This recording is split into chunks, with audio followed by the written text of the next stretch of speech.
Good morning, everyone. Please take your seats. We are about to start the first GNF session of the day for the Industry Day.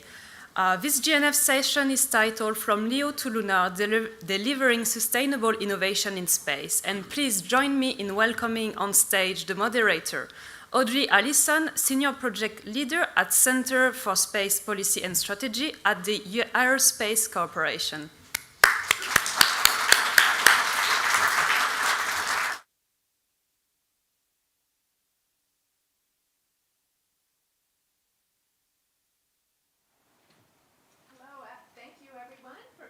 Our panel this morning, the first one of the day. I would like to invite my illustrious panel to come ahead to the stage and take your seats so we can use every precious moment to have this conversation.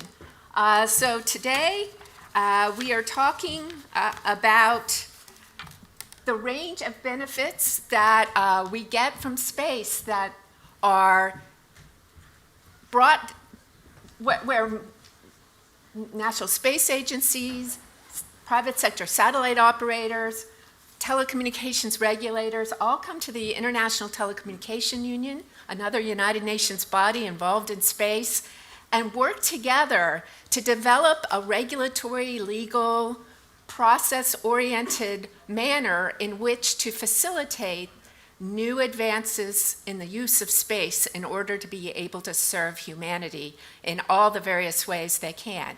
So how does this happen, and what is the ITU's role and its members who participate in the ITU, how do they use these processes in order to best share the natural but shared resources of radio frequency spectrum and positions in the Earth's orbit or orbits beyond Earth's orbits. So we're going to be talking today on two of the hottest topics that are being reviewed at the ITU.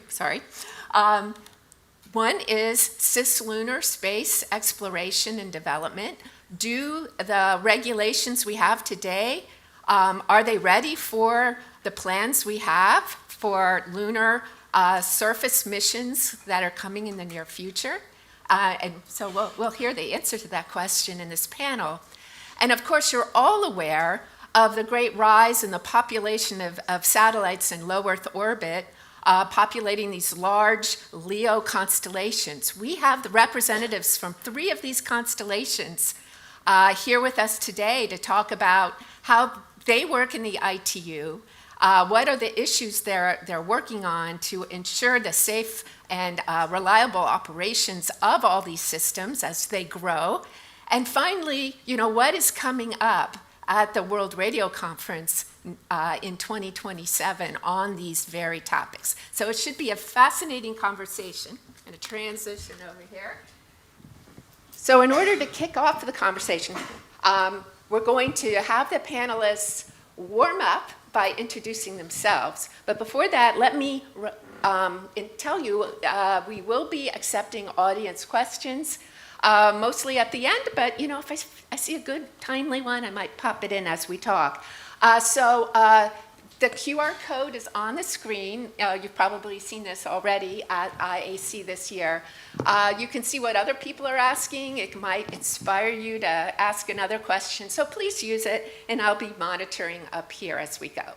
So I'm going to turn to the panelists. So we'll start off with Kevin here to talk about where you're here from, what is your position and your role in your organization, and we'll go down the line.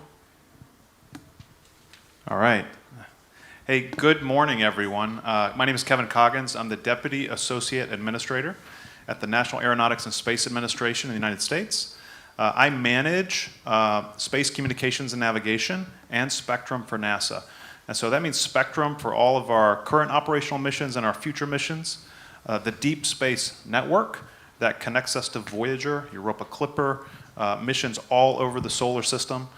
The Near Space Network, which we use for things closer to the Earth, including launch, and as well as many different things that orbit the Earth that provide us different types of communications capabilities. It's a really fun job, but what underlies it all is our ability to access spectrum. A big part of what we do is work with commercial space partners to help them be unleashed and form a commercial space economy so that we can start using their communication services. So we're also a very strong advocate in the government and in ITU for spectrum for commercial space partners. Thank you. Good morning, everyone. My name is Jorge Sicorosi. I'm the head of Space Strategy and Sustainability Division at the ITU, which is a new division now to respond to the current needs, as we know. And I'm very happy to be here in this panel with such a level of experts from the key players, let's say, in LEO and also deep space research.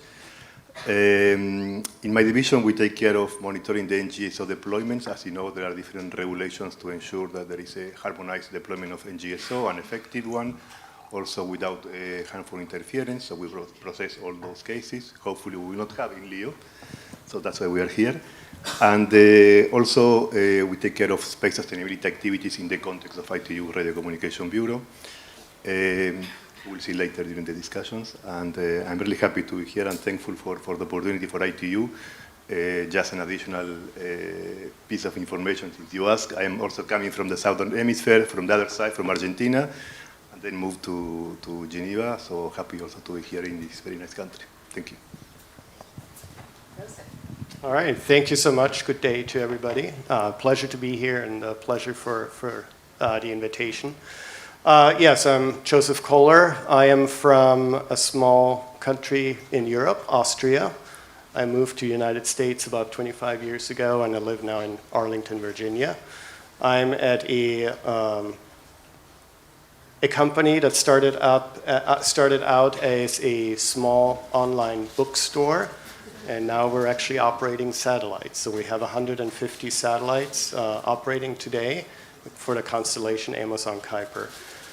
I'm the head of space safety and sustainability. That's something I was always very passionate about. I started working on this topic about 15 years ago in various different roles. And so I'm very proud to be here and happy to talk more about space safety and sustainability and how Amazon Kuiper is taking this topic very seriously. Thank you. Peng?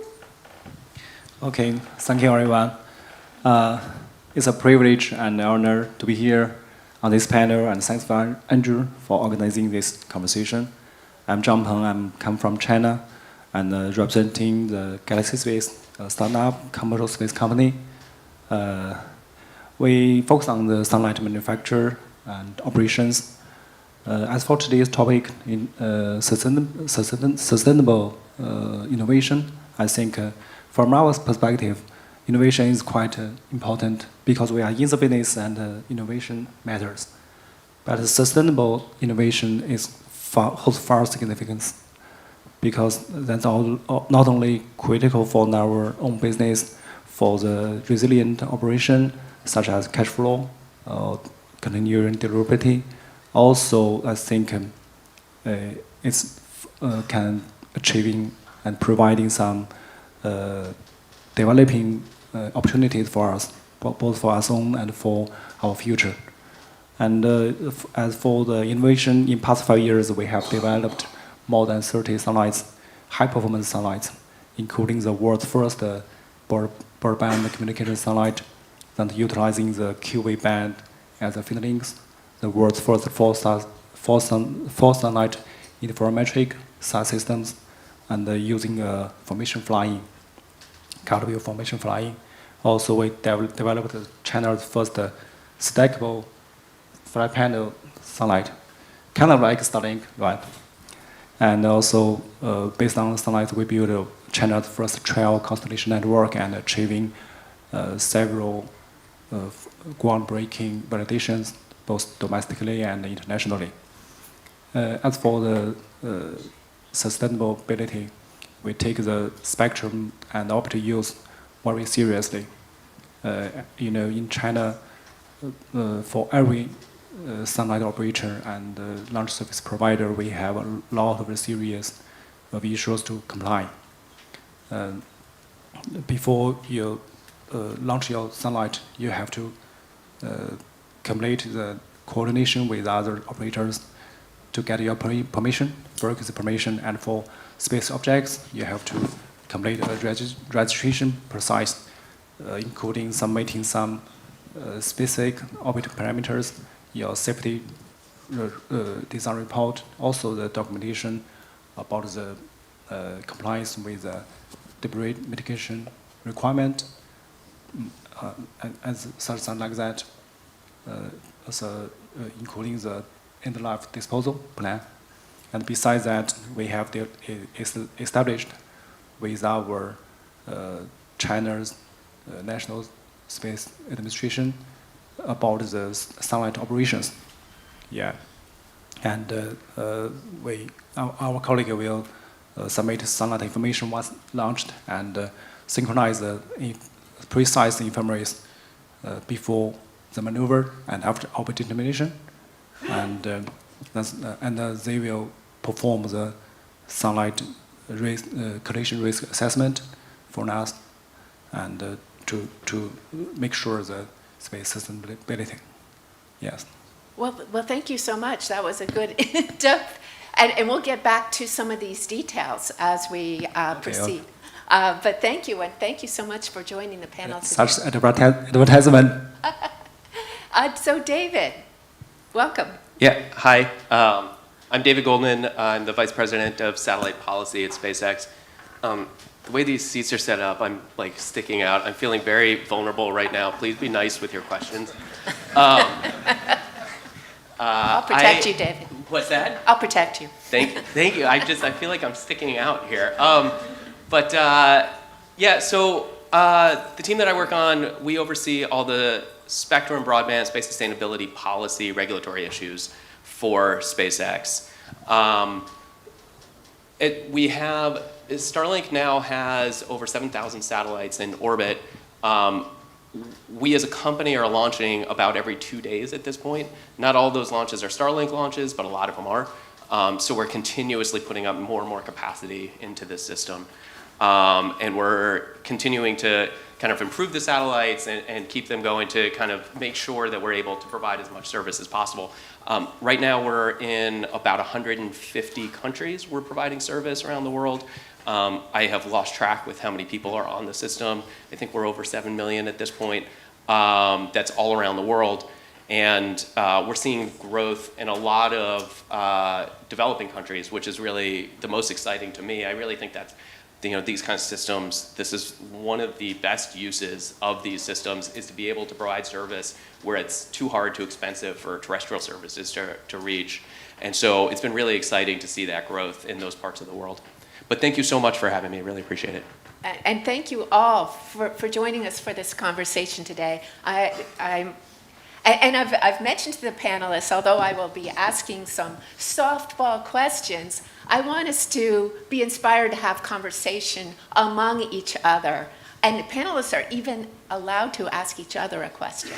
So we'll see if that actually happens, because that's when the magic happens at one of these panels. So that's your challenge today.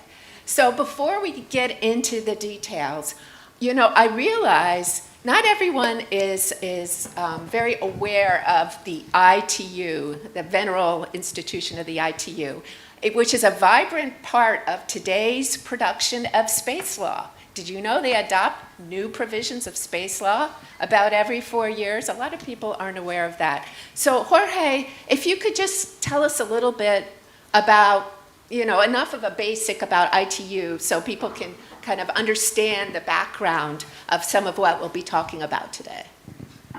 Okay, thank you. I'll try. So it's more than 100 years. I'm not so old like ITU, but started in 1865, so we'll try to cover quickly until today. For those who are not so familiar, ITU started as the International Telegraph Union, so to harmonize the use of the first telecommunications. And we are arriving today to ensure the compatibility between thousands of satellite systems which are flying. And from 1963, in fact, we have the first conference after as you know, the Sputnik 1, followed by Telstar, etc., when our member states started to see to have the vision of the need to have some coordination in space. So in 1963, we have a space conference in Geneva, setting the first frequency bands to be used for space services. And thanks to that vision, I would say, we are in a situation today we are really using all these space services, as I said, with thousands of satellites flying and transmitting in a harmonized manner. Maybe we'll touch a little bit later about the cislunar communication as well, but this is a kind of foundations where we can see how, thanks to these agreements between different states, and today it's not only the different states, but also with the private sector, we are in the situation where we can benefit of these systems, and perhaps the same would be in future for the moon. No? When it comes for the space sustainability, because this panel is about sustainability and innovation, at the ITU we believe that sustainability and innovation are going hand by hand. So in our context in particular, we think that it's not only the way we approach to space sustainability is not the traditional one only thinking about space environment, which is certainly very important, but also we need to think about the use of a spectrum and how it's being used, how it's being operated. So to ensure that there is no harmful interference, because if you have interference blocking your transponder, for example, obviously you cannot have a successful mission. So that's, in a few words, why we need to ensure a proper coordination between satellite systems from the spectrum side and the ITU, also from the environment side, maybe in different places. But this is really needed to have this sustainability. In our house, let's say in ITU, we try to facilitate the communication between the key players like we have here to do the data sharing. For your information, last year we have the Space Sustainability Forum in Geneva, the first edition. We'll have the second one next week. And the feedback we got from there was the need for certain actions, for example, data sharing. So we are trying to facilitate those actions. Obviously, as well, to prevent harmful interference, and the ultimate goal is to ensure the access and the efficient use of a spectrum of resources, which is our main mandate. So that's in a few words from 1965 until today, and hopefully for many years. And thank you, Jorge, one of the key factors behind the success of the ITU is the fact that the companies who are inventing new technologies and new services are able to participate as sector members or on national delegations, especially at the working levels where they're trying to decide, how could these systems share spectrum without causing harmful interference. So it's constantly innovating based on development in real time. So that sets it apart from some of the other UN bodies which don't have such active partnership and engagement with the private sector, with academia, with a broad expanse of the space community, but also other parts of telecommunications. So it's an aspect I always like to emphasize. But when it comes to making treaties, of course, that is member state to member state. So we are still talking United Nations, but that's at the highest level. At the working level, the role of the private sector is very important.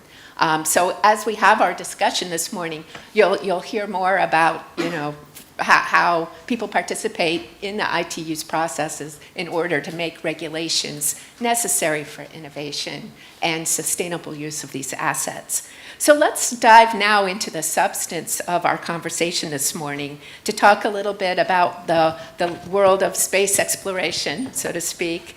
And we have these upcoming Artemis missions. We have ILRS. We've here at IAC about all these exciting missions to the moon and on to Mars in the future. So thankfully, Kevin is with us today to talk from the space agency perspective. Just to start things off, so you mentioned already that NASA is actively engaged in the work of in the ITU to support all the systems that you were mentioning. So how do you go about, what are the main ways you participate in the ITU, and what is your top priority there right now? To answer that, I have to ask a question and tell a story. My first question is, how many people in this room knew they were coming into a conversation about spectrum? Yeah, that's what I thought. I've already seen a couple people learn that and duck out the back. I know. But we'll try to make it as entertaining and interesting as possible. But it's important. Whether it's space Kevin, or in this room. Sorry to interrupt, but Yep. 3 people on the panel did not raise their hands. Nice. Well, we're in for it. This is going to be entertaining. And for it to be entertaining and be about spectrum at the same time, that's going to be interesting. Each of you has cellular devices that need to work. And they're all in this room at the same time, and they're all working at the same time. That's not by accident. On the Earth, we've had humans with their foot on the ground for a long time. We have all these devices that we use, and we've had to have bodies like the ITU to help us figure out how do we do it together. We have partners that have certain needs. Maybe it's a commercial space partner, maybe it's another country. And we've got needs, they've got needs. We've got to get together and figure out how we're going to meet our needs together without interfering with one another.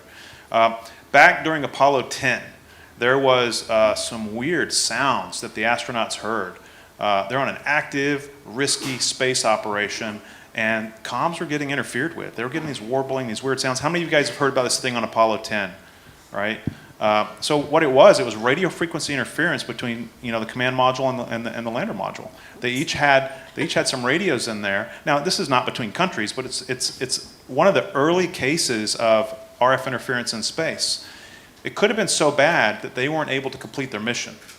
And when we send humans to the moon and we send humans to Mars, we have to make sure that with all of us operating in that cislunar lunar environment and more of us in the future, decades from now, operating in a Martian or other environments, we've got to make sure that we have safety and we can execute the mission well.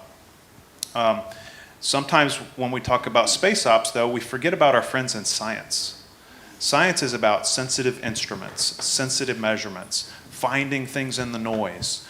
If you were to have a cellular phone on the moon, something at that power, it would really hurt radio astronomy because they see that as an extremely bright spot in the sky. And so how do we protect them in this, right? Maybe it's a radio astronomy user in ESA, and there's another entity, we're on the moon and we want to operate in close frequencies or similar frequencies. We have to coordinate. So to the question, how do we work in the ITU? We work in the ITU to share our strategies and plans and our mission ops scenarios with our partners. So they understand how we need to use frequency, what we're using it for, maybe some rules need to be created to protect that. We need to understand what they need. We need to figure out how do we build consensus in a group of us to advocate together for a change or to protect something. And so it can be a very collaborative forum that helps us all achieve our national interest or achieve our business interests. Thank you. That was great. So we have right now at the ITU something called an agenda item. We're preparing for a World Radio Conference in 2027. That's the global treaty conference where we come together to decide whether to change the international radio regulations. And there is an item specifically on cislunar surface and cislunar orbital communications. Why do we have this item, and what does it mean for our next steps in space, or in cislunar space? And by our, I mean humanities, NASA and beyond. Okay. So is this one for me and the whole panel? It's for you, and Jorge can chime in, and if anyone else has views, they're welcome to as well. One of the things we want to achieve at NASA is reuse of technology. If 3GPP works here on the Earth, 3GPP can work on a lunar environment when we're building out lunar infrastructure for long-term human presence on the moon. You think about the infrastructure that we need here on the Earth. We need power. We need to move things around like water. We need to keep food stored properly. We need safe environments for astronauts. One of the very important things we need is alerts on space weather. We have to detect when there's going to be solar flares or other dangerous situations so the astronauts can shelter. IoT on the Earth is a good example for us of what the environment might be like on the moon as well. So you can imagine a lot of communication scenarios. We've solved that on the Earth very well. And one of the things we want to create is some awareness and make sure we start to lay in the foundation for how we want to drive those missions on the moon. Jorge, can you add? Do you have anything to add on this? In fact, you didn't tell me you were going to speak about spectrum, and he said, so I didn't prepare, but I will do my best. So, yeah, I forgot to mention the WRC process at the ITU, in fact. So, as we know, and the technology is being innovative and is evolving, obviously, we also have to update and evolve the radio regulations. And that's why we have 4-year cycles of conference, World Radio Conference, organized by ITU with all the member states and also the private sector, as you said. So that was important to highlight that we are working across sectors and across regions. And when we are receiving the different needs from the member states and from the industry, for example, in this case for cislunar communications, obviously at one point this has to be reflected in the radio regulations in terms of which frequencies are appropriate to use for these services and where, no? For example. So, as we mentioned before, 60 years ago, they started to allocate frequency bands for different services that today are being used for LEO, for fixed satellite service, mobile satellite service in different orbits. And now we are seeing also the need to do something similar, kind of setting a framework for the cislunar communications. Of course, the regulation can never be before the technology because you would kill the technology. So, but normally once this is being developed, and we see the need to coordinate, as Kevin was mentioning, there is a need for that in order to avoid the harmful interference. So for that, in the previous WRC 23, it was identified the need to establish this framework, and during these 4 years, between WRC 23 and WRC 27, so the next conference will be in 2027, there will be some identification of frequency bands and technical regulatory mechanism to ensure that these services can properly be deployed on the moon, no? Not only on the surface of the moon, but also between the orbit and the... So if I understand well, correct me, Kevin, because you are the expert, but we need to build a new ecosystem on the moon like we have here. So we need PNT, radio navigation satellite service, positioning, timing, mobile between the rover, I believe, and so all this has to be somehow replicated on the moon with different conditions, probably an environment much more hostile. And we will learn a lot from that, and then this will be reflected on the radio regulations, and therefore every country later on has to reflect also on the national legislation in order to ensure that this is being enforced somehow. That's in a few words, I understood. Yes, very helpful. Thank you. Well, let's make sure we turn to our other topic as well in the hour we have, and that is our large Leo constellations. Joseph, maybe I'll turn to you first about how your company works within the ITU and what your top priorities are right now at the ITU. Yeah, very important question, and I see people have not left yet, even after talking so much spectrum. So I guess everything's open here. So the top priorities for us, as you explained earlier with the ITU, the next World Radio Conference, over 80% of the agenda items are related to NGSO system or LEO operations, right? And so it's really important for us as a company. We actually get to participate in those discussions. We get to participate as delegation members to the ITU Working Party 4A. That's the group that's working a lot of these items here. And the two main priorities for us are, topic-wise, is of course EPFD, and the other one is space sustainability. And we do that by contributing to studies. Look, the ITU is really good at doing technical analysis and studies that then inform, like what Audrey said earlier, the regulations, the treaties that are coming out of that. And so we're contributing to those studies, we're contributing to the discussions, and because that's really the critical part here. And as I said, EPFD is one part, and the other one is space sustainability. Now you said EPFD. Oh, yeah. Okay. So not Did everyone I open knows. a Pandora's box? No, Okay. no, Okay. it is a huge issue, but you need to explain in 2 sentences or less basically what that means. So EPFD is the equivalent power flux density, and it's how should I say, an analysis that was done and developed about 20 years ago, or over 20 years ago.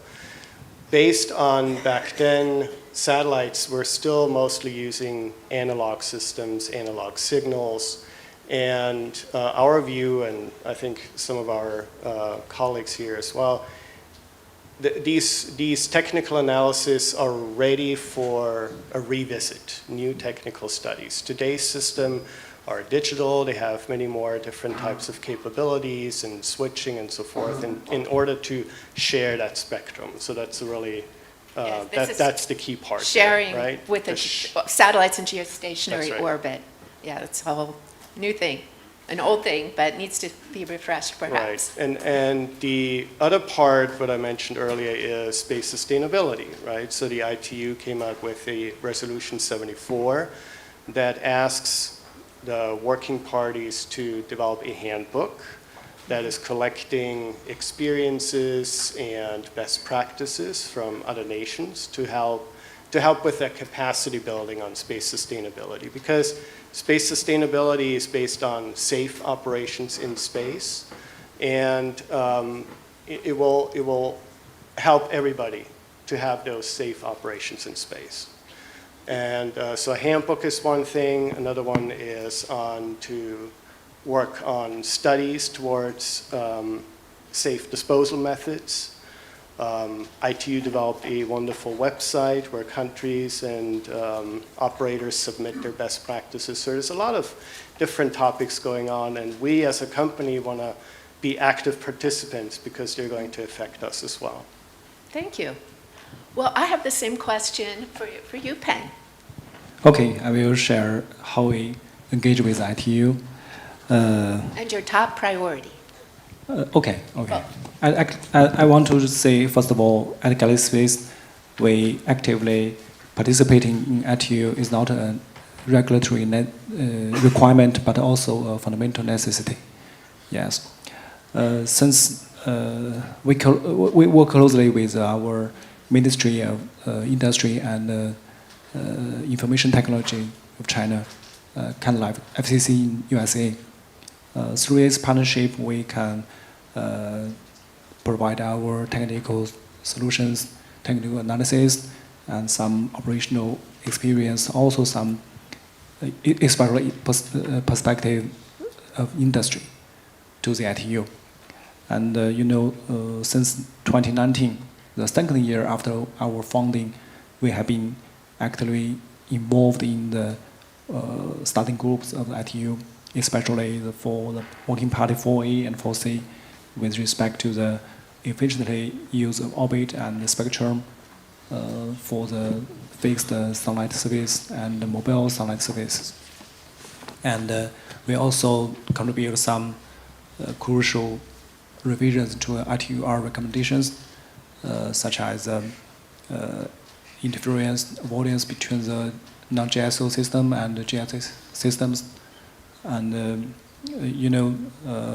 as the explosive growth of the LEO constellation, we think there is still a lot of problem to solve.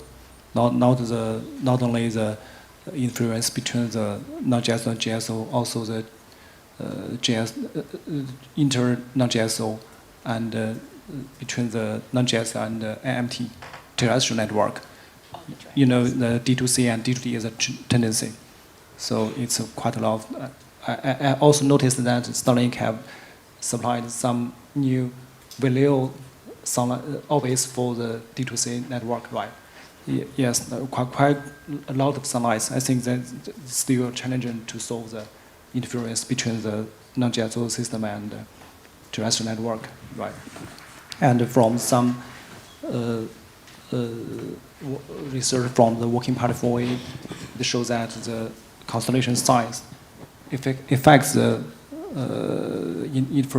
interference avoidance strategies very much. For large constellations with thousands of satellites, there are plenty of resources to avoid the interferences. You can use a beam hopping and choose the sunlight to link, but without impact on the system service, right? But for smaller constellation with just like tens to hundreds of satellites, the limited resources means the avoidance strategy may come at an exponentially high cost, and maybe affect the use of the system, right? So these are the problems we care about, and as a private company, our top priority at the ITU is to make the spectrum allocation and the implementation more practical, more fair, more clear, and especially make some space for our future satellite operations. Yes, that's what we have done at the ITU. Yeah. Thank you. And of course, we should say that the next World Radio Conference will be in China, at Shanghai, so you'll have good opportunities to welcome all every this. audience and attendees to come to China. By the way, we have a booth downstairs. Welcome to visit. Yeah. Good. David, same question to you. Yeah, so as Joseph said, I think 80%, that's what everyone's saying, is that of the issues at the next World Radio Conference are focused on low Earth orbit. Fortunately, people tend to overlook Starlink and don't talk about us much, so we just sit in the background and try to just kind of observe. No, we, for better or worse, we have to spend a lot of time working on these issues at the ITU. I think our biggest issues, actually, it kind of parallels what Amazon has, the equivalent power flux density. Fancy word, it's the power level that we have to operate at. We think that it is outdated. We have done tests that show that we can actually turn up the power as much as 8 times from where it currently is. That's an 8x increase in capacity that low Earth orbit systems can provide. That is significant more broadband provided to people around the world without increasing harmful interference to any other operations. This is just, it's a game changer of a rule of if what you care about is getting as many people online with the best possible service around the world, changing this rule is the single most impactful knob that we have to turn. And so for us, this is our top priority. Space sustainability, also super critical. I think one of the things that I think that the ITU can play a particularly useful role on space sustainability actually is that I think we tend to see sometimes when there's an effort to rush to regulation before people really understand the issue, you can actually have counterproductive rules. But one of the things that, as complicated as all of this sounds, and it's rocket science, actually there's really simple solutions to the highest risk issues that we face, which is a lack of communication between operators. We see satellites getting launched into operational orbits of other systems without talking to each other, without sharing. We've heard a little bit about it. Jorge was talking about it. Peng was talking about sharing data. This is absolutely critical, is sharing ephemeris, like where the satellites are, covariance, what's the risk, what's your certainty on where the satellites are going to go. That is the single most important thing you can do to help decrease risk in space, is being able to share this information.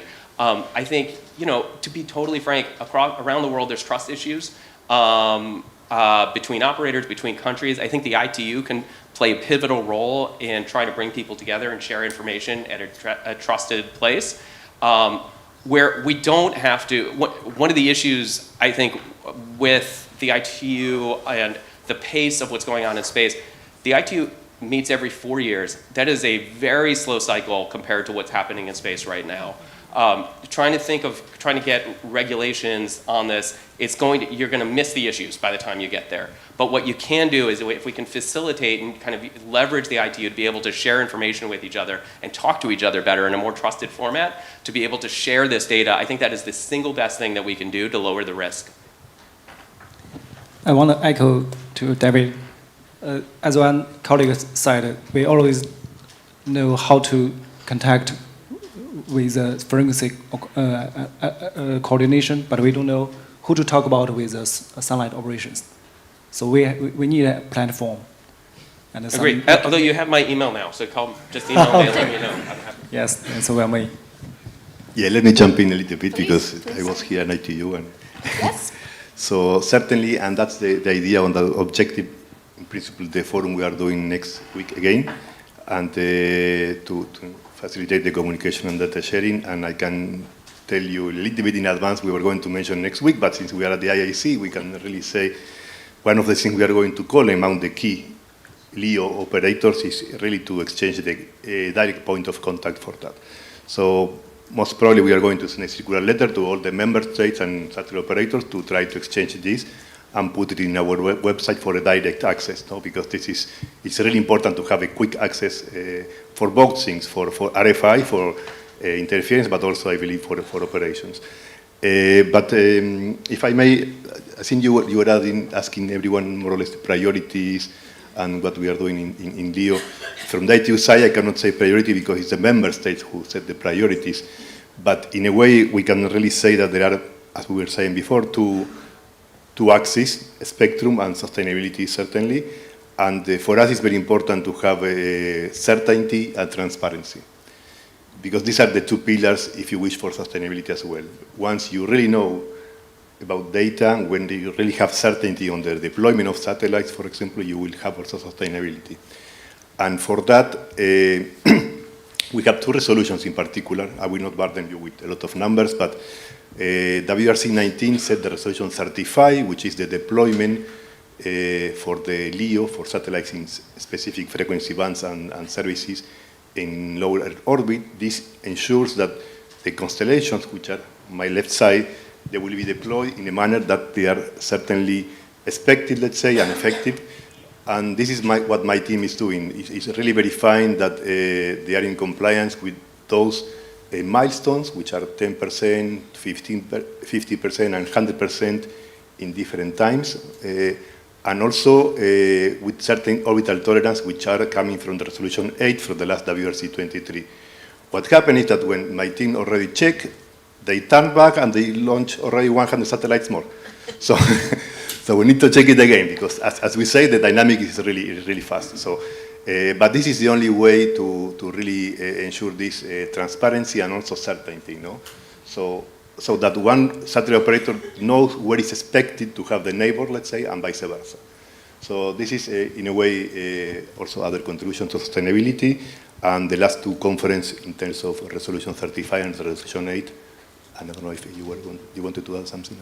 Yeah, I wanted to add something, maybe a concrete example. Look, we actually work very closely together on space safety. We share our ephemeris, our maneuver plans, and at the technical level, we screen our orbits and so forth. So that is a really strong collaboration because both of our companies understand the importance of space safety. Now, that being said, we have looked at, and so, you're already operating over 7,000 satellites, so a lot of the operation satellites are covered. But that being said, we have done an analysis on trying to understand how many operational payloads are crossing our orbits. And, we identified about a little bit over 1,500 operational payloads. We were only able to identify half of them with contact information. Only 50% had contact information listed. And so that's really not a very safe environment, right? And that's, I think, speaking to what David said earlier, it seems like such a simple thing to do, to share your contact information or email address so we can reach out to you and talk about who's going to take this maneuver or not, right? But that is the most critical item today that I see that we have not accomplished yet. And it just, it baffles me that we're still talking about sharing contact information. When we do, we still have the other problem, like, for example, a story that one of my colleagues shared with me. We had a conjunction warning coming up with a Korean satellite, and we had their contact information, so we call them up. But then there's also a language barrier as well, because the answer that we got was, no, I didn't order anything from Amazon. I'm not waiting for the packages. But luckily we had a native Korean speaker in the office who was able then to get on the phone and explain what really is why we're calling. But there's a communication barrier, but if we can get across to the sharing of contact information, that would be such a benefit to all the operations. And to follow up on that, it's just as right, that our SpaceX and Amazon work really, really closely on making sure that our satellites are working well together.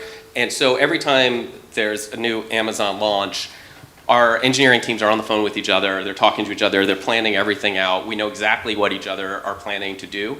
And it shows we really have not had issues because we are talking to each other so closely. And it shows you can have a lot of satellites operating, that if you're communicating well and working together well, that this can be done in a very sustainable way if you're talking to each other. Like that's the critical piece.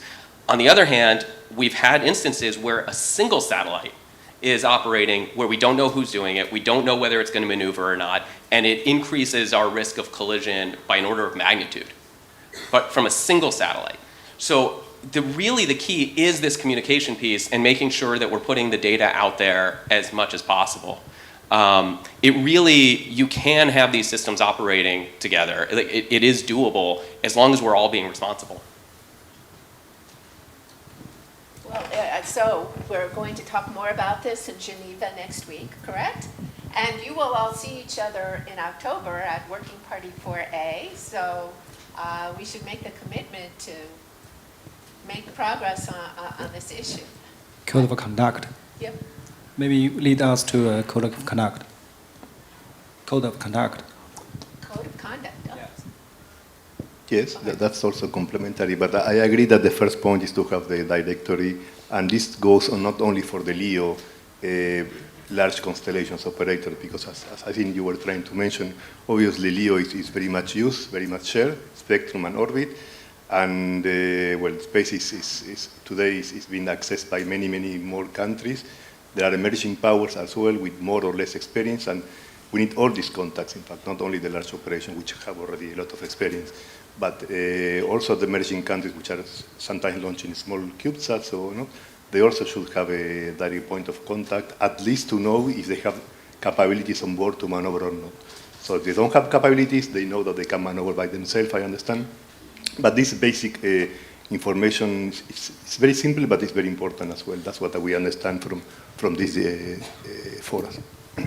And this kind of innovation doesn't require a once every 4-year treaty conference. This is something we can do now, correct?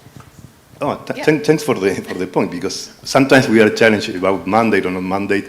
We have several resolutions, and just to pick up one, Resolution 186 from the Plenipotentiary Conference speaks about, it's a very long title, but it's something like, transparency and confidence building measures in outer space. So, and this resolution is instructing us, the Bureau and the Secretary General, to disseminate information and facilitate the communication between different stakeholders, to do satellite monitoring, etc.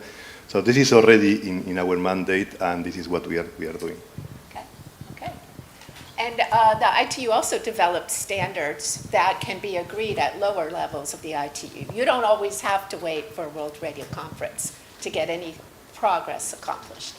Plus, the operators can work together at the working parties and exchange telephone numbers to be able to better coordinate with one another, especially as many more constellations are being launched. So that we will look for progress in this area. We want to report back at IAC next year. Certainly, that's a good idea in Turkey, I think. And I would like to invite all of you also to visit the Space Sustainability Gateway from ITU, where you can find all this information in terms of strategies for post-mission disposal from different countries, from NASA, from ESA, from a group of satellite operators, and also any technical information from reports from study groups we are trying to make available there, together with the future list of point of contacts. Excellent, excellent. So before we turn to audience questions, are there any other ways where you believe the ITU could do more to, or there things you would change in the ITU system in order to improve the ability for you to perform your missions? And this goes to you as well, Kevin. Any other ideas you wanted to share with the audience today? Joseph, you look ready to go. No, go ahead. NASA first. I'll start. So you guys are getting a good idea what this is about, right? There's only so much physical space we can fly satellites through. There's only so much spectrum we can use. For NASA, we've been operating around the Earth and throughout the solar system, and now beyond the solar system for a long time. Whether it's ground stations, whether it's our tracking and data relay satellites, whether it's our Apollo missions to the moon, our Artemis missions to the moon, our science missions that even with Voyager reaches outside the solar system. But for most of our missions at NASA, when we stretch out, there's no one on our path. Just the planets, the asteroids, the things we're going to study, the places we're going to. As you get back to Earth, it gets more challenging. Spectrum stays challenging because ultimately it always has to come down to the Earth and not interfere or be interfered with. And so, NASA's always had to build our own infrastructure for so long. But in recent times, we've watched commercial evolve. We've watched things like Kuiper and SpaceX and others deploy constellations in LEO, MEO, GEO that we can tap into instead of launching our own satellites. We've got Intuitive Machines, who's putting a commercial relay and GPS system around the moon. For NASA, we're just going to pay them to let us use it as a user like everybody else.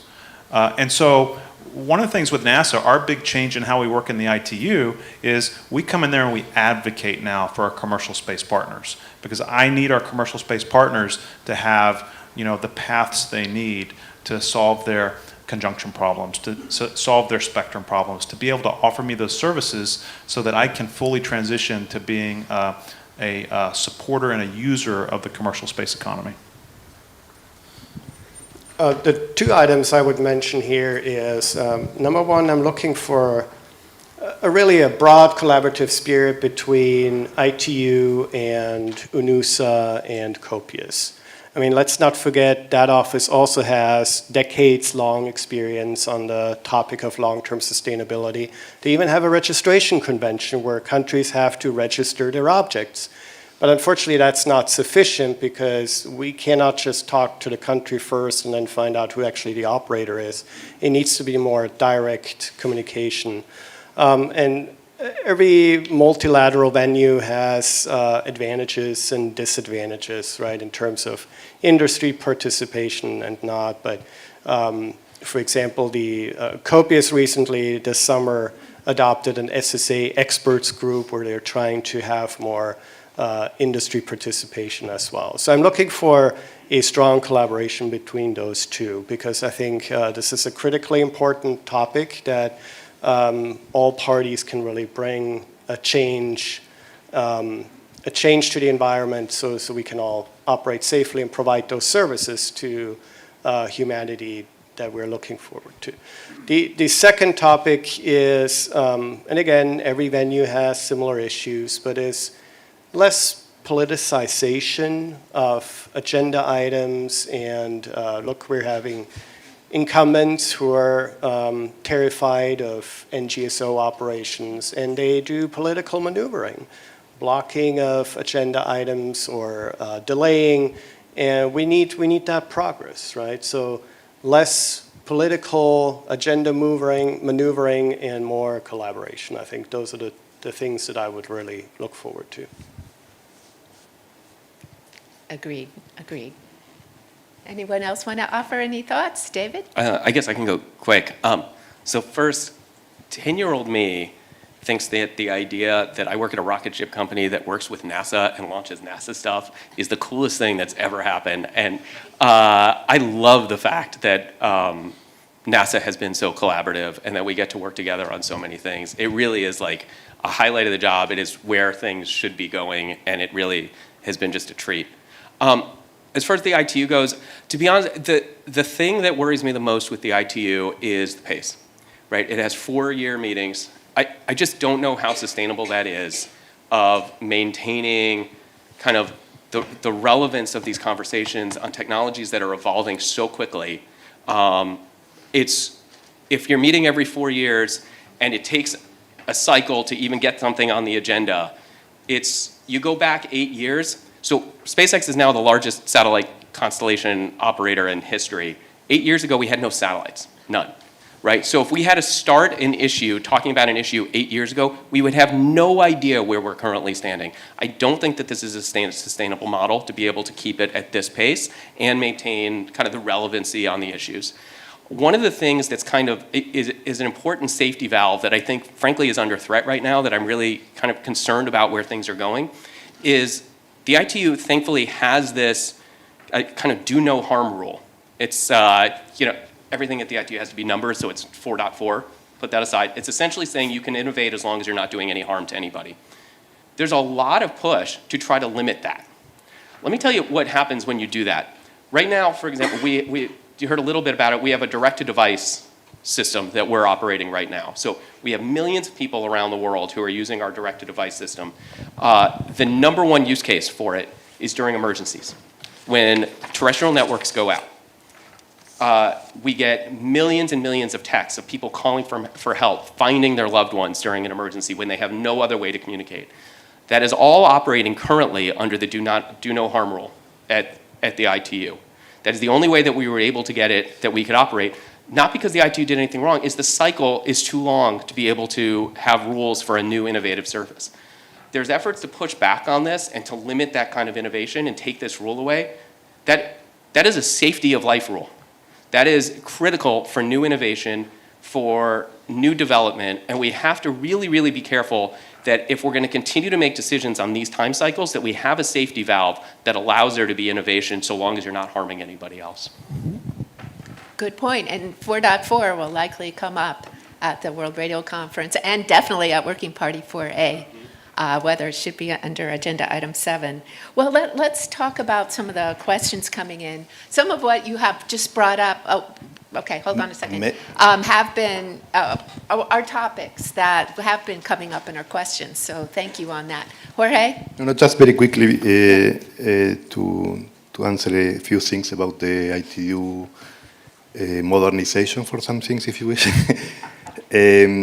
On EPFD or the process, we also have to say, because probably the audience is not very familiar with the equivalent power flux density, These are limits which were studied certainly time ago, but these are to protect the geostationary satellite system. So it's not all about LEO, like we are having here in the panel, but there are also geostationary satellite systems, which are also very important.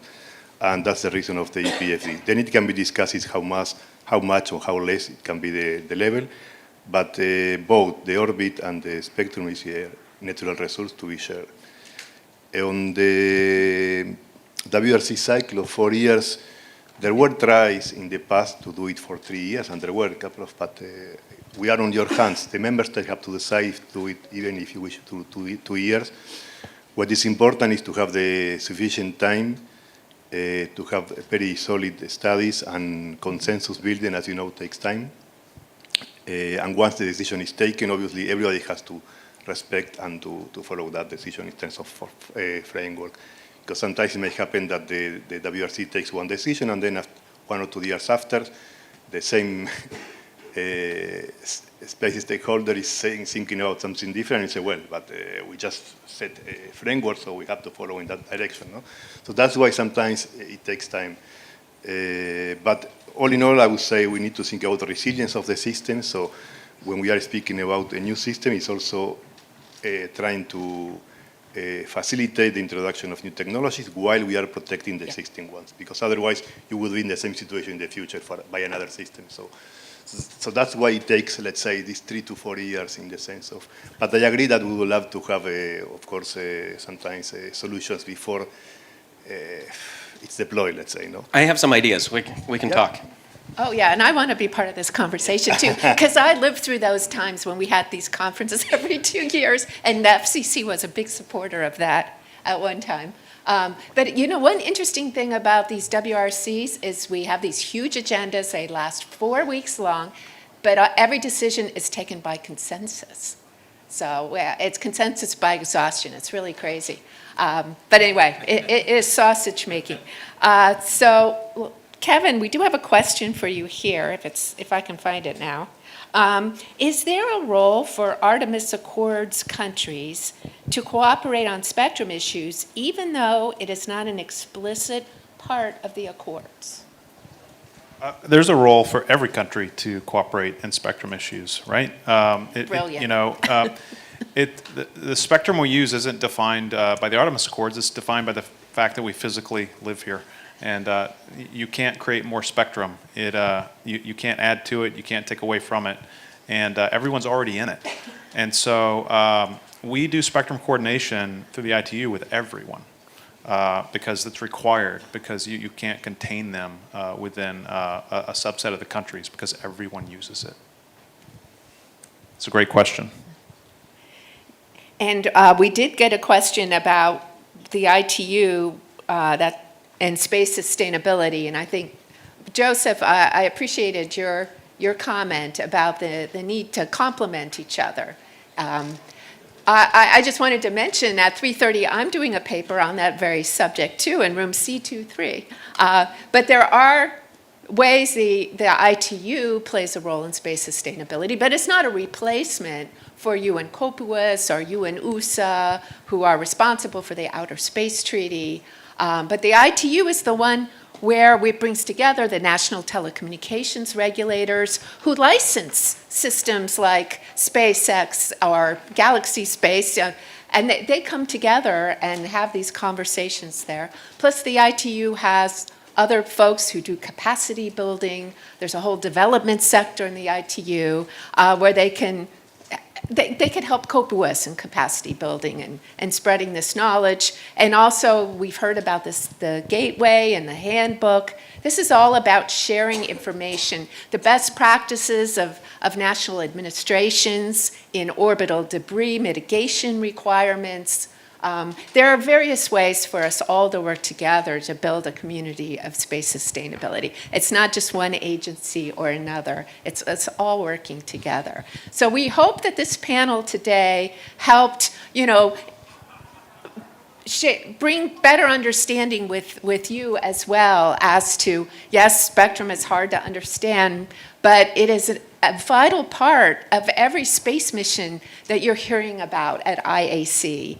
And we all need to work together in the ITU to make sure everyone has the access they need in order to build these amazing missions that improve our lives on Earth.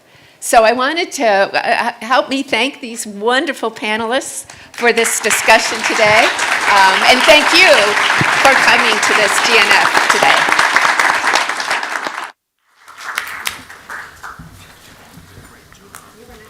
Thank you very much, Audrey. Thank you very much to all the speakers and to all of you. Please stay in the room, as in 15 minutes we will have the next GNF session called AI Governance, Defining an Ethical Framework for Driving the Future Space Economy. Thank you.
Hey, hey, hey, hey, hey, hey. Yep.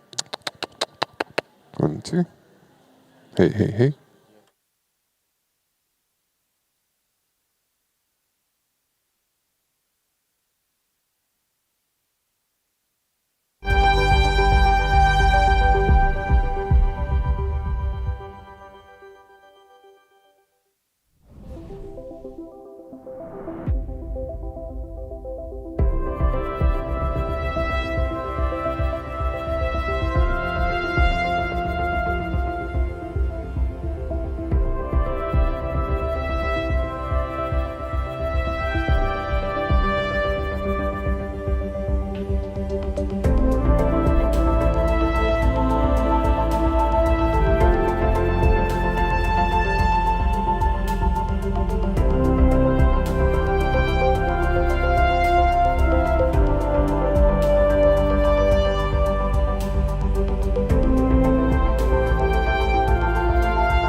Welcome back. We are about to start the next GNF session called AI Governance, Defining an Ethical Framework for Driving the Future Space Economy. Please join me in welcoming Christopher Geiger, International Audit Enterprise Risk Vice President at Lockheed Martin Corporation. Thank you very much. So, as was said, I'm also the chair of the ERM committee, the Enterprise Risk Management Committee here at IAF. And in partnership with the Industry Relations Committee, we've convened this exceptional panel to talk about AI governance. So we're going to actually have a little bit of discussion between ourselves. We have some questions to kick things off, but as you have questions, please put them in. I think there's a QR code that's going to come up, but if you go to Slido, you can enter your questions, and when the appropriate time comes, I'll be able to look at those, curate those, and ask the absolute hardest ones for the panel. So let me introduce who we have on stage here. So Bruce, to my left, Senior Associate with Teaching Science and Technology. He develops technical courses for the space domain with current focus areas in satellite design and cybersecurity. He previously had a distinguished U.S. Air Force career and 20 years at Boeing Space. He's the Vice Chair of the Industry Relations Committee. Kat, next to him, is Deputy Manager for Lockheed Martin's Deep Space Exploration Advanced Programs, where she leads a team in research and early spacecraft development efforts. She's most recently been working on system architecture interface development for returning humans to the moon. Next, we have Maria Antonietta. Maria Antonietta is Director of Thales Alenia's Space Economy Exploration International Network. She has been Program Manager of major ESA activities related to Moon and Mars exploration, and is an active leader of the IAF, and is also a Vice Chair of the Industry Relations Committee. There you go. Next, we have Angelo, Executive Vice President of Strategy International at American Institute of Aeronautics and Astronautics. He develops and sustains AIAA's international collaborations with government agencies, industry, and global organizations. His leadership at AIAA for over 20 years has also included serving as COO. And on the end, we have the local, who I asked, and he did drive here instead of the rest of us. Sean is founder and CEO of Shoal Group, a systems engineering firm focusing on complex, technology-intensive projects in defense, space, infrastructure, track record of developing advanced technology initiatives such as small SATCOMs for Antarctica, unmanned aerial systems for the Australian Army, and digital engineering for space flight safety assessments. So with that panel assembled and your questions, we're going to talk about AI governance. So first, I will kick off with something a little overarching. How is AI changing the current or near-term nature of the space-based economy? And I'll go to Kat first, but it'll be a free-for-all after that. Yeah, thanks, Christopher. I'll kick it off, and we'll see where it goes from there, right? So I think from a near-term and current perspective, currently we actually have already started to institute really more of an autonomy into some of our spacecraft, and I'll talk a little bit about an example here. But really, right now, I think it's really enabling operations of some of our spacecraft that are, previously limited by computation. Right. So one recent example, at least from our Lockheed Martin Deep Space Exploration Group, is the OSIRIS-REx spacecraft. So that was actually, we utilized something called natural feature tracking, which helped us to tag the asteroid and ensure that we got the right sample. We also developed digital twins of both the spacecraft and the asteroid environment. So that actually helped us to increase our situational awareness and help the operators on the ground to make those informed decisions that they needed to make to ensure that we were actually able to achieve the mission objectives. I think really from a near-term perspective, I think we can imagine this future where data is integrated across different platforms, systems of systems, increasing that onboard and multi-systems autonomy, but also aided by cognitive assistants that are helping to execute that mission, but also keeping the humans in the loop a bit there to help them make informed decisions that are needed for that particular mission. So who wants to go next? Yeah, go ahead. I have a quick thought. certainly, we have Thales and Lockheed Martin and myself as former Boeing up here. There used to be big barriers to entry to becoming a satellite manufacturer, and a lot of those barriers have fallen away. There's a lot of new entrants here, and in terms of near-term impact, I think maybe AI is another one of those things that's reducing barriers for new entrants and new innovation and new regional startups to start, especially as we're here in the APAC region. I think AI might help open doors for new entrants. So, no, in fact, I was going to complement what Kat rightly said, that in fact AI is really entering as a tool all our main engineering activities. When we do plan, for example, for a mission to wherever, in LEO or to the moon, we need for sure to optimize the resources and to have an AI support in doing that may in fact be a big resource saving. Not to mention, you briefly mentioned also the problem of threats. I've been dealing for the last 3-4 years with the increasing need to develop spacecraft that will do cleaning in low Earth orbit. And so to have an AI supporting the reading of, how can I say, your sensors. You want to spot the satellites that will need repair, that will need refueling, whatever. And everything is dark around you. And you have all these cameras, all these sensors getting many data.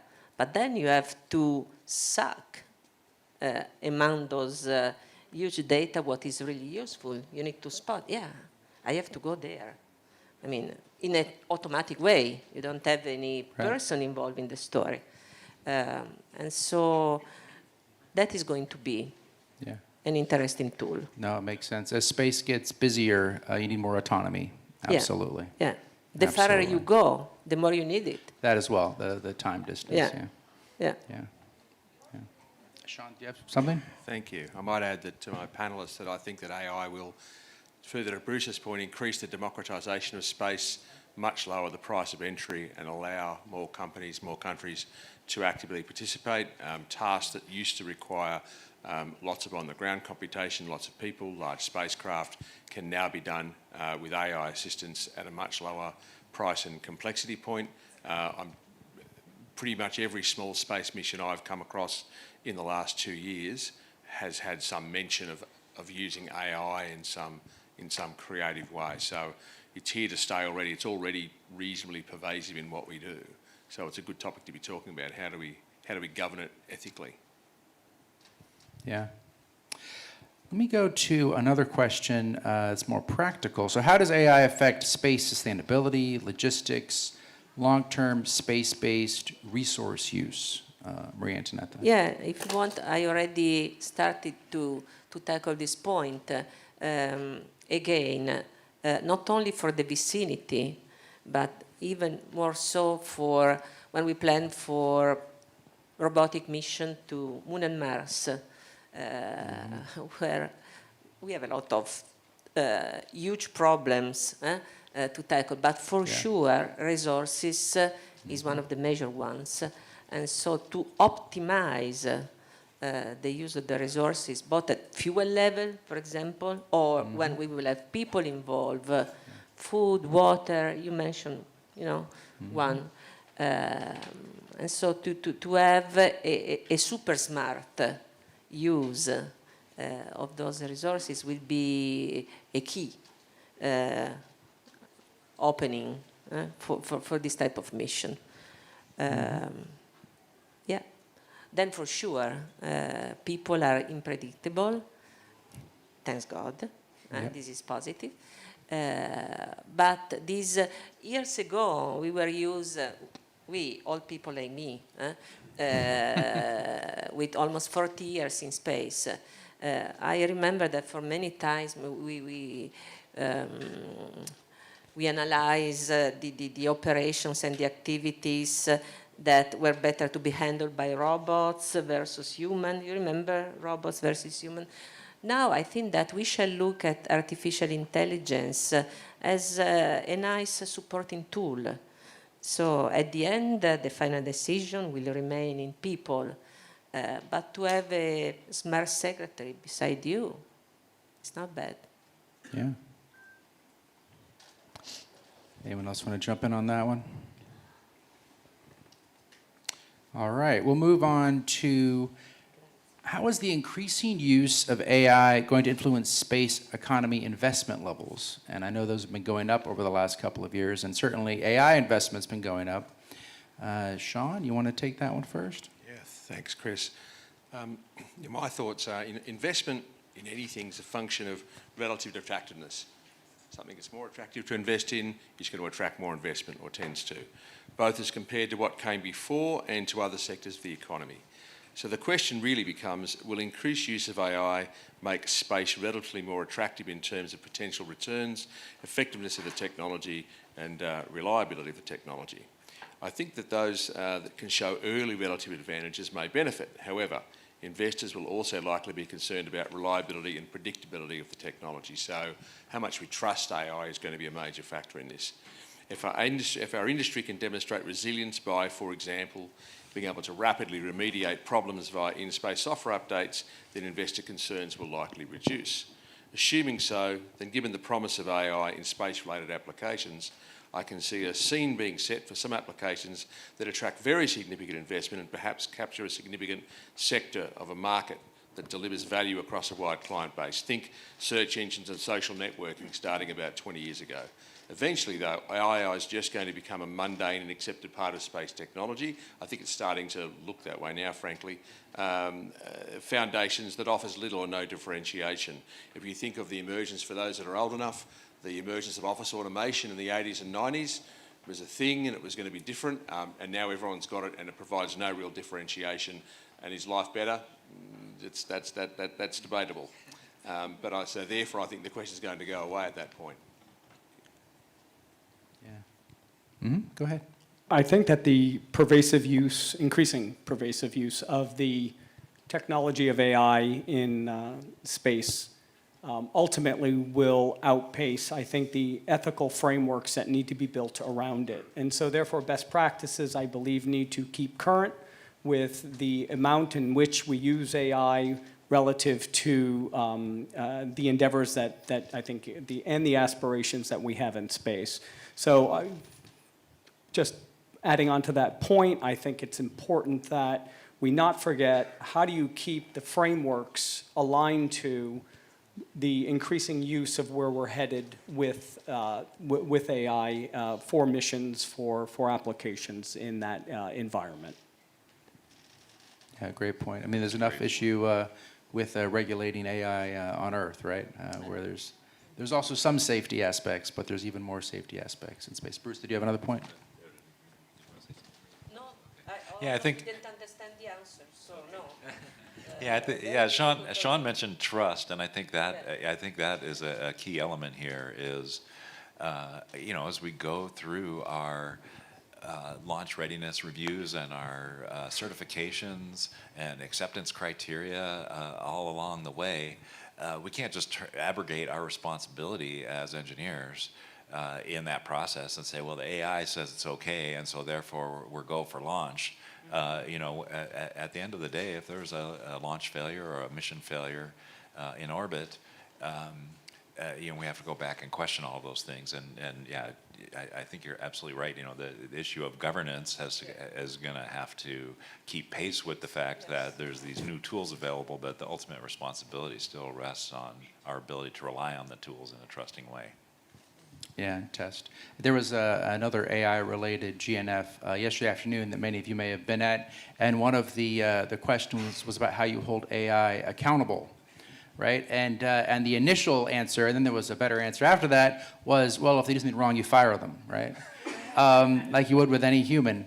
But to that point, there are real repercussions, and shutting off or firing an AI doesn't really have the same response. You really need to get to a human actor, right, behind, or a corporation or something that can take responsibility properly and understands what responsibility is. It's a great point. Keeping on that human element, interested to hear perspectives on how the space economy career world, and I know there's a lot of young professionals out there, may evolve with the increasing use of AI. So we really are at yet another Promethean moment in history here. And AI is driving this latest endeavor for us. And I think really where I see things moving from a professional career standpoint, especially for the young people coming in now, is we're starting to see AI, as you've heard many of the panelists say, at the core of many of the missions, many of the activities in terms of mission planning, logistics, Earth observation, and tenfold more applications for the use of AI. But it's going to really affect two specific dimensions. Really, one is the technical dimension, and the second one is the professional dimension. And I'll touch on the first topic first, which I think is quite important.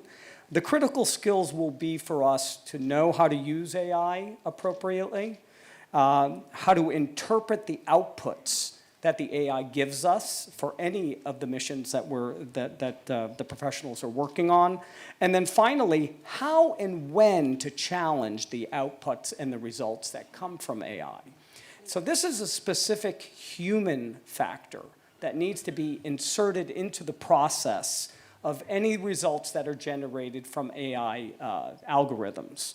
And so it's our responsibility to always insert ourselves into the framework of those outputs and really question the data and the outcomes that result. The second piece of this really is the professional dimension, I think. And where we need to be as humans who are interfacing with AI and using AI, it's great that AI can take on heavy, generated, repetitive, data-intensive tasks. That's wonderful. But the human role then changes in the process, right? The human role then shifts toward more creativity. It shifts toward problem framing. It shifts toward systems thinking. And that's really where the next generation really needs to understand how they can be relevant in an AI future. It's not just your technical discipline any longer. It's really more how am I using the tools and how am I framing with the tools to be able to create the outcomes that I think are responsible. And then finally, really the goal of all of this is to successfully pair technical knowledge with adaptability and interdisciplinary skills that allow for ethical decision-making, because that really is going to be the core essential function that the human's going to be able to interact with and to push forward. I totally agree. Yeah. So we see an emerging new type of disciplines that should be proposed by universities for the new generation of people. So to develop this sort of critical assessment capability. So to do that, you need to be very solid on the basic engineering stuff. Judgment, ethics. To have a system, as you said, a system capability. Yes. Mm-hmm. I like it. Yeah, you still need the fundamentals. I totally share. Yeah, fundamental. Yeah, so I think, Angela, what you're saying is that, yeah, we do still need those fundamental engineering skills, because in order to actually understand the outputs, it's not like we don't need mechanical engineers anymore, right? I think we still need those domain system experts, because even as, a systems engineer, systems architect myself, I don't know deep down into every discipline. You don't want me doing your mission analysis, right? I can do it. It'll be better if my subject matter expert does it. But I think it's having more of those people who understand those cross-cutting capabilities, the cross-cutting domain knowledge, but while still also leveraging those experts. So I think it actually comes into an interesting training capability as well. And then, of course, ties into how do we trust that the data is right? Well, it's tying in the right humans who have the right background and training. Yeah. In practice, AI cannot replace the brain of a person. Can No. be a big, smart computer, but still a computer. Mm-hmm. Yeah, and I think that's part of the governance aspect, is there is an automated part of governance, because the speed of AI is a bit dizzying, and humans can't keep up with a lot of the segments of it, but there also have to be touch points where human governance comes in play, so it's a combination of both. Chris, I think it's really AI is the tool, okay? We have to use it as the tool, not as the solution. It's to make you more efficient. It's to make you more adaptable. It maybe even will provide you a way to, may give you information you may not have thought of, okay? But it doesn't replace the human. It merely is your co-pilot. But then the final decision, you said, is yours. Yeah. You cannot fire a computer. Yeah. But you fire can the try and person unplug it. that let the computer take this decision for you. Yeah. I mean, I still want to peer review whatever my AI tells me. And I still think that's going to be valuable, right? But I think it also opens up a lot of possibilities that we didn't even think of, right? And solutions that can then actually improve some of our spacecraft.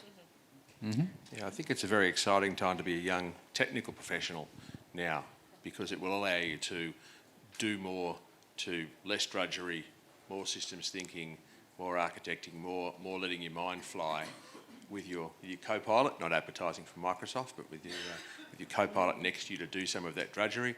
The danger is, of course, you still need to understand what's being done. You have to do the assurance or arrange the assurance, and ultimately you, the human, are going to be responsible. As a couple of my fellow panellists have indicated, you can't abrogate that responsibility. But again, this is not super new. We've sort of done this before. If you grew up in the age of slide rules and whatever, we've got electronic calculators and computers, and suddenly, rather than calculating everything by hand, we let a computer do it, and we had more time to think bigger thoughts. So we've done something like this before. It's just making sure that you can still understand what's being done, so that when you give consent, assurance, you actually know what you're doing. And that's a fundamental requirement. Yeah, maybe I'll, if I can quickly wrap up this topic. Go ahead. One of my great mentors who came up during the slide rule era used to say to me, a fool with a tool is still a fool. So AI is not going to protect you from yourself if you don't know what you're doing. And it's true, if it's a hammer, a fool with a hammer can do a lot of damage, and a skilled carpenter with a hammer can make something beautiful. So if we remember that AI is a tool, it still relies on us to use that tool appropriately to create value. Absolutely. Thank you. And of course, represented on this panel and certainly in this room is international, collaboration and aspects of doing this across really the entire globe. How is AI affecting that level of interconnectedness between nations? Yeah, I think. Who's taking that?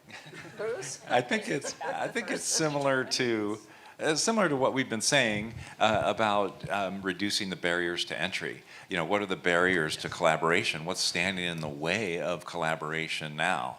And I think AI tools and AI processes have the opportunity to help provide some acceleration there.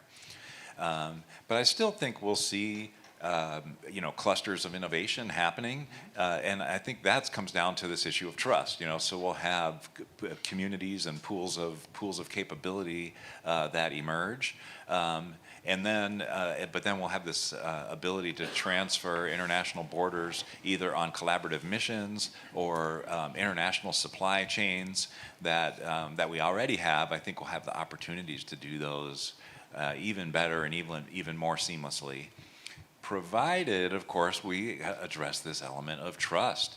Again, if we're expanding our international collaborations or our international supply chains, we still have to rely on the integrity and the value of those products and capabilities. And again, pointing to the AI and saying, well, the machine told me it was okay, so I'm going to ship this component is not going to be adequate. So it brings us back to this issues around trust and governance and acceptance on top of the accelerants. So yeah, I'm curious what others have to say on this. I still believe that talking about collaboration, especially across countries, especially in these days,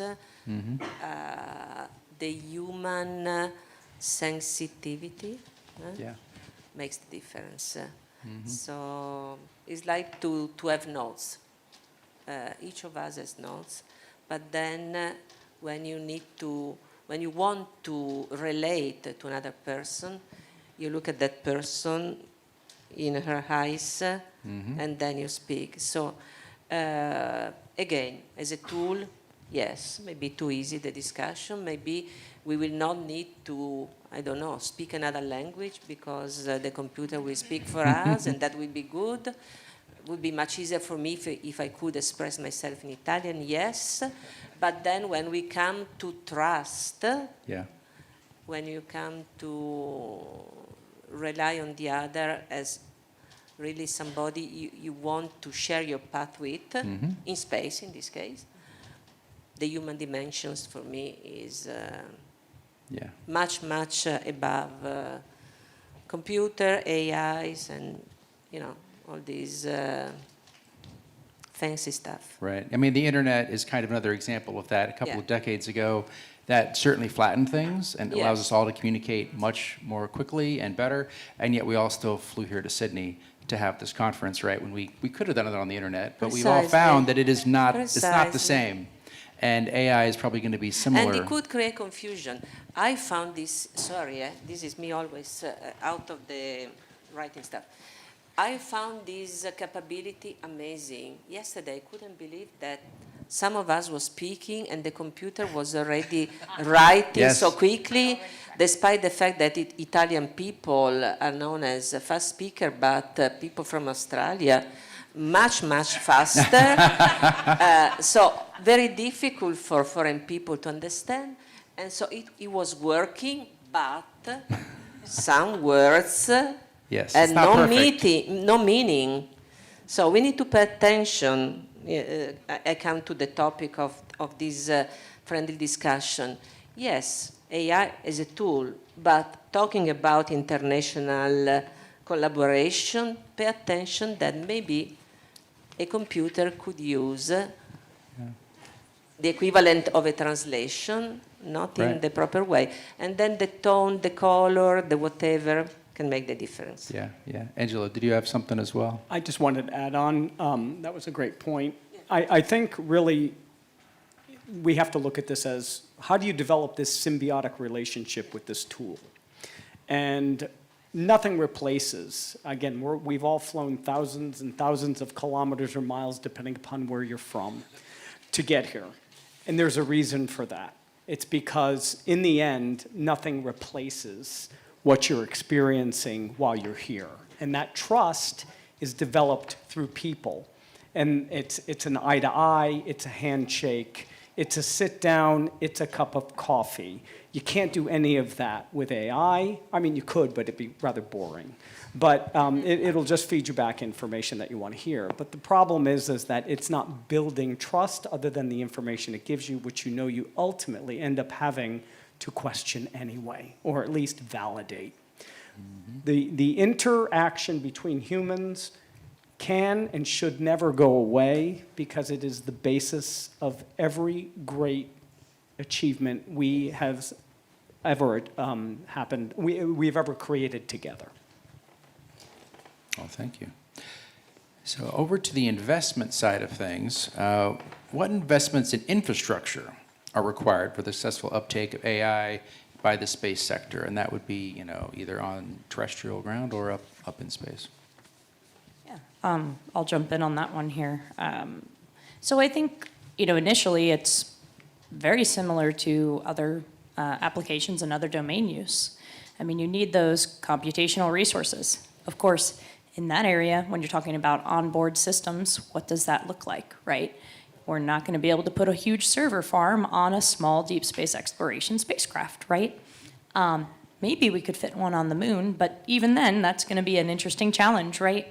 But putting aside the swap, the size, weight and power problems, we need really good test data sets. And I think, we have some really good ones from missions, but how do we also then share those data sets if we're working on international missions, right? How do we share those across different AI platforms? Also need those test environments and those mission relevant environments. And then how do we, especially if we're talking about an international collaboration, how do we then work together to actually verify that those are actually trusted, and get that mission environment maybe for, I don't know, if we want to do Artemis or whatever it may be, right? And I don't want to throw a Lockheed Martin plug in here per se, Christopher, but there are some interesting. He's not going to stop me now. There's actually there's an interesting parallel going on right now from the military application. And so they're looking at these same things, right? Because AI actually is going to be something that's utilized across every domain. But there's this thing called AI Fight Club, and it's actually this head-to-head competitive environment that the Department of Defense is looking at. How do we find the best of the best and test out some of those environments, test out those data sets, and actually find something that meets the current test and qualification requirements for AI use across different system domains. So they're not just looking at land or air or sea, they're looking at cross-cutting across the entire defense landscape, land, air, sea, and space. So, why not develop a similar environment to benefit space exploration, especially on the international level?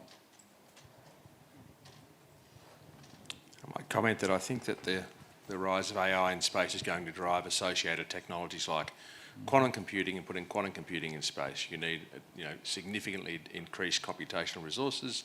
Quantum computing won't solve everything, but it will solve some things, and we'll see moves to get that into space quite quickly. There's already some basic work being done, but I think within the next 3 to 4 years, we'll see QC on orbit, and then once you've seen it a little bit, it'll rapidly expand where we're doing a lot of AI in space rather than having to bring things back down to Earth.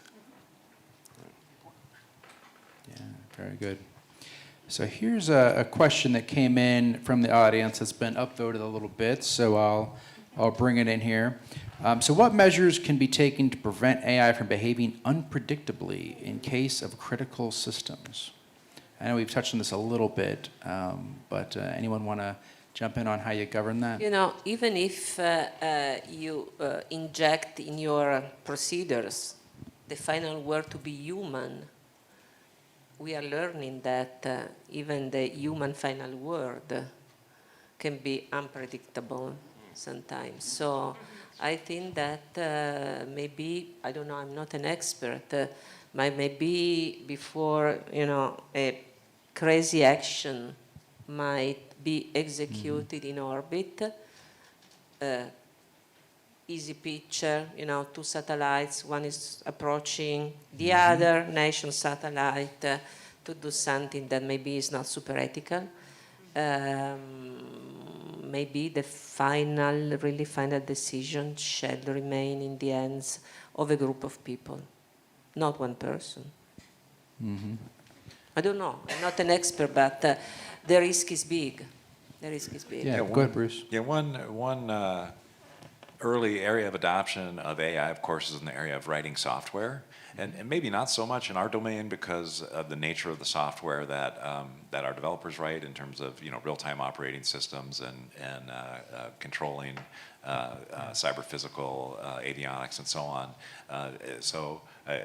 But a number of people that I know who are software developers and more consumer-related things, who are writing scripts and that sort of thing, they're working at fast food places now because their jobs have been outsourced to AI.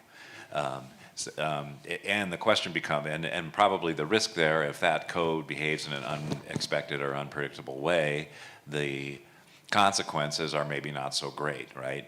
It's easily recoverable, and maybe, you know, it's not a loss of mission or loss of life situation. So reboot your So I Netflix? think for us, Okay. yeah, But if yeah, they do you so, have to maybe- reboot your Netflix. Okay, so that's not the end of the world, right? Yeah, so I think in our area we really have to consider this, and you know, we've encountered things like this before. We've used autocode on very sophisticated multi-billion-dollar missions, and the software team spent a lot of time really questioning themselves of how can we consider our verification and validation activities to be complete when, you know, MATLAB or one of these autocode generators is, you know, we can't trace the code, we can't do a code walkthrough, we can't exercise every path in the code because we don't really know what's in the code. And so I think it's kind of that problem on steroids is what we're facing. So we've faced it before in a different vein, but I think we'll have to address those sort of philosophical questions. And a lot of that, you know, with AI, you can test now, right? So rather than spend so much time in design, maybe you spend a lot more time in test that iterates and updates your design. Go ahead, Sean. Thanks. I think the answer is actually going to come from other fields. If you look at what is the field of human endeavour now that most involves automation, AI, humans, safety, driverless cars. Yeah. Right? That's a thing. Now that's not quite. I don't think any.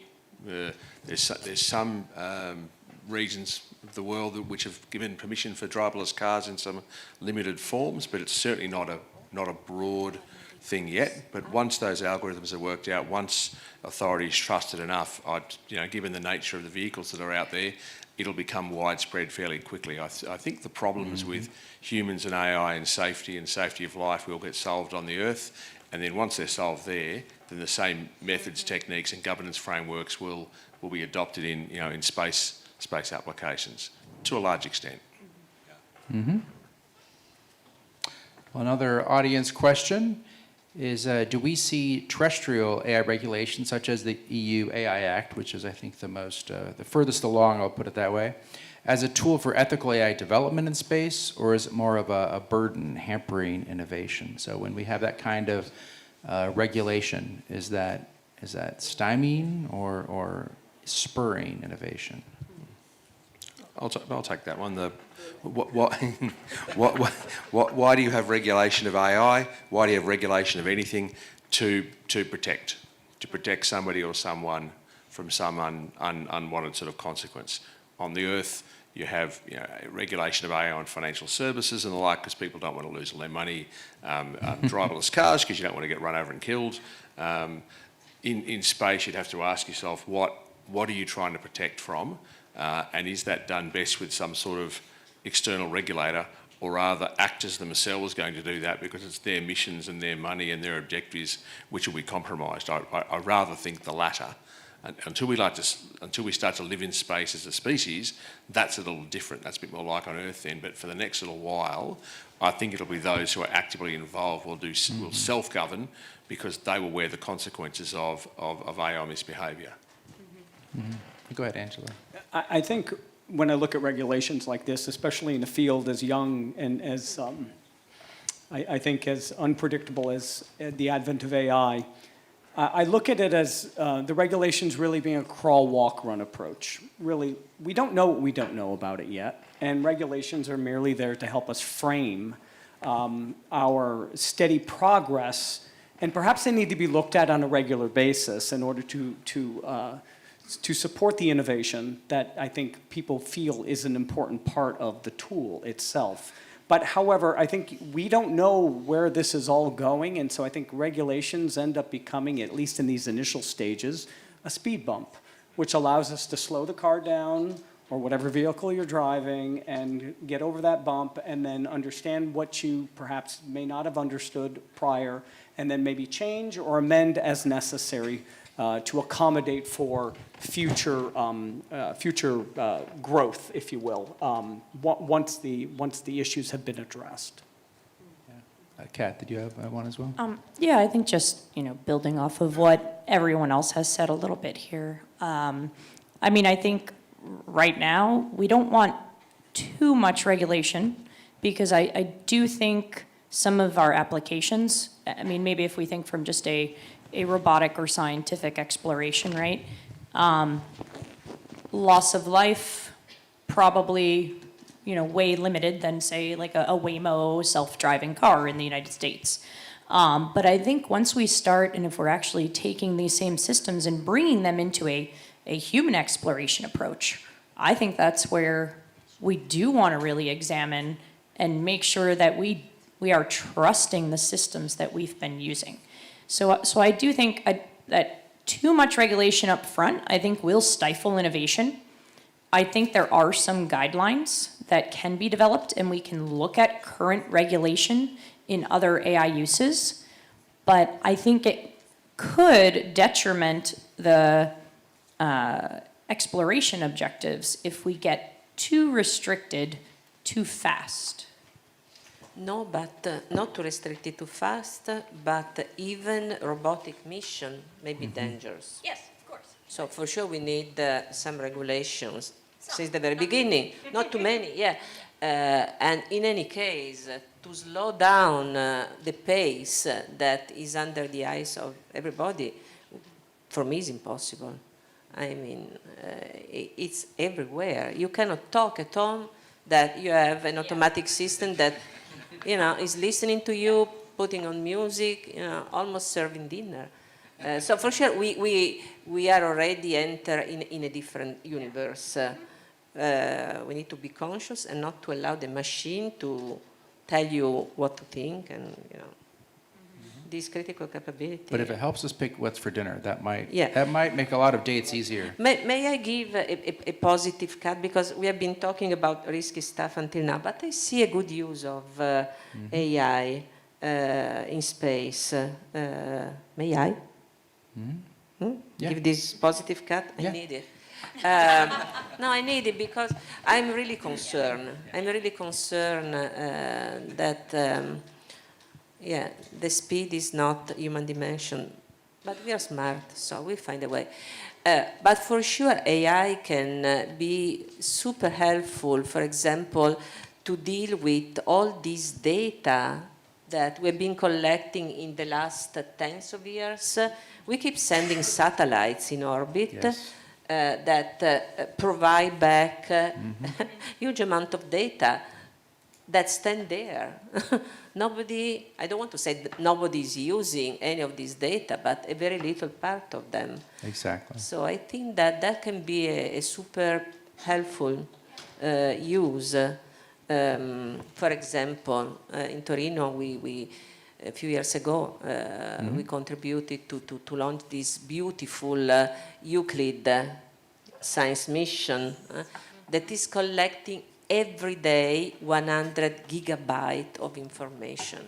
We don't have enough people, enough scientists to dig into those data and to, how can I say, tell us how beautiful is the universe. Right.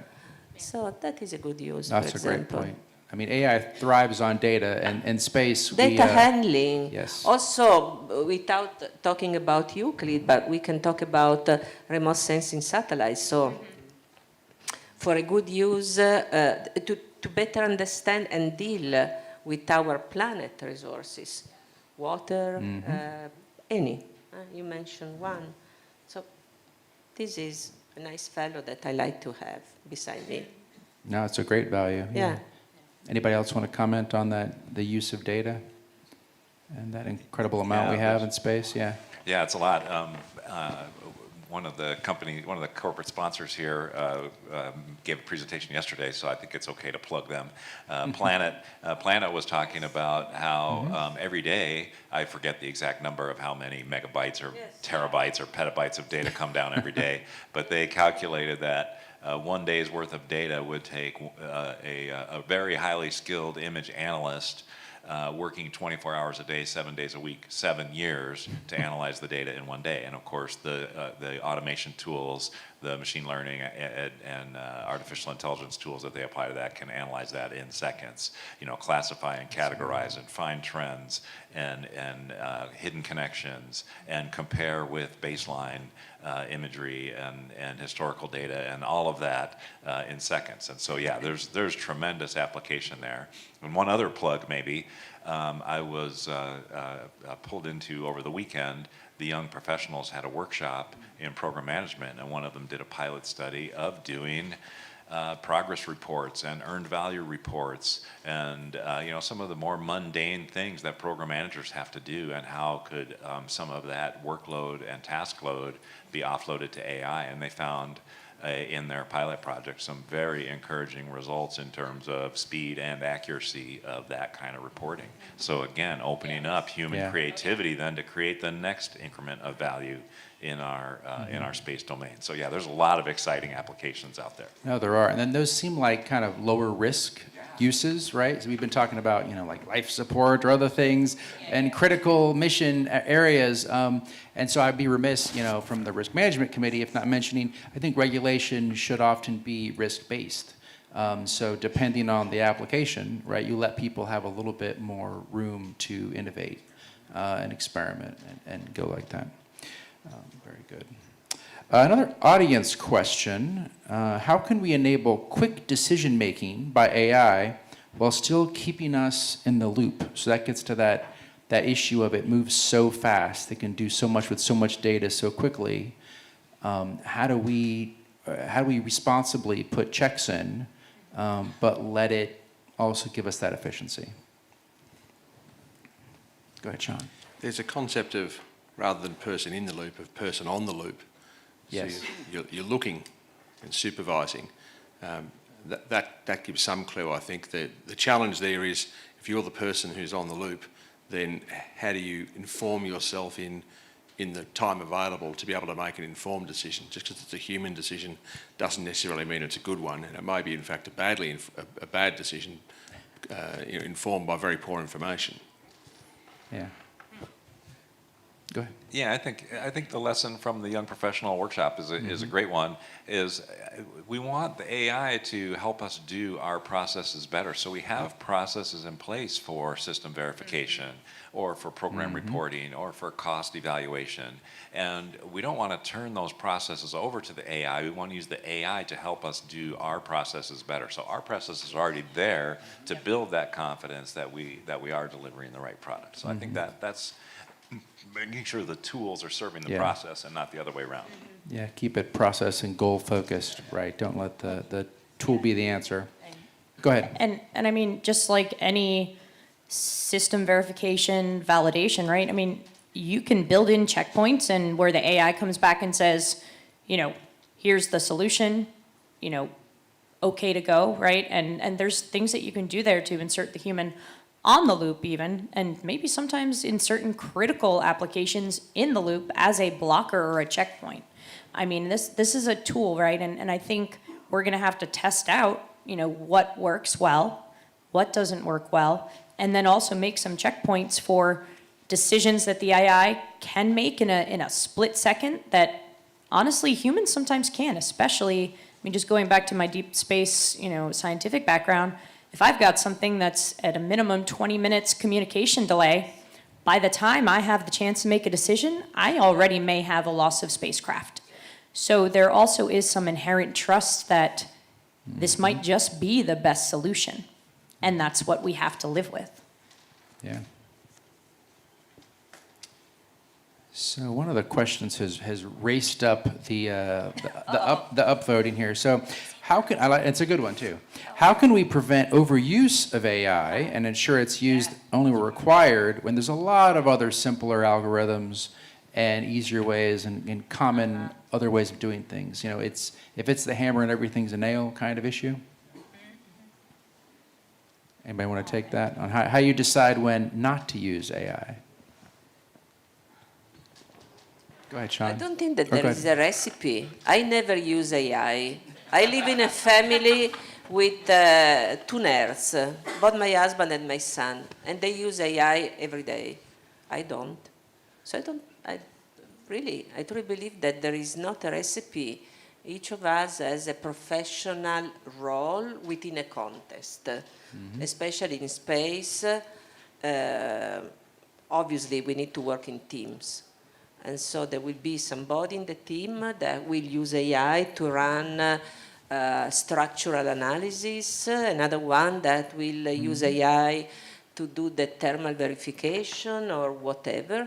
But the team will still remain there to take decision according to the processes that we all know. I would say that the first smell, the first assessment has to be from you, I mean from us. And then again, as you use a computer to ease your life and not to make all these calculations by hand. Yeah, and a lot of this has to do with the resources, right? And we've used AI as a very general term, and I wanted to do that in this panel because there's too many panels that try to define AI before they start. I think we're past that for most people, but you know, we've often been talking about generative AI and the latest type of you know, maybe even multimodal large language models, but there's a lot of other different types of machine learning, deep learning. It's actually also a choice of which type of AI to use and when to use an edge model, and a lot of that has to do with the resources, right? The energy use, the amount of time you have, how much you do need to trust it, how much testing it's had. So I think, yes, there's a decision on whether you use AI or not, but then there's an incredible decision on how you apply artificial intelligence. But go ahead, Kat. And I think maybe just wrapping it back into that kind of the regulation side where, you know, defining some boundaries, but maybe not too much is, you know, like any other time we build in new technology, right? And even across industry is, you know, having committees and having, you know, somebody that helps in that advisory capacity, right? So, you know, your company or your agency bringing together those experts that can maybe help guide some of the use and maybe slow it down where it's needed. And also help you focus on where might be the best spot to use that, right? Because when you're designing a system, when you're building a mission, everything's about the most efficient use of efficiency and safety, right?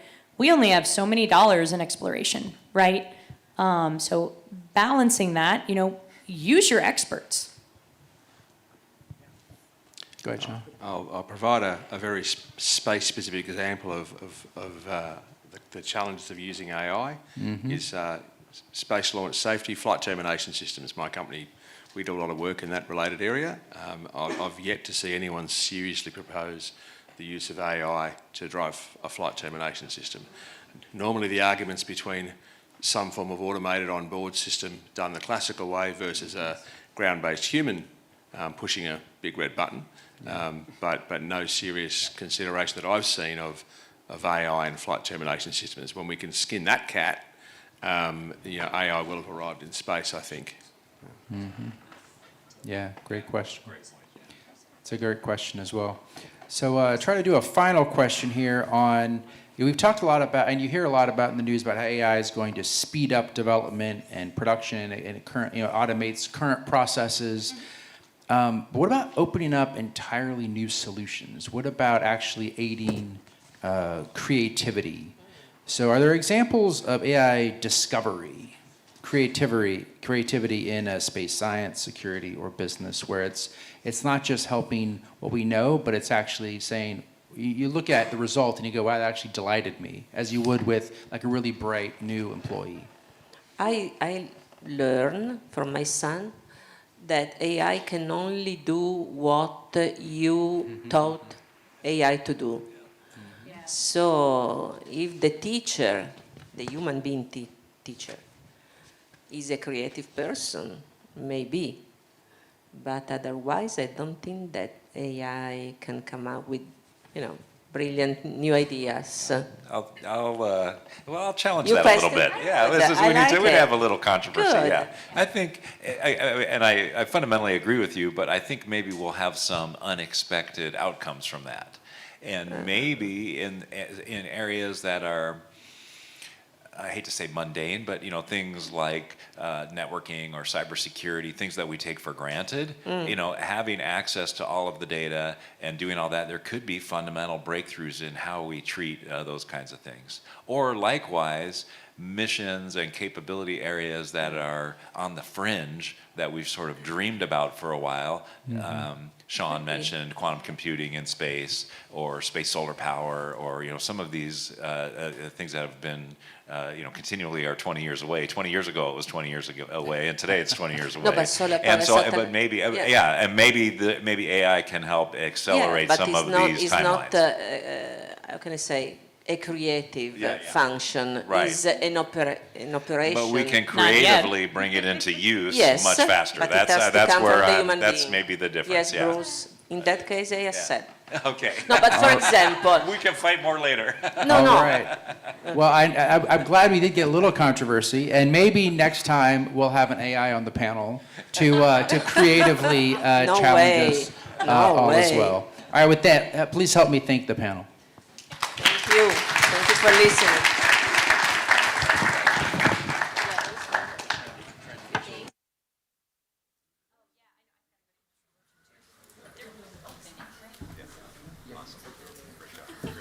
Thank you very much. Thank you very much, Christopher, and all the speakers for this session. Very interesting on AI. So this is the end of the program. You can go to the luncheon, and we will start again this afternoon. Thank you.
Welcome back, everyone. I hope you got some lunch, even if you are all very busy, I think. I'm very happy to introduce this session called Station to Table Perspective on Space Food. And please welcome very warmly Andrew Forstall.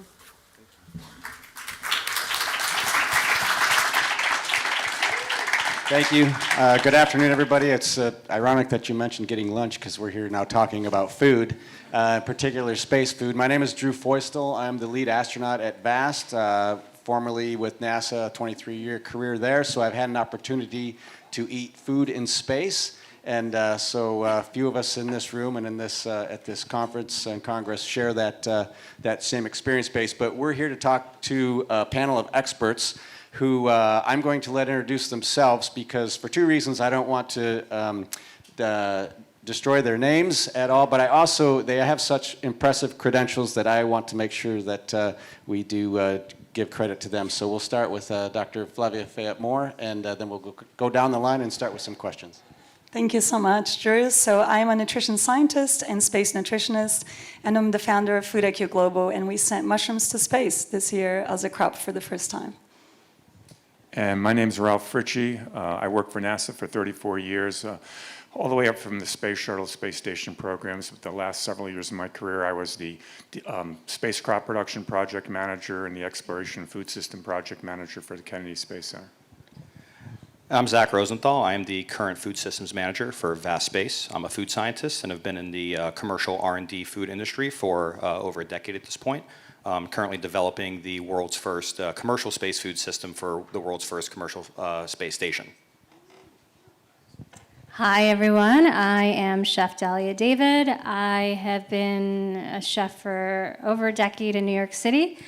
Co-founder of Heritage Space Food. Hi everybody, my name is Jacob Scott-Chamara. I'm the consultant for Interstellar Lab where I run their space program. And we were one of the winners of the NASA Deep Space Food Challenge last year. Fantastic, thank you all. So we'll start with the first question to Flavia, and that question is, how do nutritional needs change from LEO missions to Mars-class missions? What are your thoughts? Great, so I'll start with how does nutrition change from Earth to space, because we have a lot of data in LEO, as you would know. So in LEO, we need a lot more vitamin C because of the high stress and oxidation, so vitamin C helps counteract that stress that happens in the body. We also have a much higher intake of protein. It's basically double the intake on Earth because the whole body protein turnover is quite rapid in space, and you want to help prevent that muscle loss and bone loss to accelerate. And one of my favorites is vitamin D. It's actually much higher than the recommended daily intake on Earth because in space, of course, you can't just go and get your UV from space to make vitamin D, so you have to rely on food, and it's a lot higher, again, for that bone loss prevention. So as long as you can maintain those higher status in space, in LEO, it tends to counteract a lot of that negative space environment effects.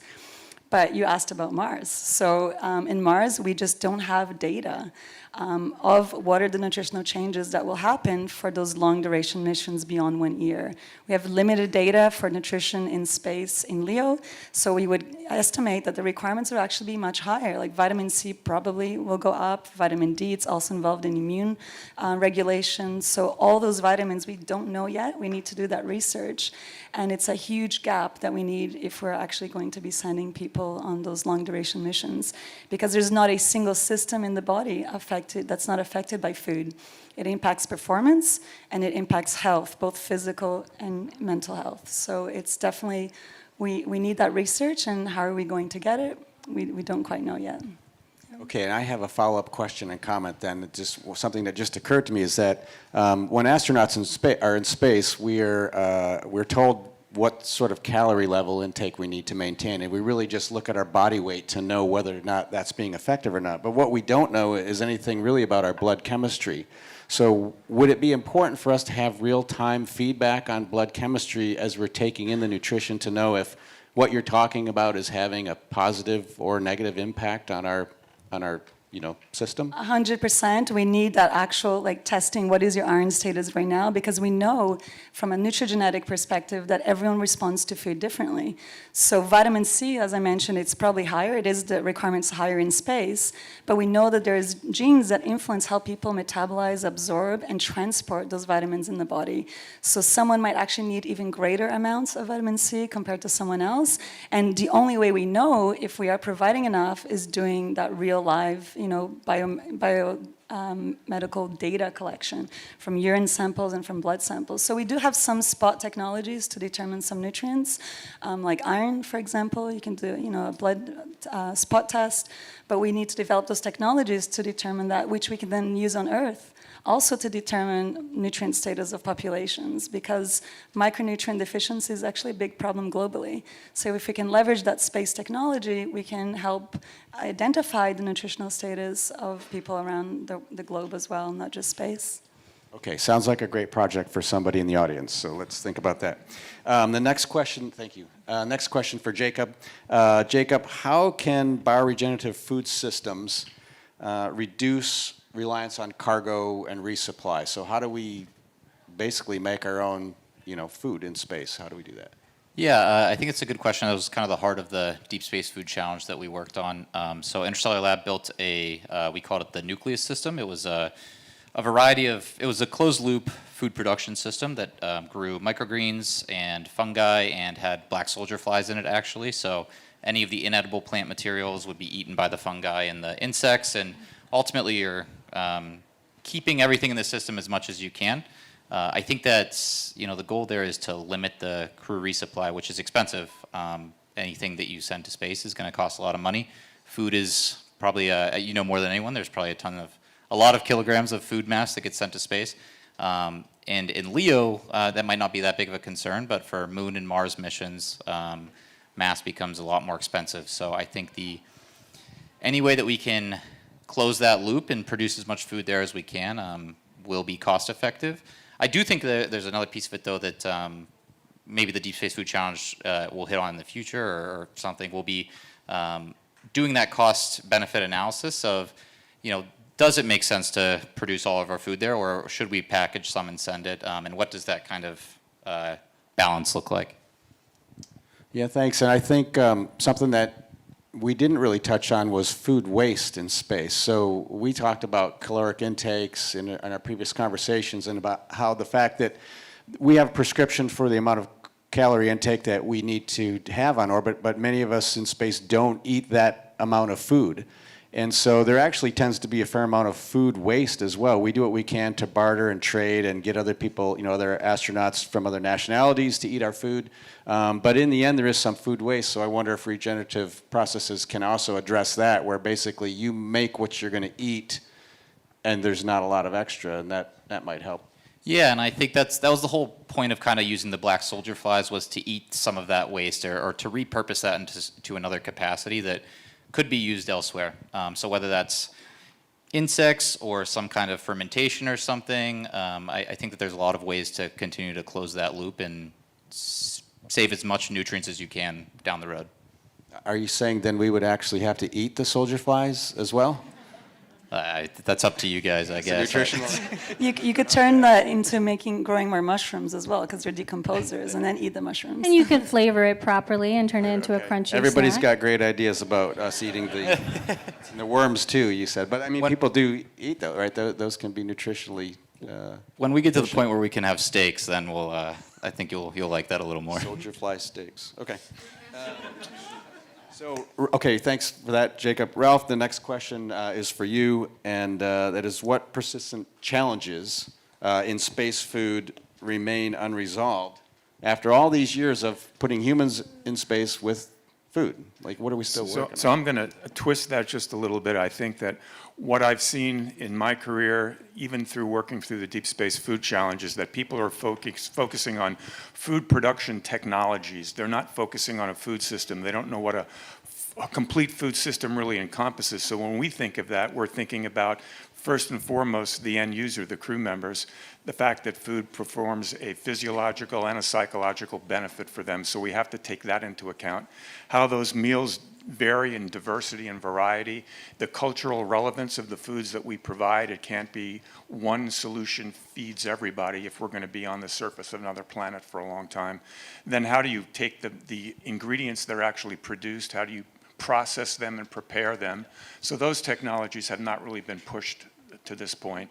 And then right now when you see the food products that people are working on, there seems to be a competition and this innate desire for everybody pushing their view of what that ultimate desirable end food product is. But at the end of the day, it's not going to be one thing. People will tire of one thing. And it can't be just something that checks all the nutritional boxes. It has to be something that meets the flavor and dietary preferences of the crew members eating them. So there's so much more to a food system than we've really even touched on at this point. We're really just now transitioning from fundamental research into how do I grow plants in space to how do I actually then move into something that's an application. Even when you look at how we talk about growing crops, we're usually talking about one specific crop at a time. And we talk about food waste and storage.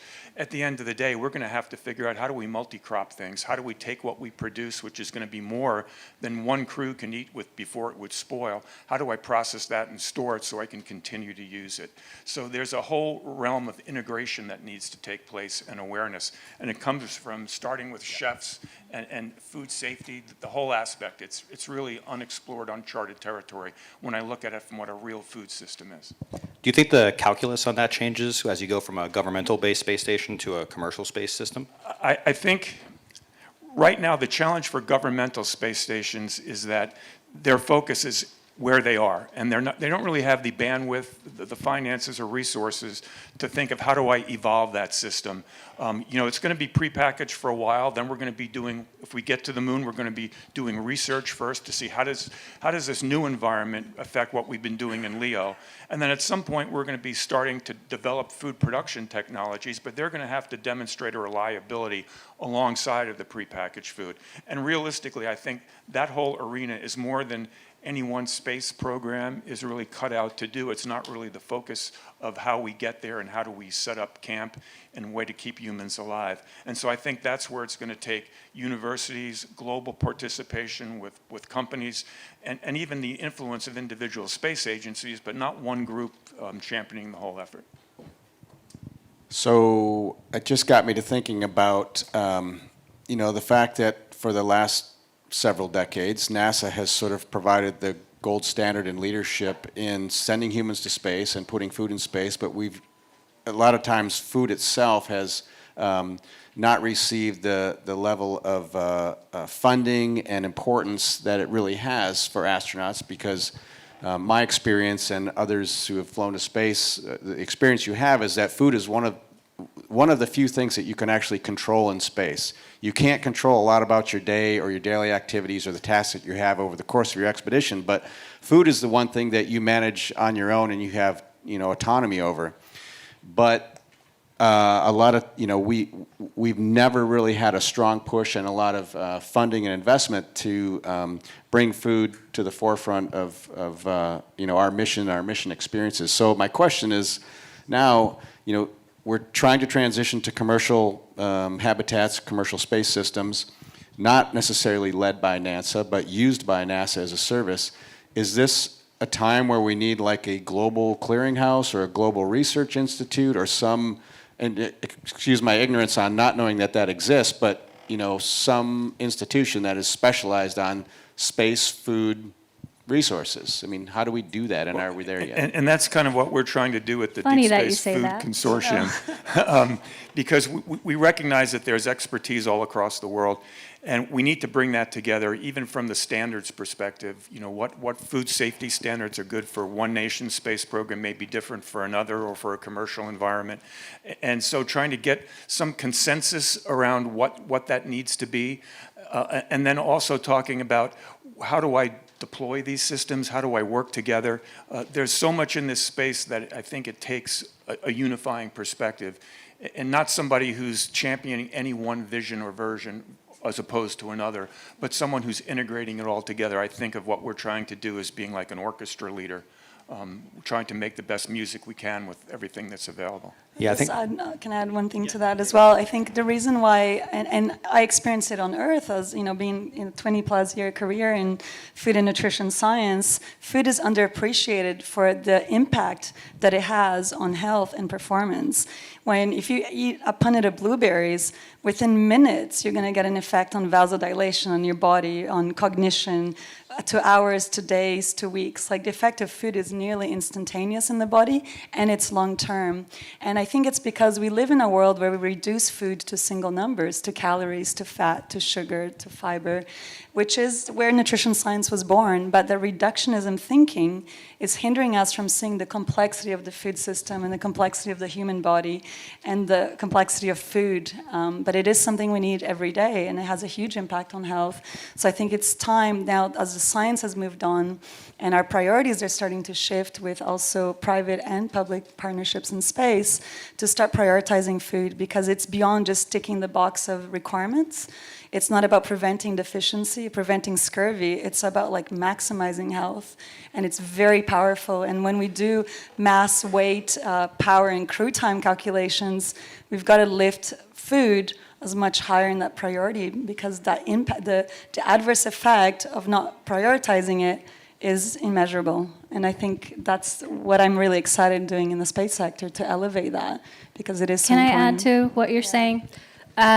Something I don't know if you all think about, outside of the scientific community, the public looks at space food as freeze-dried ice cream. There is a sense that we are, you're laughing, but if you ask anybody outside of our community, what do they think of, right? It's something freeze-dried and most likely ice cream.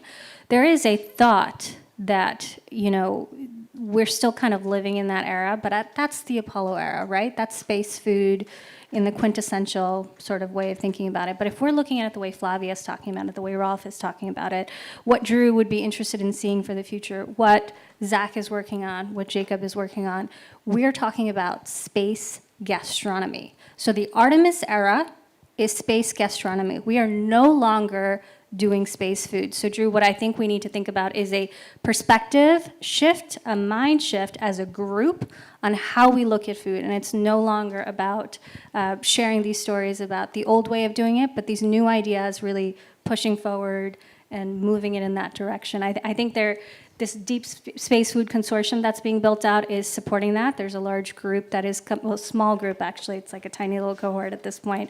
But there is a thought process with the larger community here that we have to consider it as gastronomy and as something that we are creating, bringing all the different cultures from the Artemis Accords nations together to really exemplify who we are as a global community. And I think there's a lot of value in that. Yeah, Dolly, I think that culinary angle is just so important. We're shifting from a food system where it's a lot of prepackaged food. You just open it up, heat it, and eat it. We need to start considering that culinary impact on the psychology of the astronaut. Talking with Drew very closely in my role at VAST, it's really interesting to understand how impactful even just being able to combine different food ingredients together to make a whole meal, how beneficial that is to their psychology and how well that grounds them.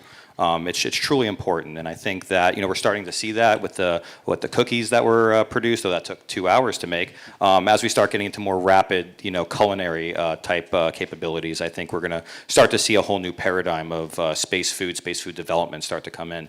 And I do want to circle back a little bit to what Ralph said regarding the policy side. Across the food industry, we do have a harmonized set of global food safety standards. That does not exist right now for the space food industry.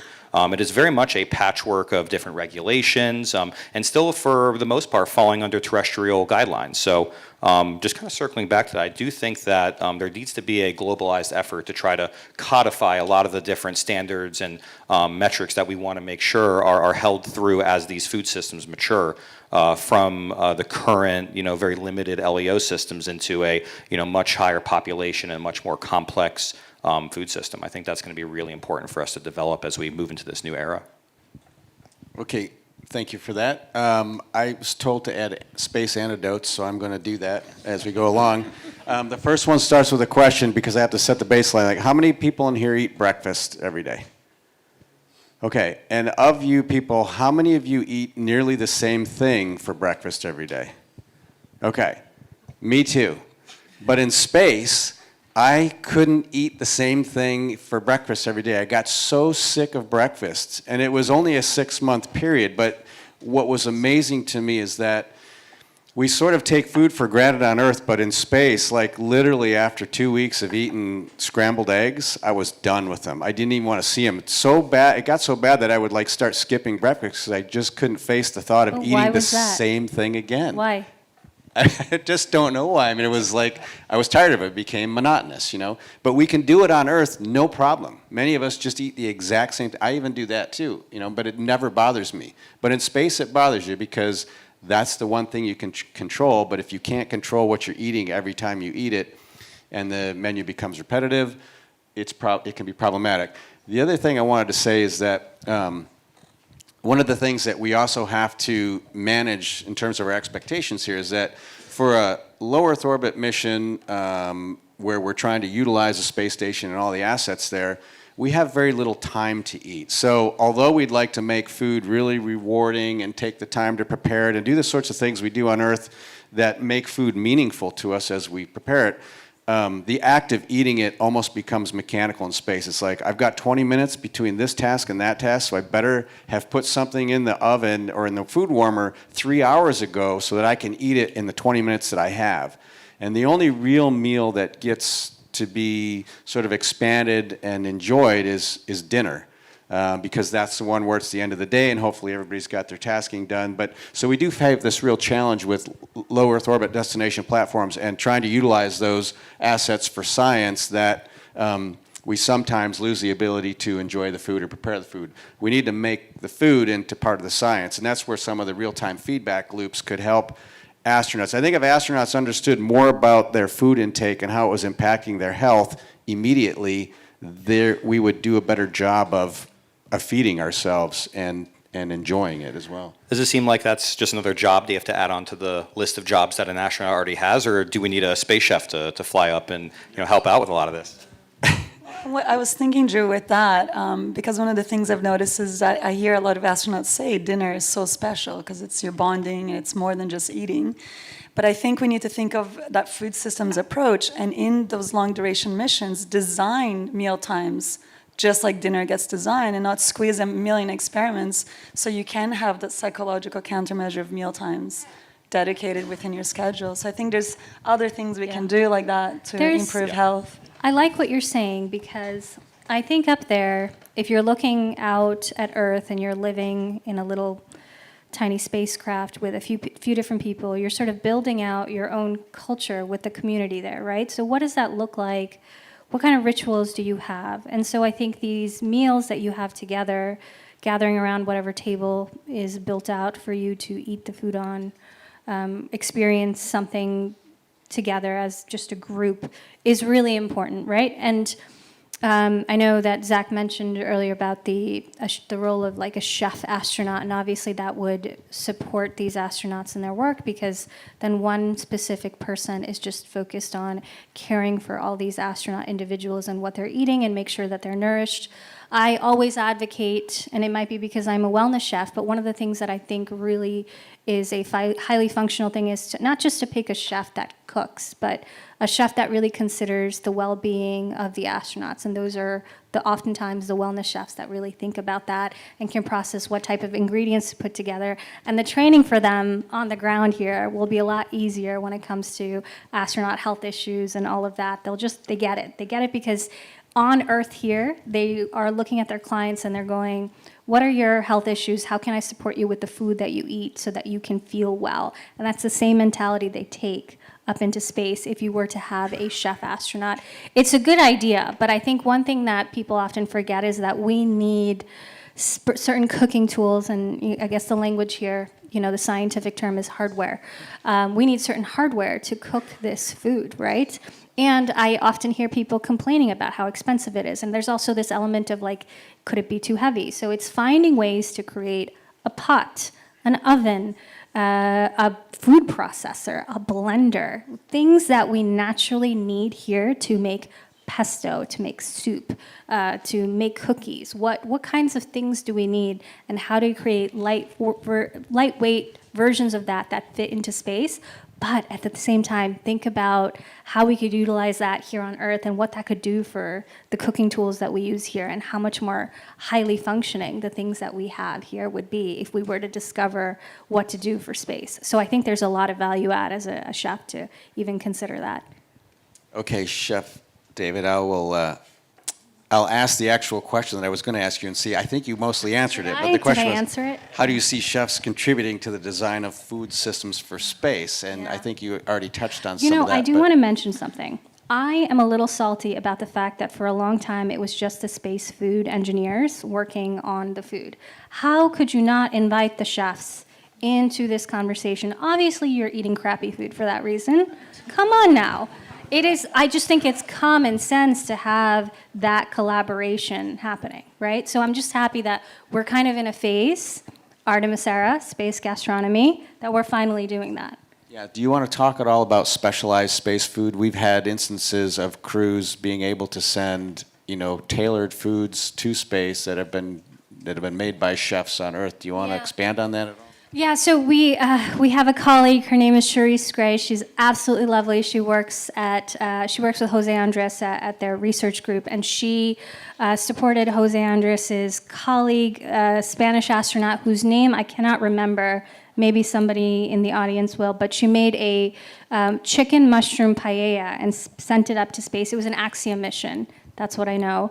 If anybody knows the name of that astronaut, please raise your hand. There you go.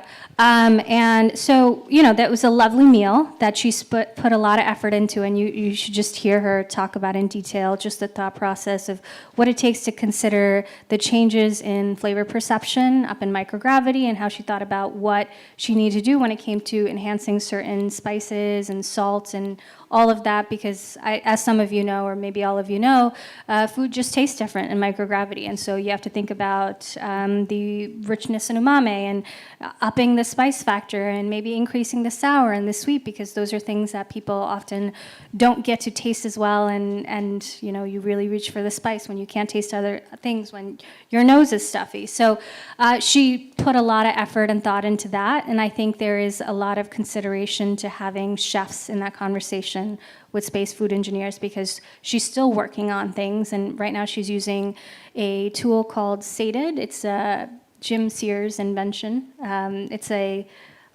do I describe it? Who knows how to describe this thing? It's like a spinning It's pizza a spinning, oven. yeah, and you can make chicken teriyaki and a birthday cake in it. It's really cool. But I mention this because this is not just it. This is just the beginning. These are great ideas. So come up with more. People in this room, come up with more hardware. Think of ways that we can cook in space and come up with that. That's a great lead into Zach's. I was going to follow up real quick. I think there's definitely a really good focus on the chef element here. I think that's extremely important for the culinary side. But I think there's another element here that we need to talk about, in that in order to actually successfully commercialize these products and send them up safely, I think that's a really key element here. We're going to need the food scientists, the food engineers, the food safety specialists. We need to develop a full-on food system and a way of thinking about space food that isn't just focusing on one specific target area, but it takes into account the entire picture. Because there's only one way in which we can be successful in this, and that's if we all work together within our own interdisciplinary areas to execute on the goals, with Flavia on the nutrition side, Ralph on his end, Dali on her end, Jacob on his end. I think we all need to come together to really bring this food system as a system. It's not one individual part, it's the sum of all the parts. Okay, well, since you work for VAST, and I happen to work for VAST as well, I'll ask you the question of how might Haven 1 serve as a test bed for... Yeah, I think Haven 1 serves as a really great test bed for the kind of launching point that we're looking at here for this commercial space food system. Haven 1 represents a shorter duration mission length than what we're seeing on the ISS. So it's a really great opportunity for us to test a lot of these technologies that we need to prove out in LEO in order to do things like support the Artemis missions or support the Mars missions. It's a really great platform. It's also a really great platform for us to understand things like nutrient degradation, nutrition, being that we are going to be, pre-positioning quite a bit of food for a long period of time. These are realistic studies that we can conduct on Haven 1 in space, that are real, with real hardware that's actually going up, no earlier than 2026. So I think, Haven 1 really presents a really unique opportunity for a lot of the systems and whatnot that we've been talking about today to actually become, truly implemented and usable by astronauts like Drew. Okay, I'll ask, we got through all the official technical questions, but I want to then open up a few different ones. And my question is, I did talk about NASA and NASA's ability to supply food to astronauts for the last several decades. Are there assets that NASA has that we could use as commercial industry in our process, like leverage off of that and grow from what they've done, those people, those facilities, that sort of thing? Oh, there definitely needs to be a symbiotic relationship between the commercial entities and the public entities that are out there. At the end of the day, when you go to a grocery store, when you walk around, you look at all the different products, there's maybe hundreds, if not thousands of companies making every individual one of those products that are out there. As a commercial food provider, space food provider, that is a big task to produce every single one of those products to give the crew truly a Earth-like food experience. So that's where we need to leverage both NASA's capabilities as well as the commercial food industry's capabilities. That allows us to create a foundation and a base for the food that we need to send up for the astronauts to have them enjoy. And then that's where each individual commercial space company with their space food programs can come in and develop the individual items that are needed for things like the beneficial nutrition, specific flavor profiles, anything that is needed that we can fill the gaps in that the commercial food industry can't provide. I think that's a really important hybrid kind of sourcing model that we at VAS are exemplifying with our food system. I think is going to be the basis of any sort of short-term or even long-term mission by a commercial space food provider. Drew, I would love to know, what's your favorite space food that you had in space? Was it something that was produced by NASA, or was it a commercial food product that they sent up? Is Nutella a food? Nutella is indeed a food. I have an interesting story about Nutella. I had a bunch of Nutella launched to space for my expedition in 2018, and I made the mistake of making that available to my crew members. And I quickly realized that they liked Nutella as much as I did, and so most of my Nutella disappeared. So my wife, who's here, can attest to the fact that I sent her like an email. I was like, on the next cargo supply ship, I need you to put more Nutella in there, but don't tell anybody that it's coming. And then when it got to space, I hid it all because it was mine, and I wanted to eat it, and I didn't want it to disappear. So yeah, that was my favorite food, and I had to figure out how to ration that for myself. I love that anecdote, Drew, and I think that's a really great example of how, there's so much investment that has gone into the, NASA space food system. But Drew just mentioned it was a commercial food product. That was his favorite product. It's something that really grounded him to Earth. It's something that benefited him psychologically and the rest of the crew. And I think that's a really good example of where the commercial food industry, where I came from, can really be of great importance and assistance with helping develop and implement the next generation of space food systems. Yeah, and I was just going to say, from someone who works with the food industry and with food on Earth as well, there's a lot of opportunities for the food industry and the food systems on Earth to spin into space, and that's a perfect example. There's the Tang, which we call cordial in Australia, is just one famous example that's still being used. But there's, I talk a lot about how space is going to help feed our future, and when I talk to other people that are in the industry that aren't in space, they realize what we mean by that. Because there are products that exist already on Earth that we can utilize in space, that it's designed for space, that they don't know that it is. Why reinvent the wheel? Exactly, right? So one example is an Australian company that makes herbs called McCormick's. They make this 8-gram sachet of dehydrated herbs that look super bright green, that are super tasty, that are super light, and full of those bioactive compounds that are really healthy, that they never thought about that being a space food. So it's about making those connections to go, hey, let's not reinvent the wheel, because like you said, VAST can't do everything and produce the whole food system in space, but we can leverage the space system to advance food and science and technology on Earth to feed us here as well. I also think there's an opportunity for new trends in food to occur because we are trying to solve certain astronaut health issues. So if there is a ingredient that is considered new, but maybe something that the First Nations have known for a long time and can be supportive to astronaut health, it is a really good way to highlight original cultures of this Earth and provide and give back to them, and also bring it forth as something of an opportunity for space food. So I think there's like you've heard of quinoa and fonio and matcha. Those are like the old superfoods, but there's an avenue here with space food and certain ingredients that are beneficial for astronaut health to also be, really great terrestrially in the same application, or maybe slightly different because it's on Earth. And I think there's value in considering new food trends and what that could look like and what that could mean. And when I say new, it's just more like ancient ideas that we're pulling from way back when, and we're bringing it and we're saying this is considered as the new matcha, if you will. So you What'd you jump say? on another aspect, and that is that space is the perfect place to demonstrate the sustainability of the foods that we actually produce, eat, and how we handle the refuse or the waste from. Yeah. What we need to do eventually is we're going to be trying to close that mass loop and use as much of everything as we can.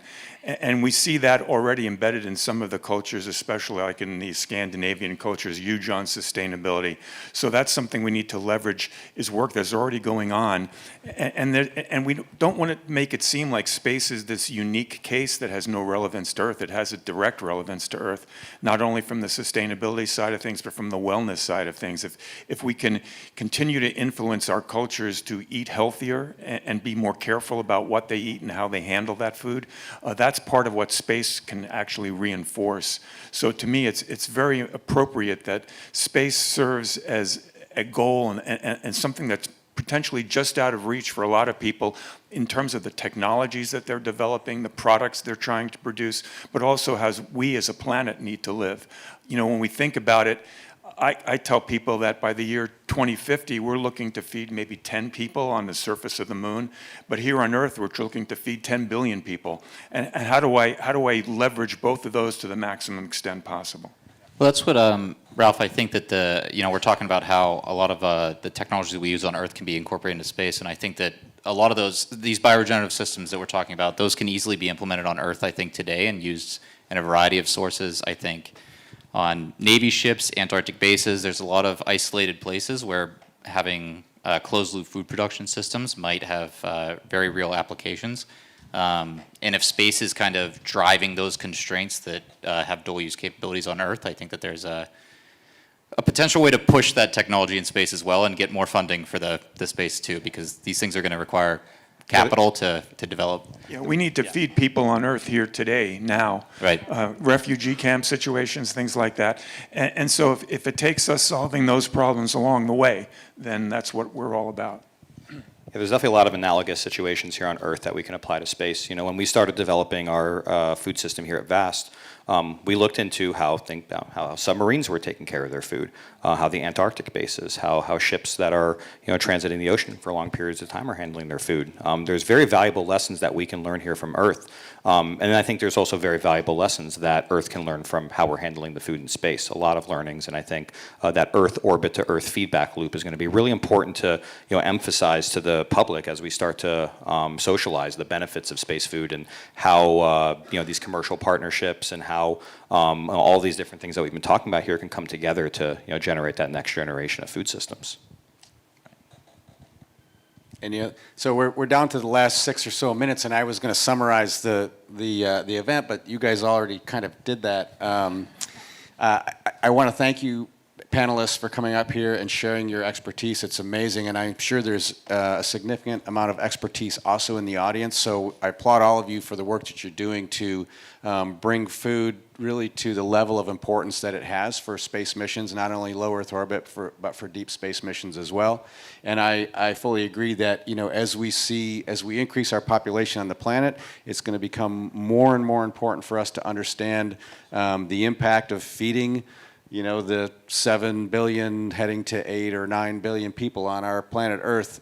It's going to become a challenge, and I think by creating the efficiencies that we will for space food, and surviving in space. Those things are going to help us to do better here on our own planet. But thank you all for highlighting the current gaps and needs that we have, and I encourage everybody to maybe take something away from here and see if you can contribute or get in on the consortium to help make space a better place to enjoy culinary treats and maybe make better here on Earth too. So thanks to all of you.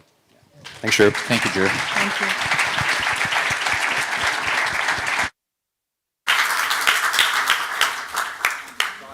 I don't think we're doing Q&A. We're so unless someone has you guys have any closing remarks or.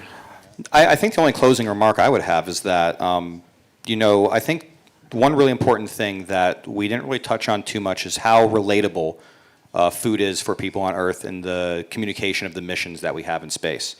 When I tell people I work at VAST, before they even know what I do for VAST, the first thing they say is, oh, what are the astronauts going to eat? And I tell them, well, you're talking to exactly the right person about that.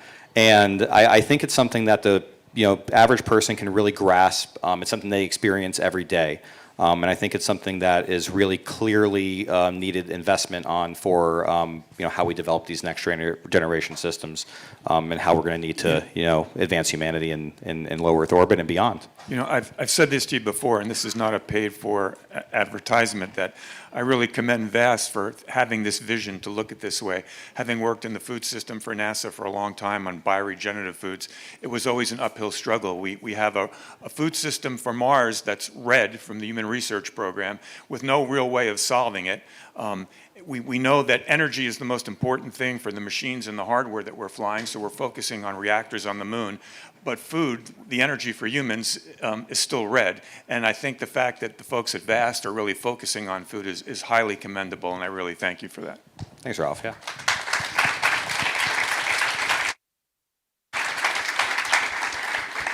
Okay, well, thank you again to our panelists. Thanks, everybody, for coming. I hope you enjoy the rest of the day and the rest of the Congress, and we'll look forward to seeing you at the VAST booth. Come and see us at 513.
Welcome everyone.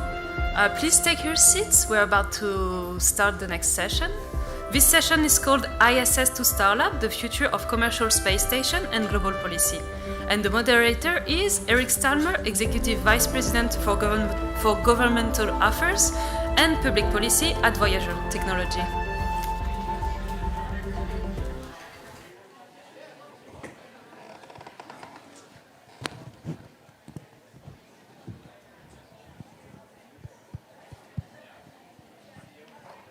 I think we have a video coming here in a second.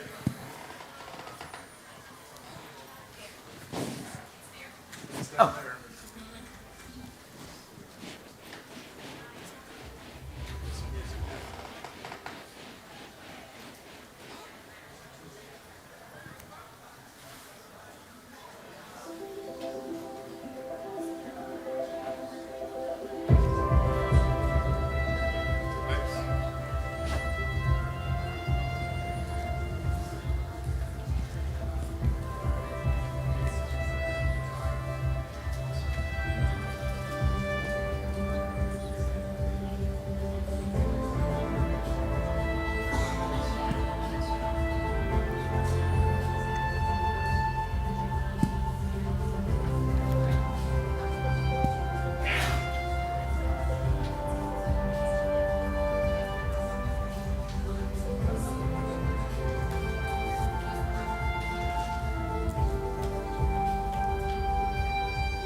Great. Well, hopefully that gets you pretty motivated for this next session that we have. And good afternoon, everyone, and thank you so much for coming and joining us for this global networking panel on, I think, one of the most important transitions in human spaceflight, moving from the International Space Station to the next generation of commercial space stations. As we all know, the ISS has been an extraordinary international achievement. Over 2 decades of continuous human presence in orbit, groundbreaking research and global cooperation. But with its retirement approaching in 2030, we stand at a really pivotal moment. What comes next will define how the world accesses, governs, and benefits from low Earth orbit and the decades to come. At Voyager, we see this not just as a handoff, but as an expansion. The Starlab space station, developed in partnership with Airbus, Mitsubishi, MDA, Hilton, and Palantir, is designed to serve governments, industry, and researchers alike. It will support civil, commercial, and national security missions, carrying forward the legacy of ISS while also unlocking the entirely new opportunities in science, manufacturing, and international collaboration. But success in this new era depends on more than engineering. It requires policy framework that keeps pace with innovation, addressing sovereignty, liability, sustainability, and global participation. And that's what makes today's conversation so important. We're fortunate to have today our 3 leaders who bring a unique perspective on this transition. Marshall Smith, the CEO of Starlab, Issei Shinohara from Mitsubishi, and Issei will discuss the role of Mitsubishi and Japan's vision for continued leadership in LEO, and John Horak will highlight the research and development opportunities that the commercial stations like Starlab can unlock and for universities and researchers alike. So with that, I just want to start a round of questions for the audience, and then questions for you guys, and then maybe some time for the audience. Marshall, Starlab has often been described as one of the most advanced successors to the ISS. Can you walk us through the design and what makes it different from the ISS model today? Yeah, that'd be great. When I think about Starlab, I think of it more than a station. It's more than a space station. It's kind of a vision. Our vision is to really raise the level of what's going on in human development and progress as we move forward. Space is the next frontier. We've always said that, but we're on the verge of that actually being reality. I know ISS has been in orbit with continuous human presence for 20 years. We want to continue that, but open up a new chapter in what we're doing commercially to actually open up marketing, open up manufacturing, open up science and research, unleashing industry to be able to do things with IP that allows new drugs to be made, pharmaceuticals, transformative things to happen in healthcare with respect to kidneys and organ type transplants. We also have wide open development in semiconductors. All of those things are enabled by microgravity, and it requires, really a full-time presence. This is not something you can do like we did in the space station, go up for a few weeks and come back, 3 or 4 or 5 months later. It requires continuous human presence and engagement on that as well. So those are all really important. To your question, though, with respect to design and development, we're pretty far along. We've been involved in the NASA CLD program. We were one of the SIAA winners first time around. We had the largest award. We finished 25 development milestones. We're moving toward critical design review coming up shortly in the next few months. And we'll be moving out on manufacturing as we move forward. The station itself is, as you saw, it's very large. Matter of fact, if you have a chance, please go down to the booth. If you go down in the exhibition hall, you turn right and go to the wall, and you walk down there, you'll see it. It's very large. That's actually just one floor of there's no floors in space, one level of the vehicle itself, but there are 3 vehicle levels that are habitation areas, and then of course, something that's just as tall and as large as this cone section, which has the electronics and support systems for life support and power systems and those types of things. So all of those systems together really makes a very, very large station, much larger than what we've had on the ISS and similar type vehicles that have been proposed. You ask why that's important. Well, the size of the ISS was dictated by the size of the shuttle bay, and we're not limited to what the space shuttle can do. We have other vehicles now that are much larger, allows us more capability. One of the things that does for us is allows us to build everything inside, so we can basically eliminate extravehicular activities, which are very expensive, very risky activities.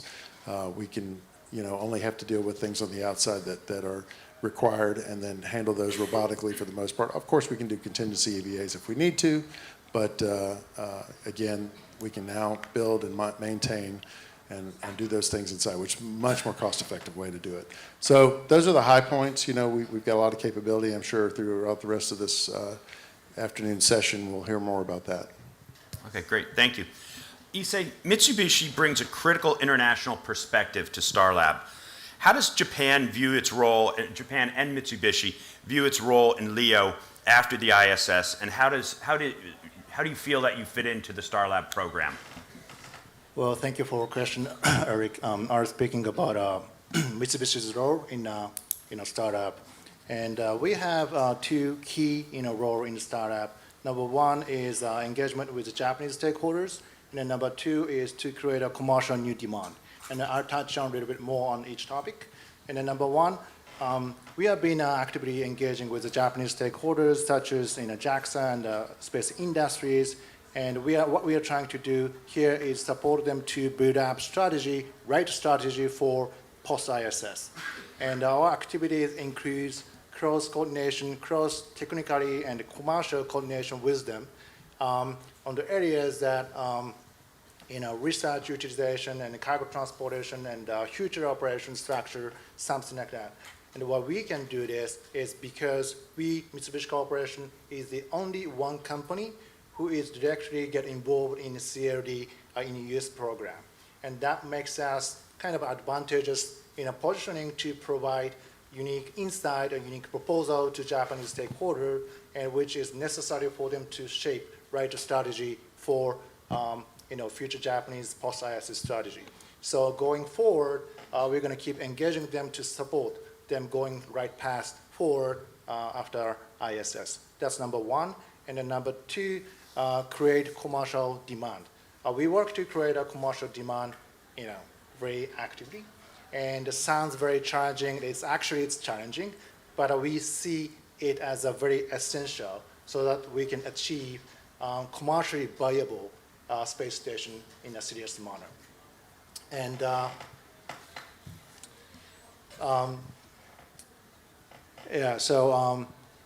that activity requires, tremendous efforts. Not just, distributing, not only just distributing a brochure and a pamphlet, rather than it requires lots of, things like, understanding of needs of non-space industries and, co-developing visions, realistic visions for large-scale commercialization beyond just, one-off experiment on the station, and assembling right partner and teammates if necessary. And of course, we have to secure the fund, which is needed. And more importantly, we have to ensure the customer to transition smooth transition from ISS to CLD. And as I said, there are so many things needs to be considered to really, dig up commercial new demand. But we believe Mitsubishi Corporation has expertise to make that happen, such as broader connection to non-space industries and a trusted relationship with governments across the nations. And I think most important one is positioning as a startup shareholder, which has direct access to mid-tech broker for our customer. So, bringing those together, we are committed to make that happen, make this reality, and we're committed to deliver this value proposition to our customers and for startup. So these two engagement with Japanese stakeholders and creating commercial new demand is the role and value proposition that we are bringing into startup. That's great. John, the Ohio State University, and I did say the Ohio State University, has long been a leader in research, and now it's safe to say, under your new title, is it official? Tomorrow. Okay. All right. Well, tomorrow John's going to get a big promotion that you'll see. So it has to do with the research the great research that's going on at Ohio State. You guys were an early entrant, in the research park mentality that we have for ISS. And you've spent your career at the intersection of research and spaceflight. What unique R&D capabilities do you see from the ground up that Starlab Starlab can provide that the ISS maybe couldn't provide in the configuration? Yeah, so it was a joy to be a part of writing the proposal for Starlab. I have to tell you, when Jeffrey Manber and others and I were typing into the word processor, you hope, but to see what this is now is amazing. And it was always decided that research would be a core value that Starlab delivers. The ISS is an amazing accomplishment. It took 42 flights to assemble it, give or take. Anthony, you can tell me whether it was 41 or 43 or how am I counting. The point being, it was hard to build, and then we figured out how to use it for research. I believe that research is the very first link in the value chain of prosperity. So, the fibers in the carpet, the striped toothpaste that you use, the polymer that's in your badge, all of that at one point was research. And it moves its way through. And so we always wanted research to be a part of this, and that's why it's so important that, today, well, let's say 120 years ago, there was a funny-looking guy in a patent office with a wild haircut and a bushy mustache, and he wrote a paper on general relativity, which was research for sure. But today, every single one of you is a commercial consumer of general relativity through the fact that you use GPS. And that general relativity correction is essential to make sure you find your way to the pizza store, you don't land your airplane 20 yards to the right side of the runway. So universities are the research engine, especially in the United States, research universities, large research universities, public research universities, land grant universities. I can talk about what that is, but basically their mission is to drive new knowledge into the economy for social, economic, educational, and quality of life outcomes. And that doesn't actually happen on the station, okay? The station is where we do the work. It's where we learn. It might be where, as Marshall said, we produce a new product. But until you get that back down to the ground where we are, it's very hard to figure out how does that get driven into the economy. I mentioned earlier, some of my students are amazed that when we had early satellite reconnaissance, we would have film. I have to explain what film is, but we would snap a picture with over a satellite, and then you have exposed film on orbit. And until you had this ecosystem of being able to take the film, kick it out of the spacecraft, re-enter, catch it with an airplane, sequester it, take it to a place, deliver the film, print out and then hand it to an analyst, and she said, oh yeah, that's what, people are fishing in your waters, or, we're seeing some bleaching of the coral reef. All of that infrastructure, which we're going to instantiate through the Vista Science Park and other places, is designed to extract all that value. And so a university's role here is not to be Captain Kirk on the bridge, not to scratch our beards and think about what you should be doing or to advise you on this or that. It's to get our hands dirty and to be Mr. Scott in the engine room, trying to generate new knowledge and new outcomes that fortify the business cases and help those research-oriented companies whose new products and value delivery to their stakeholders has to come from research, and in this case from a laboratory that they can't build on the ground at any price. That's great. There's been a great transition with NASA on depending more and more on the commercial partners. And we saw this in NASA's leadership on commercial cargo and commercial crew. Marshall, question for you. What gives you the confidence that the commercial industry is ready to support and it can support the commercial space stations? And I said plural, space stations. Yeah. So that's right. So, a lot of people go, oh, CLD, commercial space stations, we've never done this before. That's not true. This ISS was built by commercial companies. Those products have been up there and flying and in use for 2 decades. And those things that we're talking about a change in ownership. We're talking about a change in funding and how that's actually monetized. We're talking about a change in how we take the products up, use them, do the research, or do the manufacturing, and how we get that back down to market so that people like us can use it every day. So, when I look at, what's new in my mind and what I think I see is, we have a very, very robust, capable space industry that's able to go build these things. As a matter of fact, has built these things. When I was at NASA, I was, responsible for things beyond low Earth orbit, like the moon, Mars, those types of things. And one of the things that we were walking around saying is that we're at NASA. NASA is turning over low Earth orbit to commercial industry. Why? Because they've got it. They know how to do it. They can handle it. They've developed these systems. They know how to build thermal systems and power systems and launch and take crew up and down and those types of things. So absolutely, I believe that the commercial industry is not only ready for it, it has already demonstrated that. We're talking about a change in how we finance it, how we manage it and operate it day to day. That's great. And as you pointed out, Marshall, the financing part is a huge element of this. The idea is that NASA is not going to just stroke out a big check to do this. We have to go out and prove ourselves. Companies have to go out and prove themselves and raise this money to build these stations. And I think that leads me into the next question for ISAE on the international partnerships. From your vantage point on international partnerships, why are they so essential? I mean, it's a no-brainer, especially as we're here in Sydney talking to so many different countries and everything. And again, you guys were at the forefront for us in being one of the first international partners that we had. But why do you see the advantage, and how does that help grow the credibility and capability for Starlab? Yeah, couple of thoughts. First of all, I think international partnership concept is a very core concept of Starlab, and one of the greatest strengths that a startup has. Because operating CRD will require lots of coordination and cooperation with space agencies and the space industries across nations.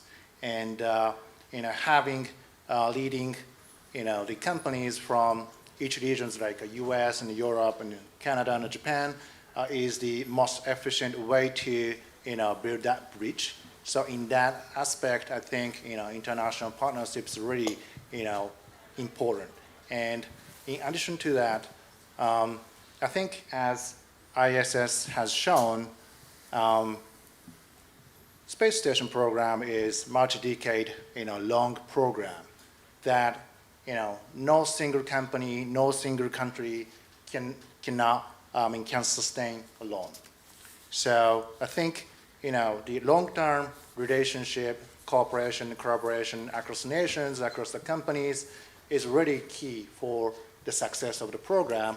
And in that sense, I think Starlab's model, international partnership, is already make it possible for having longer term relationship among stakeholders rather than the structure that are having kind of transactional relationship with each stakeholders, which tends to be a short-sighted relationship. So given those, thought, I think, international partnership is quite important and essential for not only for startup, but a CRD program. That's my view. John, that's great. John, it's being such an advocate for research, and as one of the things you kind of directed our group here was to go out and read the papers, read the technical papers, especially by the students out here that are presenting at the IAC. How do you see the value of the university research and what's the spin-offs from these startups that come out and the global researchers alike? I know you've been really spearheading getting more and more research partners around the world. Can you talk about that and how you're going out and getting these, expanding the research network that you've been doing? Yeah, so we have to be global because good ideas come from everywhere. No one has a monopoly on great ideas. No one has a monopoly on an idea how to address a challenge that goes beyond a border or an opportunity that goes beyond a border. And so we have to be global in terms of how we attract, explore, extract the best ideas from whatever brain happens to originate the idea, wherever she lives or he lives. We have to find a way to bring that to fruition. Research is somewhere between a river and a garden, in the sense that rivers are very hard to turn on and very hard to turn off. They are just a constant flow.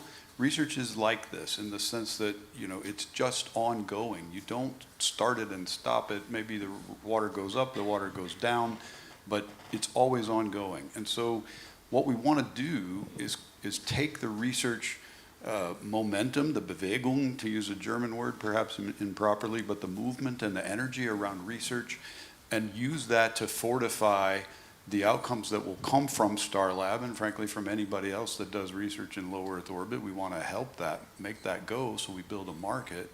And secondly, give people the opportunity to contribute to these challenges and opportunities that we have. Universities are really important for a second reason, and that is we build collaborations all the time. We just build the best teams we can to go after opportunities and try to win them. And so, I'm not saying that Ohio State has everything you need. I'll say we don't have everything you need. We have a lot, but we don't have everything. Nobody does. And so where do you go to get an entity that already does this sort of every day, puts these teams together to address certain problems, and then when the problem is either solved or moved forward, we dissolve the team and move forward so the corporations and the companies haven't taken on a long-term liability in terms of hiring a team of 20 PhDs that have some expectation of working there for 40 years, right? That's not what we're about. So we have to be global because the best minds are everywhere. We have to be global because the opportunities and the challenges that we face aren't local, they are global. And then I think that the third reason that we have to be global and we have to be steeped in the universities is, we kind of all share the same planet. We all need to drink the same clean water and breathe the same clean air. I think we all love our children deeply, and we all share the night sky. And so space is a really interesting and useful place to do these kinds of things and demonstrate the art of the possible, things like Apollo-Soyuz in my own childhood, and things that happen must be possible. And Apollo-Soyuz happened. The ISS happened. It's not an accident. Purposefully moving that forward is how we set the future for the world that we want, as opposed to the one that we'll settle for. Great. Marshall, coming back to you, we often talk about, the future space stations as a replacement to the ISS. How do you see the Starlab scaling beyond just a replacement of the ISS? Like, what new opportunities do you think it'll unlock, and how does the business plan that you have, how does that support these new opportunities? Yeah, great question. You know, when I look at Starlab and I look at ISS, they're going to be quite a bit different. You know, ISS was designed, actually John kind of alluded to it, it was designed by engineers for engineers, what I like to say. So you look at pictures of it, there's wires everywhere, there's, you know, it's literally like John said, we built it and we go, okay, now what do we do with it? Oh, let's do research. And then we went and put a bunch of research systems on there, which took a long time, by the way, and a lot of effort to do. But over time, you know, when we stop and we say, okay, how do we do this from the beginning? You know, Starlab is going to be designed with research in mind from the beginning. It's laid out with the systems that need to be built. We're talking about AI-enabled systems, edge computing capabilities on board, advanced communication systems, sufficient power, cooling, things like that is necessary to support the research systems. Systems to be able to do the airlocks to take payloads in and out. You know, it's all about what enables, it's not the vehicle, which a lot of times, you know, engineers like to think, oh, I'm building a rocket, or I'm building this, or I'm building that, and they get focused on the vehicle. It's actually not about the vehicle. The vehicle is what you use to get you to the mission. It's about the mission. It's about what are we doing. So when I think about, you know, where we're going with this, that's what I look at. What's the main difference is we're focused on the mission, we're focused on the service, we're focused on how do we elevate research and science opportunities and advancement for humankind. We do that by making sure that we set up the system to be able to do that. Great. As John and Issei, the ISS has been in orbit now close to 2.5 decades and operating extremely effectively. What are some of the takeaways, maybe the biggest takeaways that you've seen from lessons learned from the ISS on how we, you know, improve this on commercial space stations? ISS, magnificent feat of engineering prowess, but what are those lessons that NASA has been helpful on in teaching us, and NASA, JAXA, all the different space agencies, and how do you take those lessons learned moving forward on on commercial space stations? You want to go first? You guys have better baseball players than we do.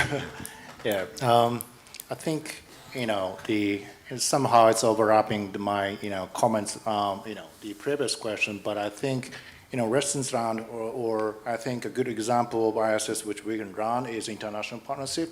You know, there are tremendous, you know, the framework, IGA or something like that. So it's, you know, each country can, you know, do work well for ISS for own benefit, and there's a framework that make it possible. I think that's a really good example and the lessons learned in the ISS from the ISS period.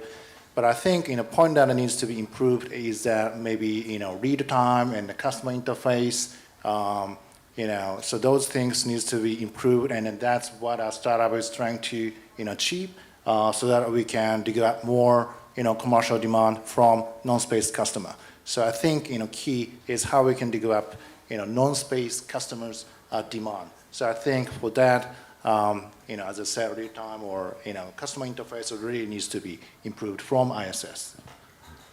Yeah, I think the friction is pretty high sometimes on ISS in terms of being able to get an idea built, flown, and then get your data back. So we want to lower the friction of doing business and make it a little more inductive and less resistive. That's the first thing.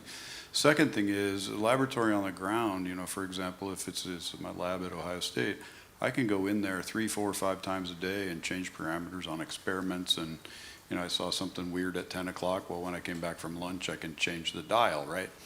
That's really hard to do on ISS. It's going to be hard to do on Starlab, but we need to make the cadence of science and of research and the ability to iterate, we got to make that faster. I think another thing that maybe this is just my own perception, but I think when we put the ISS together, we didn't think enough about the outside. We start putting on payloads on things called external logistics carriers. Well, if it's a logistics carrier, it's not carrying a payload, right?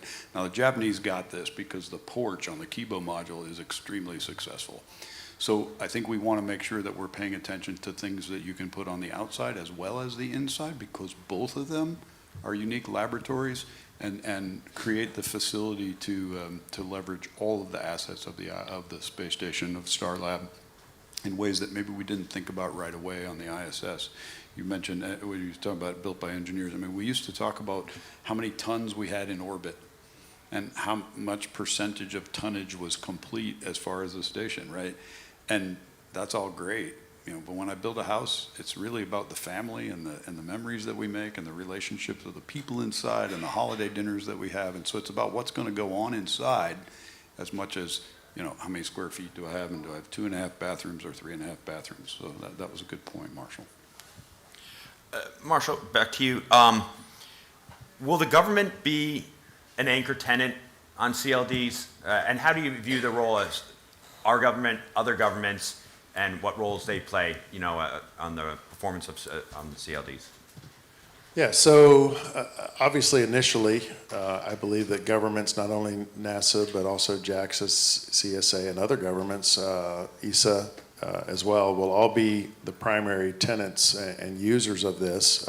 But I believe over time you'll see that change. The cost of going up to do this kind of work is going to drop dramatically from what it costs to go to the ISS. As we move forward, and that will enable other tenants, commercial tenants, industry, other folks, those even individuals that may want to go do that. That will happen over time. I think that you know, I have a vision for as price comes down that you'll see more space stations go up. Not even more Starlabs, but also other stations. I see that is a future that's not in the not too distant future. As we move forward. So again, I think the primary tenants initially, maybe for the first few years, are mostly government kind of sponsored approaches, but I believe that will change rapidly as costs come down. So in our waning minute, I've got a crystal ball question, you know, looking out in the future. 10 years, and I address this to Issa and John, 10 years from now, where do you see, you know, Starlab? What gets you excited about Starlab, the science that's going on, and where we'll be in 10 years? This is easy. The young men and women today that are undergraduates or in graduate school or, you know, maybe even in high school, they will be performing cutting edge research. They'll be flying to Starlab and back, and they'll be creating untold social, economic, educational, and quality of life outcomes for people everywhere. That's what I see. That's great. Issa? Well, I think we strongly believe that you know, so many new cutting-edge technology will be developed, you know, using our station. I think that's the future that we are really looking at. Yeah, I think, you know, when I think about Starlab, I think about its capability. You know, I take this phone, and, you know, nobody would have imagined that this device would enable so much that we can't live without these now, right? And I think that's what you're going to see out of Starlab and space stations in general, is that right now people go, oh, okay, that's cool. What do I do with that? And then, you know, when you open it up and make it capable for researchers and entities to go be innovative and not be restricted by, you know, government restrictions that say you can't do this, you can't do that, or I have to share my IP with you and those types of things. That opens up an entirely new world that will enable, you know, puppy weather, you know, things like that, that you just have no idea what's going to do and change the world. And that's what I'm excited about. I'm excited about the future that commercial space stations, research in microgravity activities, manufacture microgravity, the change that will have on the surface. Because, you know, I like to say, not a dollar is actually spent in space. Nobody's changing money in space. Nobody's leaving their money in space. It's being spent here on the ground to make life better on the ground.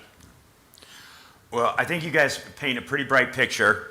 From my perspective on a policy side, we have our challenges and opportunities ahead of us in the near term, but I think we're very well positioned, not just for Starlab, but for other stations, for people living and working in space and doing the critical research that just can't be done here on Earth. And that'll just grow this LEO economy. So I really want to thank you guys for sharing your insight and knowledge on this, and thank everyone for being here. And I think you guys stick around a little bit if there's any questions, you know, afterwards. Please come up. But I've run out of time. So thank you so much. Thank you, Constance. Thank you. Thanks.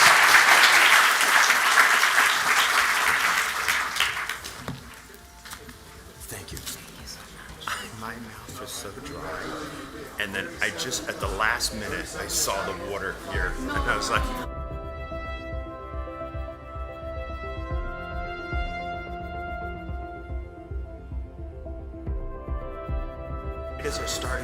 I'm so thirsty.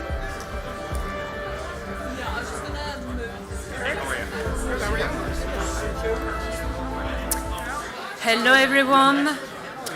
In just 5 minutes, we will continue the program with Humbalani Mudao, the CEO of South African National Space Agency, who will present the role of space for South Africa's resilience. Thank you.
Welcome everyone, please take your seats. We are about to begin this next session on the role of space for South Africa's resilience. Please welcome on stage Umbulani Mudau, CEO of South African National Space Agency, SENSA.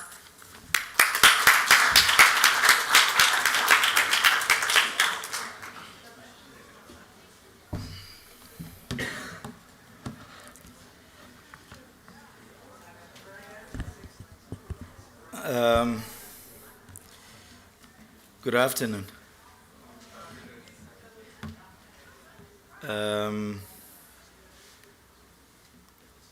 Thank you very much for making time to join us this late afternoon, where I will briefly, without providing all the details, I'm sure you do have access to some of our planning documents that you can also get access in our website.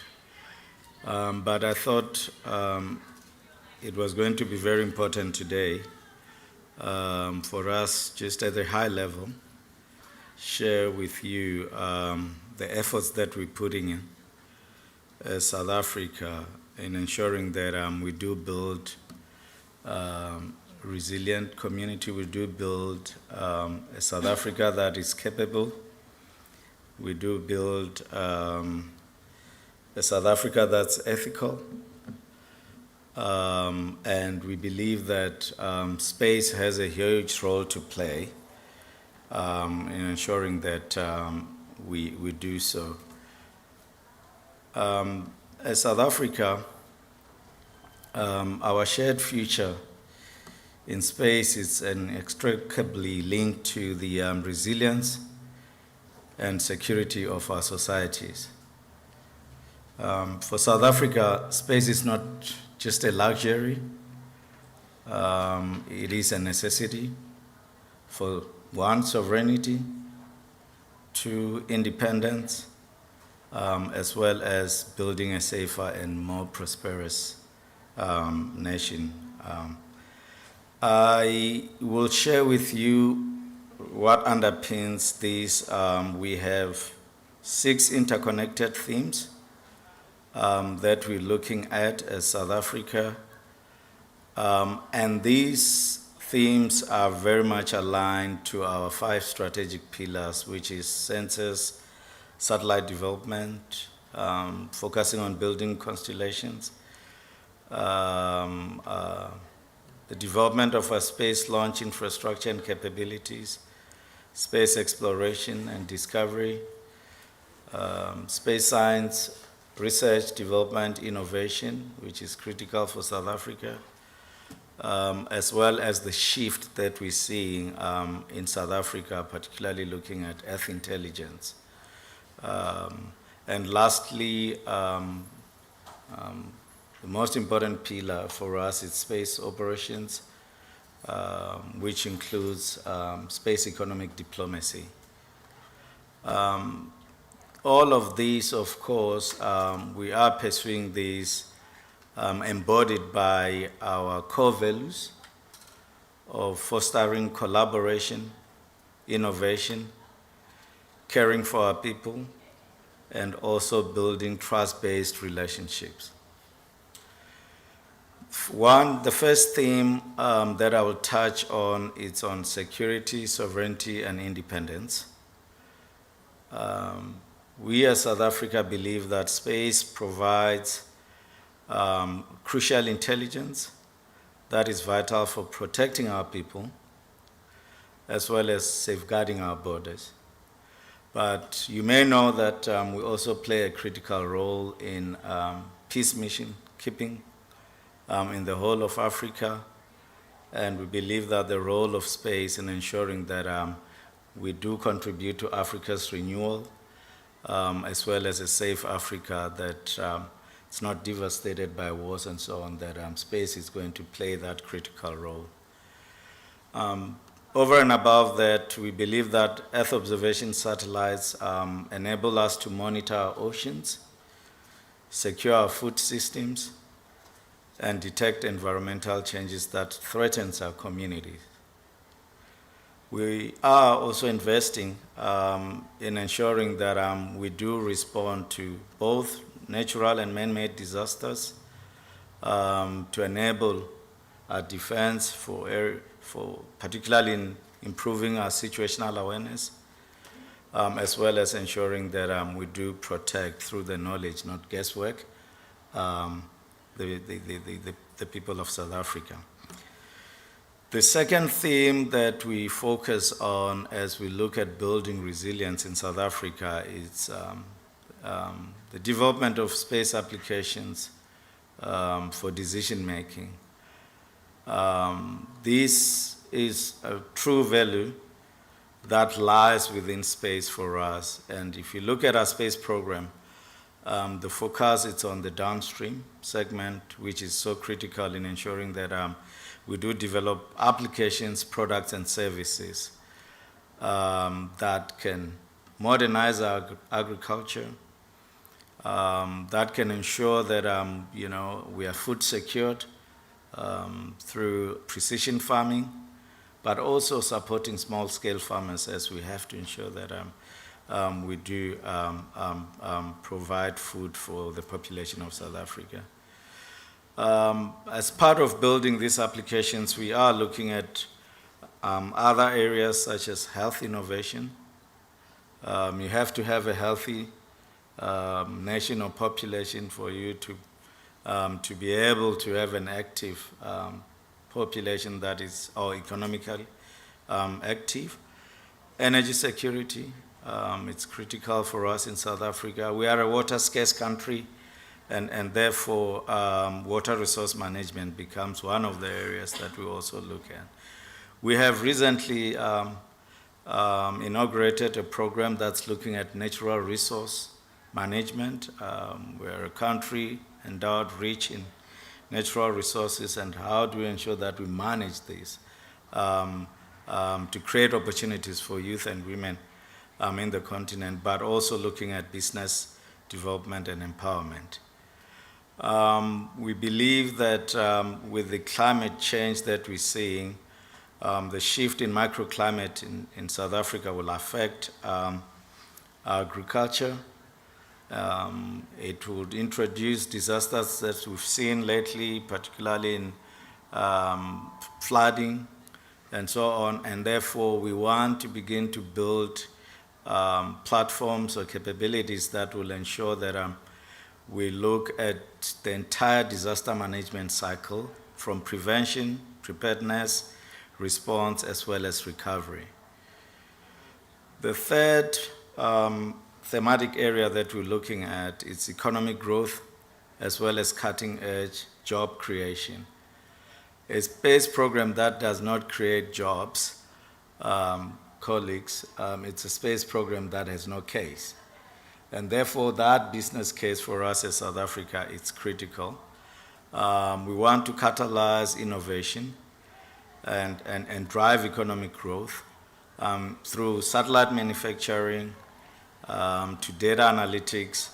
As I said, the applications, products, and services becomes very critical.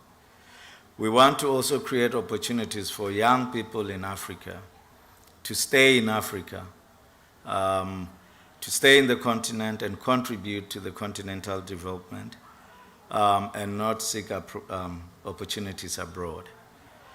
By investing in space, we want to foster a knowledge-based economy, a technological advanced South Africa, and a South Africa that's globally competitive.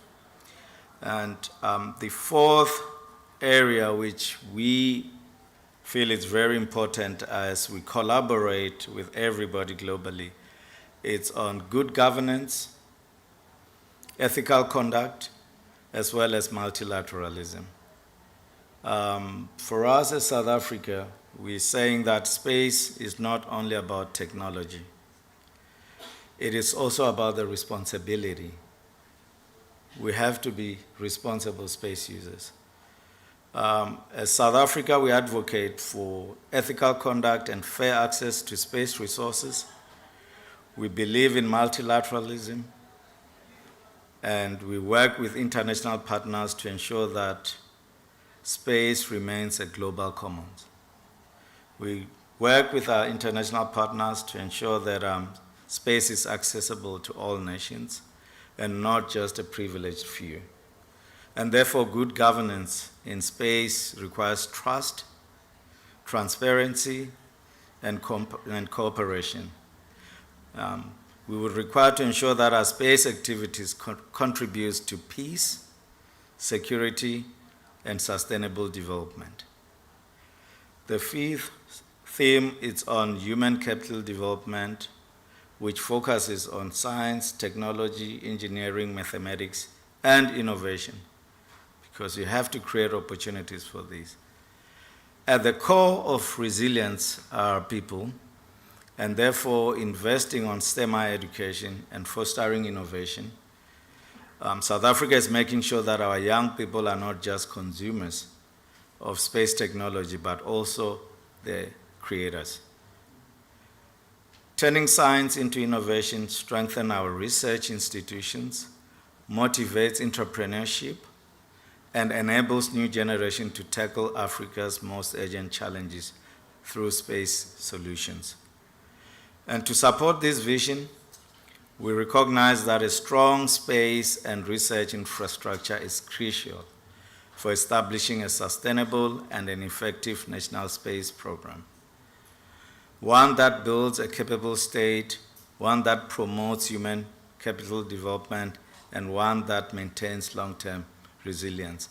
And therefore, we're very deliberate in investing in human capital. There are a number of instruments that we've put in place to transform, but also to implement space program that's transformational in its nature. The last one is space diplomacy and international collaboration.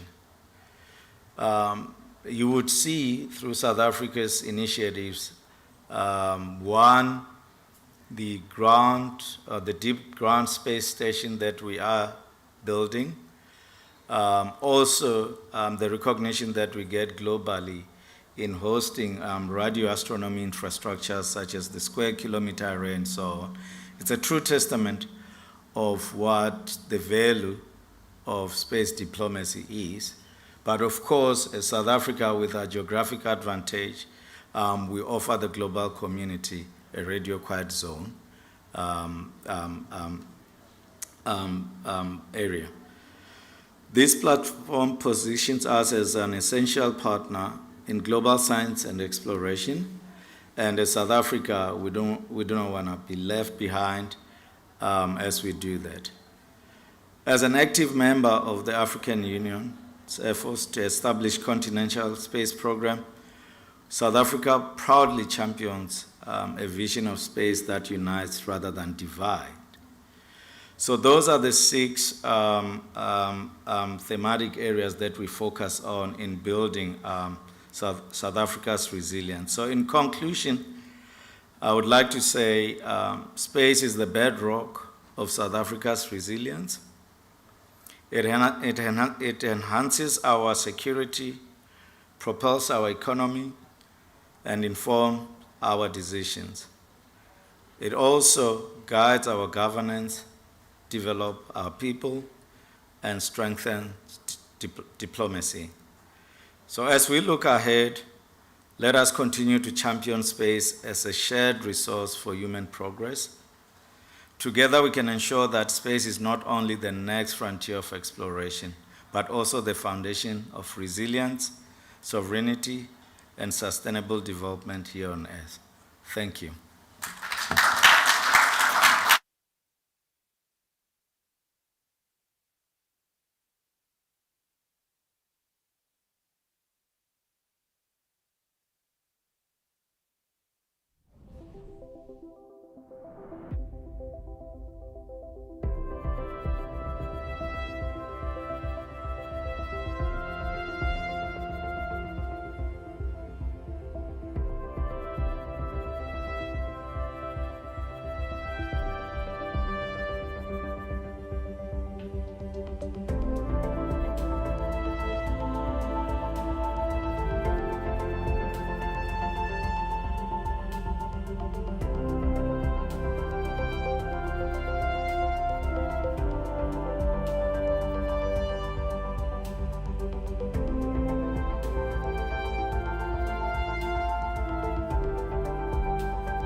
Welcome everyone, please take your seats as we are about to begin the last session of this day.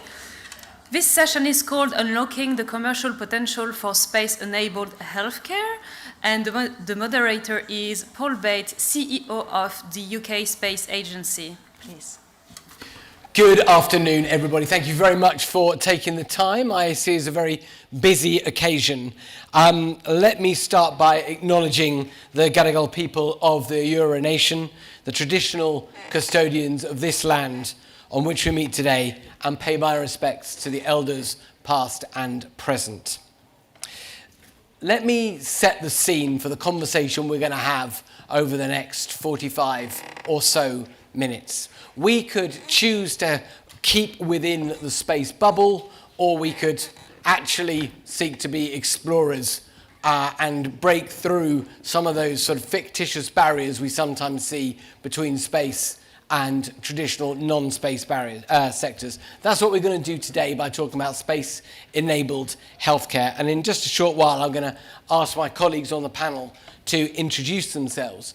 But I just want to draw your attention, sort of whet your appetites, because the reality is that space represents something unique and powerful for the healthcare sector. Satellite-enabled telemedicine can serve regions that otherwise will struggle to get healthcare to their people at the time and pace that is needed. Microgravity research is accelerating pharmaceutical innovation. And there's a whole series of cutting-edge technologies that were developed for space that have real-world applications throughout healthcare and life sciences. We know that there's been work for at least the last 2 decades aboard the International Space Station, and we're proud in the UK that we have a really vibrant SME, small, medium enterprise sector that is deliberately challenging the status quo and the received wisdom on what can be done for and through space. We're seeing routes to unlocking commercial markets in space biotechnology solutions, genuinely addressing the real-world healthcare projects and problems. We often talk about how space can benefit life on Earth, but I think we bring it to life when we talk about the most basic of human needs, the need to stay healthy, to have well-being, and that's what we're really going to be discussing on this panel today, whether that's astronaut health or health for people on planet Earth, on the surface. So the aim of this panel is to bring together colleagues from industry, from venture capital, from the private sector, from government, so you can hear different points of view. We want it to be an engaged and feisty discussion. We've agreed as panelists that there's going to be no physical violence, but as far as the cut and thrust of debate goes, the floor is open to you all. So we'll try and make this an interesting conversation for you all. There'll be some questions that I'll moderate, but we also want to hear from you in in the final few minutes, we'll leave as much time as we can for Q&A from the floor. So please get ready with your questions.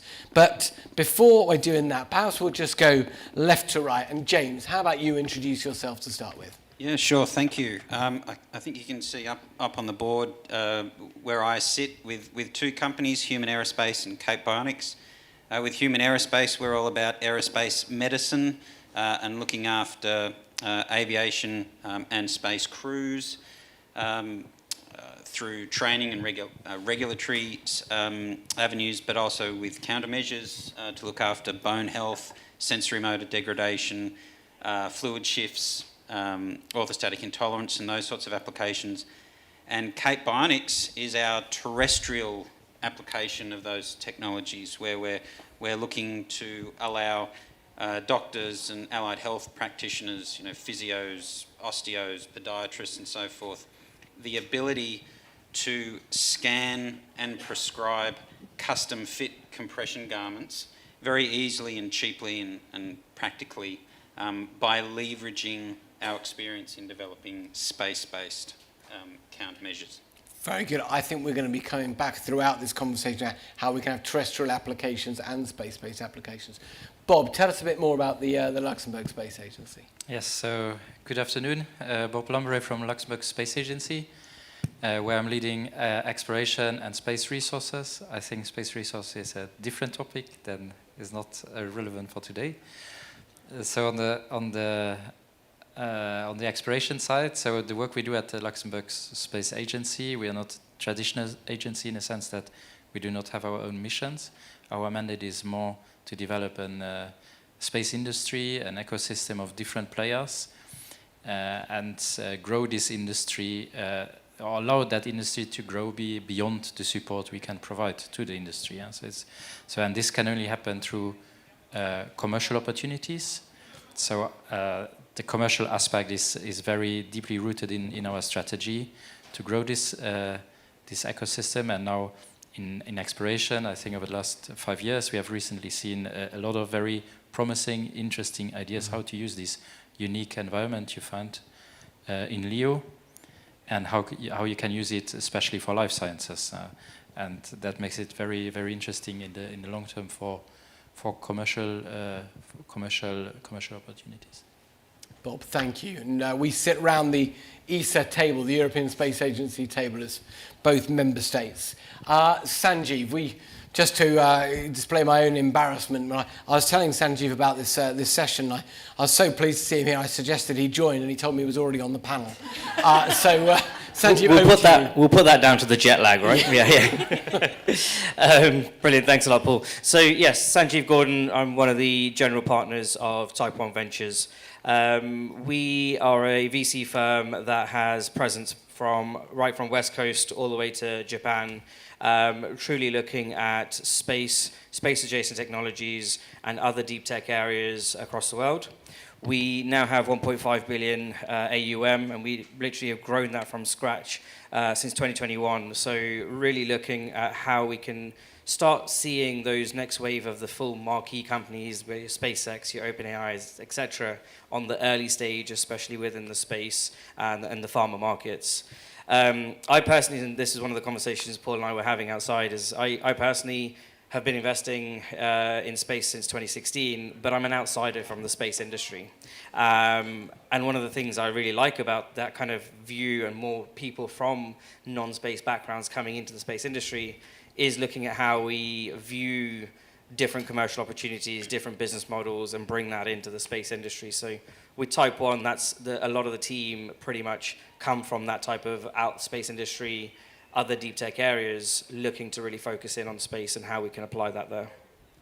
Bring the capital and also the mindset. Exactly. Are you early stage investor, Sanjay? We're actually stage agnostic, so we have early stage funds right through to growth stage funds. So I joke about it, but we've done checks of 300,000 right up to 300 million. Wow. Yeah. Okay. Yeah. All right. Well, if we end up writing any checks on the panel, that's a bonus. But Brooke, will you introduce yourself and tell us a bit more about you? Thank you. Good afternoon, everyone. So I'm Brooke Mills. I'm CEO and co-founder of SIAA Technologies, and we like to think that we are a human-centric space business focused on prioritizing human healthcare in space and then looking at the ways that innovation in space can come back and translate to on-Earth applications. Terrific. If it's okay, we'll just stick with you for a second, because we're going to talk a little bit to start with about opportunities and use cases. Could you sort of look maybe 5 years ahead and tell us what do you think the most pressing health challenges are going to be and how space-enabled health technologies are going to address those challenges? And if you can take that for space but also on Earth, so much the better. Yeah, absolutely. So, you know, there's a huge focus at the moment on humans getting back on the moon. There's ambitious goals out there to eventually put humans on Mars. So what we're going to be looking at in the future is humans are going to be in space for much longer and much further away from Earth, so outside of the protection of our magnetosphere, which means really high exposure to radiation. So that is in the healthcare that they interact with and that keeps them safe and healthy and everything while they're on their missions, but also looking into fundamentally what that's going to be doing to their DNA because of that radiation. So we really see a huge priority in these long duration missions outside of Earth's protection needing to be a huge focus for research and technologies to make sure that humans are, you know, being put out there safely instead of just as collateral as part of space exploration. It's a really good way of bringing to life the challenges we have at the moment, not going to be the challenges in the space for the next 5 and 10 years. You're really projecting ahead. And Bob, Luxembourg Space Agency has been one of the most focused of the agencies, and you've made a real bet on the value of working in microgravity. Can you just tell us a bit more about why you've made that bet? It's a bit in line with what I said in the introduction, is that for this company to grow, it's extremely important to have customers beyond the traditional space agencies. I think we get to a new area where we are going to use space for different industries. So it's all about the product or service you want to deliver and the value you create for the customer. And there, the life science in microgravity is a new field that developed quite dynamically in the last 4 years. And that's where we see an opportunity. And also this whole new commercial LEO destination environment, they also will only drive when they have commercial opportunities. They need commercial customers. So we are a bit too small to now support large infrastructure development. But on our side, we believe it's extremely important to have these commercial activities on these stations. And that's where we see an opportunity for our space industry. And that's why we support these companies. And life science, I think, is clearly one of the broadest areas with very interesting ideas in microgravity. For what it's worth, I think the identification of particular sectors, and life sciences being one of them, is probably going to be the way in which we switch on the non-space, rather than just saying space is great for everyone. So I hear what you're saying. I think it's absolutely right to focus on these particular sectors. We might move on to something else, but I want to give Sanjeev and James just a moment to react. If there's anything you wanted to add to other points that have been made so far. I think one of the things that I'd come into is the way we talk about it to a lot of our investors who don't necessarily come from space backgrounds as well, who see the opportunity here. We talk about space as an enabling technology and an environment. It's not a sector in itself, and it should never be siloed as a sector, because a lot of the times all these different innovations that we're looking at are actually disrupting a lot of other verticals. So we're talking about here, the application of space, both as an environment and the enabling technology from that into this healthcare industry.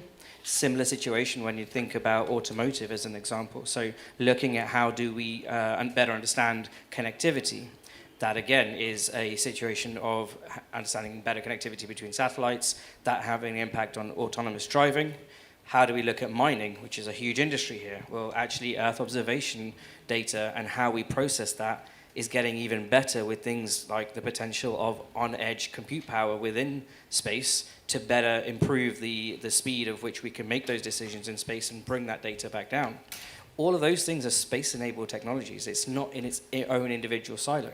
So if we can start to reframe how we talk about the industry and actually talk about it more as an enabling technology and enabling environment, then hopefully in several years' time, this type of conference becomes a much wider conference, not just about space itself. I think that your description of it as a domain and avoiding things as a vertical is a really good way of unlocking things. I think as a panel, you've made the case for what the opportunities are across a wide variety of other verticals. But let's got to go on then to the opportunity might be there, but that doesn't necessarily mean the path to market is an easy one. James, you might want to take this. What do you see as the kind of most important applications, and how do you balance the capabilities that are here today and the demand that's there? Yeah, well, I certainly agree that space offers a unique environment and stimulus for developing new technologies, particularly in our field, in health and countermeasures and so forth. Microgravity invokes, deconditioning and weakness in ways that we don't see normally here. So that forces us. It's a stimulus to think in new directions and define new technologies. And perhaps an example of that is an astronaut in space in microgravity exposure. You have profound fluid shifts, so you have limb volume and segment changes. You have spinal elongation. You have severe muscle atrophy and bone calcium degradation and so forth.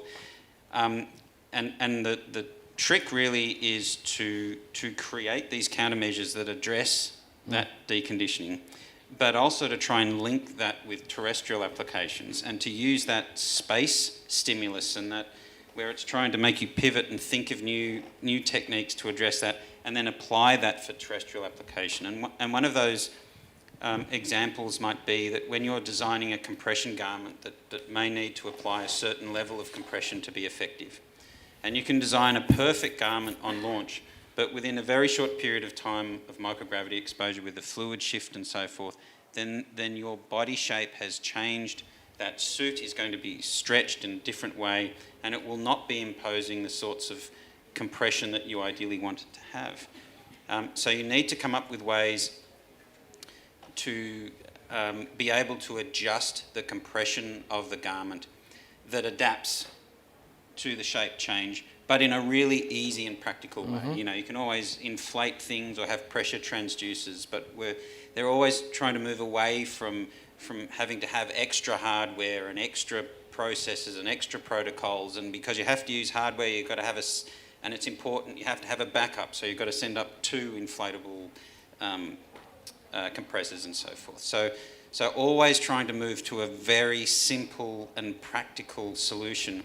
And so we've been developing these bands which allow you to sort of a stage 1, which sort of you quickly see that the colour of your current size, on a ledger on the garment, and then you stretch to that colour when you pull it through, and that incorporates all the calculations and considerations of applying compression from a tension and a size perspective. So that and it's a lot more involved than those sort of snake bites, which hopefully you don't have to use during your visit here. But where you have just a rectangle on the bandage and you have to stretch it until the rectangle becomes a square. And apparently, if you've done that, then you've wrapped yourself tight enough. Okay, I think that's a good thing for us to know for these ones. But So, I do think there's something that you're saying here about the need to design in the microgravity environment not only helps those who are in orbit, but it changes the way in which you can think about the terrestrial application. Absolutely. It's a new stimulus to apply, and where I was going with lymphedema and other terrestrial applications of things where that volume changes quite quickly, and you need to have a certain level of compression on that. And so we're now trying to apply that adjustable band technology for terrestrial applications. So sort of going back to that premise that space is that unique stimulus that allows us to pivot and think differently for terrestrial applications. Well, maybe Sanjeev, build on this a bit, because you'll see many pitches, but fundamentally you've made the leap. You've chosen, as you were saying, as a non-space person pre-2015, 2016, to invest in space companies. What do you think it takes to do that, and how do we get more capital from the sort of non-space side into the space environment? It's a really interesting conversation we were just having. It can vary. If you're looking at the US, they're a lot more prone to taking risk. They will throw a lot of capital at just the ideation phase. If you look at UK, Europe, it's a lot more risk averse. They want to hit a lot more milestones before they kind of see that opportunity and want to invest. But it's a key part of making that transition for us is we've invested in a lot of businesses that have shown us the long-term vision of the business and what they want to achieve, but then have also had mid-term opportunities that are going to help them achieve the longer-term vision. So if it's something in the case of, like, for example, BioOrbit, which we've invested in, BioOrbit has created a platform for protein crystallization in space. Now, it's going to take us some time to get to the ultimate scale of that type of manufacturing, but in the meantime, they know that they can be able to test using their platform, testing and getting a lot of the data back for the pharmaceutical industry. That can be then sold to them, as well as worked in some sort of partnerships with the pharmaceuticals to better understand fluid dynamics, etc. Then in addition to that, there's the crystallization as a service, when we just send up odd payloads in the meantime. So point being is, a lot of the times these businesses pitch to us, we love the idea of the big vision, because this is the platform to be able to do that. This is the domain to be able to shift industries. But do that from a perspective of, here is the big vision, here is what we're going to be able to go for in 7, 8, 9 years. But actually, these are the stepping stones that are realistic, that we can start achieving within 3 years. And that helps the investor mindset, especially outside of the US, get used to and get comfortable with taking that leap into this type of investment. It's very interesting. You brought that to life, I thought, about the way with BioOrbit. They've got that vision, and it's a wonderful vision, but they're not trying to go it alone. Yep. And they're trying to fit in or understand where they can then add value. And I just wonder if, Brooke, will you can build on this a little bit? When you've thought about what Australia can do, how are you building in partnerships and collaborations so that you can scale? Yeah, so one of the biggest things for us is we want to make sure that when we do it and we deploy it and people are using it, it's perfect the first time. You know, when you operate in the space environment, you only get one go. You know, if someone gets sick while they're in space, it's not like you can just quickly ship a different type of medication up to them, you know. So what we've found is by partnering with people that we know can deliver the excellence that we're also striving for and what we value in our business, it means that we get it right the first time. So, you know, my business partner and I, we have very specific skill sets and things like that we know can deliver the overall goal. But, you know, we're not experts in pharmaceuticals. So we have gone out and we've found the University of South Australia's Centre for Pharmaceutical Innovation, who are top of the line. And so we know that when we're taking the data that we've developed the technology to get, and then we're giving it to them and they're analysing it and providing the recommendations that we need, our customers are going to be getting the best of the best. And that's critical in our view. Yeah. You make a good point. We get so used to just talking about minimal viable products, and that's not great if we're in a space environment. So that's an added challenge. Andy, did you want to come in on this? Yeah, I was going to say, it's really interesting, because actually the first comment you made, which is about making sure it's right the first time, I was like, oh, well, actually, that's not necessarily how you operate. But then working with people, you do. How do you balance that? Because as an investor, we want to see, especially when we're talking about now with the cost of launch coming down, the opportunity of launch going up, we want to see more iterations and growth through iterations. How would you both manage that when it comes to dealing with people? Yeah. That's actually, I really love that question because, of course, that's something that we've gotten when we've spoken to potential investors previously, and caused one of our... It's a live pitch. Let's go. No pressure. It was one of the things that we iterated actually very early on in our business model because we were straight away, we're space enthusiasts, let's get us into space, and then we went, well, like, can we be doing testing here in amazing facilities like ANSTO where we can get access to radiation testing and things like that. And then that's actually when we started thinking about more terrestrial applications as well, because what you were saying before about having that long-term vision, space is the long-term vision and being able to help astronaut health. But in the meantime, while we're doing the iterations, while we're doing the Earth-based testing and things like that, we're able to iterate and create terrestrial applications for the testing that we're doing to be able to provide revenue to us while we're working on the long-term goal of astronaut health in space. Same for you, James? Yeah, I think for us we're more traditional sort of fail fast, fail early, in our approach. And we've had the luxury, I guess, of looking at Earth-based microgravity analogues, such as dry immersion tests, parabolic flights, these sorts of exposures to test and iterate designs and validate designs. So we certainly agree with the premise that you can't, you need to have a validated product that's reliable when deployed on station. But we can iterate in other analog situations. Dry immersion was a really big one for us in King's College in developing some of the suits that were deployed in 2015 and 2017. They do send backup suits, which is great. So if the suit does fail, there's a backup. So there is a plan B, I guess, in a way, but you certainly don't plan for the plan B. But I think that's the real challenge, is to test it rigorously in as close as operational environment as you can, so that you generate that confidence and generate that dependability and trust, so that it will perform when it is deployed. Yeah. Let's just spin the telescope around for a second. We've had a couple of really good insights, I think, on when you're at the company level and the extent to which you can fail fast. You'll be challenged by the space environment. We're also talking about healthcare, which has some pretty serious regulation around it itself. But let's go right on it. As a space agency, Bob, what's the role that governments and institutions like ours play when it comes to setting the policy and the funding and the regulation that allow companies like the ones we've been talking about today to really flourish?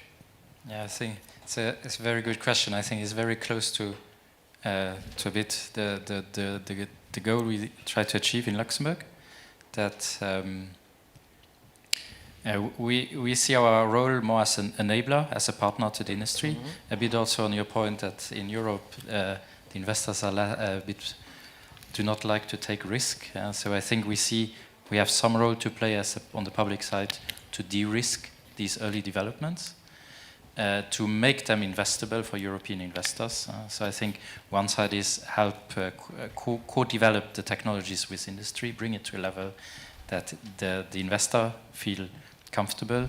We also learned that it's very interesting, and an exercise we started to do now is to engage very early with the investors. We let the companies we work with pitch to investors. It's a win for everybody. The VCs get to know new ideas. The companies get to know what's important to focus on to get investable, to make their product investable. And then for us, it's also interesting to hear the perspective from the investors.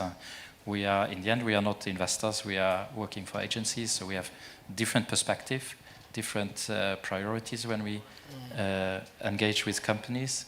Then the investors, the VCs, and in the end we need investors. So the agencies, we want to build a new industry, and this only goes with commercial ideas, with VC funding, and agencies themselves cannot achieve this.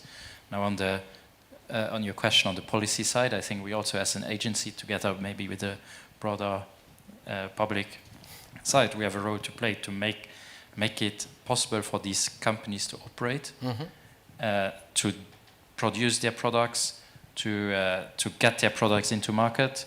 At some point, when we start producing something in space, you also have the question of import, export, taxation. You need to set the right rules and to make it attractive and feasible for these companies to operate.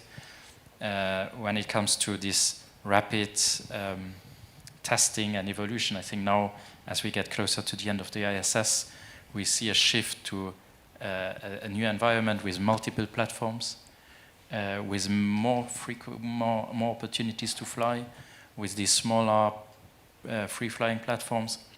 I think the innovation will accelerate quite a lot in the next years as these platforms become more mature. We also will have the larger CLDs by the end of this decade. And so I think these are all elements where the public side has a role to play, the agencies, but in the end we need to do it together. Good. I hope you're sort of the appetite is whetted here for audience questions. In about 5 minutes' time, I'm going to throw it out to yourselves. So if you if there's something percolating in your mind, see if you can crystallize, like BioOrbit would, the question that you've got. But just before you do that, there's a fact that is often highlighted in the UK system, in the main National Health Service in the UK, that the average innovation takes 17 years to fully penetrate the healthcare system. 17 years. Clearly far too long. Sanjeev, when you're thinking, and you kind of pull out from the individual company level, what needs to happen so that the market is made faster than that? And what role do investors play? On that stat alone, businesses will move out of the UK.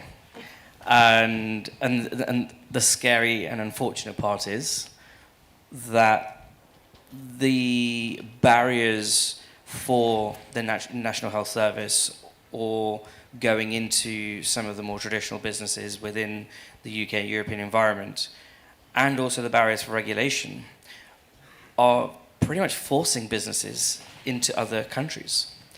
So we have seen several of our businesses that we've invested in within the UK market not necessarily be at the advantage of or the same pace of some of its counterparts in the US because of the way it has to go through regulation and the market. What does that lead to? Amazing innovation happening in the UK and European market, but the only way they're going to scale is going over to the West or going further east. And so we want to start seeing how, from that perspective, we can really shift that up.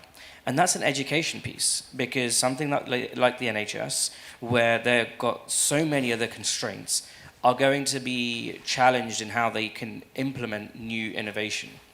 But there is a huge education piece and a huge bit of working with stakeholders, not in their own silos themselves, not in their own echo chambers, because those echo chambers and those consultants who come in onto those echo chambers are not helping think broader. They're thinking about the existing systems and small changes rather than huge step changes and bigger iterations. So the issue here is it's going to drive out capital, even though if we can start getting the innovation happening and that coming through, those businesses going and going to different countries is then going to have an impact on how much of that money is being pumped back into those countries. James? Yeah, I think large government organisations are traditionally very slow, and I don't think that's anything new. And so trying to invoke innovation and change in NHS or with national space agencies can be incredibly frustrating because they have a profound depth of protocol and administration to get through, and they tend to be extremely risk averse. I think also from a health perspective, sometimes they are compelled not to be innovative. For instance, if you have a device which would reduce the contact of a patient to a clinic, then that clinic is not necessarily wishing to employ that innovation because they get paid when that patient visits the clinic. So there are some underlying commercial aspects that are against innovation and against progress that would be considered for the patient. And I think where we're starting to see some interest here is in the private space companies, your SpaceX's and your Axioms and your Vasts and your Blue Origins, because they are not under the same level of administration and government decree. They can be more international, and they have far more of that startup bullish mentality in achieving things quickly than the established agencies, which are rooted in a slow and rigorous pathway towards achieving milestones of many years in the future. Never felt so politely explained what the challenges of being an agency. No fisticuffs. But you make a great point, I think, about if you've got the incumbent, if you've got the agencies as they currently are. In some cases, I'm sure it's not true in Luxembourg or in the UK, but that it can naturally be slower, and therefore collaborating with people, and it may be very large, but have a different approach to doing business, maybe your faster route to market. Is that something you're saying, Sandru? There was 2 points I was going to make. Is it's a brilliant point that you raised with regards to incentives. Those incentives are not aligned for innovation. But the other point I was going to say is you mentioned 4 different companies there when you were giving examples. What a shame that all 4 of them are all US companies, right? We talk about this, we're in Australia right now with such a global kind of audience here, but all of the types of companies we use as examples are all American examples because of the way that they have been able to bust through a lot of the red tape and actually just bullishly go through innovation and get that kind of thing going a lot quicker. Good. Tell you what, why don't we see if there are questions from the audience? We might have Slido, but let's focus. So if anyone's got their hand up, and right there. Thank you very much as well for bringing the microphone to her. Yes, thank you. Saviglow, BioAstra, I think about the types of work that you all do every day. It's what I do. And one of the challenges that we face in the work that we do is making space relevant to the people who haven't drank the space Kool-Aid. Even if your business model isn't selling directly to the patient or directly to the customer and you're selling B2B, for investors, not many investors haven't drunk the space Kool-Aid either. So healthcare, I think, is a really great in for making space relevant, and I'm curious if you have any personal or stories on making space relevant to the non-space drinking folks of the world. Okay, type 1 Kool-Aid, what have we got? Yeah, so I'm going to give an example which actually a lot of people thought, what, this is so gimmicky, but earlier this year, we did an event in Venice in partnership with Type 1, Axiom, and Prada. And we invited a lot of people from outside the industry, outside the space industry, and they just thought, oh, okay, here we're going to a random fashion type thing just because of the marketing. And they were absolutely astonished at the fact that a fashion house like Prada employs over 70 people in its advanced materials, advanced manufacturing department to look at how they can utilize better stitching to make material more durable in space, which eventually will be rolled back out into the everyday fashion of Prada. So it's examples like that we can start taking as how can we bring those companies to look at what types of Earth terrestrial applications that they have. Let's have conversations with the likes of Eli Lilly around the table, because they are clearly operating in this area, but they don't attend these kind of things as much. So how do we bring those in as stakeholders into what we're doing? Brooke, you want to come in there? Yeah, so one of the things that I would say is to the outsiders, when they think of space, they think, Star Wars technology, rockets, all of the hardware and software and things like that. And we need to talk about the humans. We need to talk about the humans. So we can you know, we want them to know that there's people up there. So when we talk about the healthcare side of things, screw the technology. What are we doing to our humans that are going up there? What are they experiencing on a daily basis from a physical perspective, from a mental health perspective? But not only while they're up there, what happens to them when they come back? You know, how do they get rehabilitated back after having spent 12 months in zero gravity? You know, and that's, I think, the education piece and the conversations that aren't being had that are so relevant, that brings everyone into, oh, wow, yeah, space, healthcare, humans. Yeah, we forgot about that part. That's what I would say. Keep this going. I think it should not be about space. It should be about what you can do in space. And people, I would say, even though space is fascinating, the majority does not really care about space industry. But they care about healthcare. So if there's a clear product or benefit of doing this in space, then they will get interested. And I think by having at some point now concrete examples of how to use space, how to grow these crystals in space, how they make the drug intake a bit more efficient, and so on, those examples will stimulate the interest in this industry. But in the end, it will not be about the space industry, but about the health in the pharma industry. I totally agree with that, because that's how we operate. But it's also, excuse the language here, but let's make space sexy, right? Like, it is such an exciting domain, but we don't talk about it with that level of excitement. Or panel for it. Yes, exactly, yeah. Let me just check. Do we have any other questions? Because this is one we can go on. But Sarah at the front. And do we have a? Well, perfect. Thank you. For those of us who have been weaned on the space Kool-Aid, it's a well-established relationship between microgravity in low Earth orbit and what happens on Earth. And we know that the knowledge gained in low Earth orbit has helped astronauts and has helped life on Earth.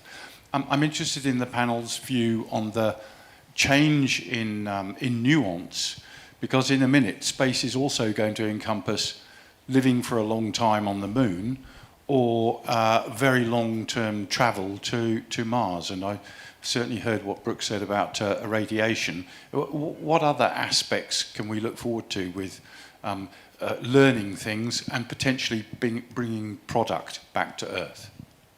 Brooke.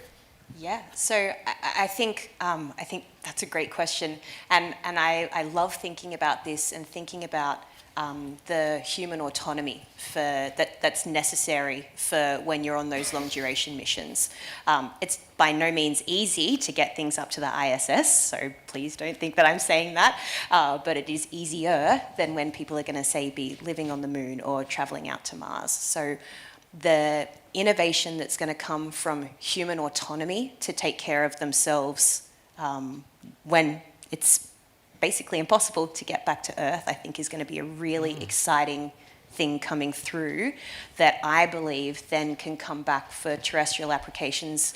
In Australia, we have a lot of trouble with overpopulated triage in hospitals and things like that. So wouldn't it be amazing to be able to have a little more autonomy, say, for our paramedics to be doing diagnostics on the way to the hospital, so that the triage system pulls them through a little bit more.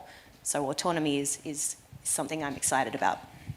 I think it's a really interesting question, because one of the medical devices that we have is the gravity loading suit, and the idea is that you mimic your body weight loading on the skeleton that we have when we stand on Earth in space, so that the astronaut's body thinks that they're standing on Earth and therefore does not undergo that sort of, up to 2% bone mass per month.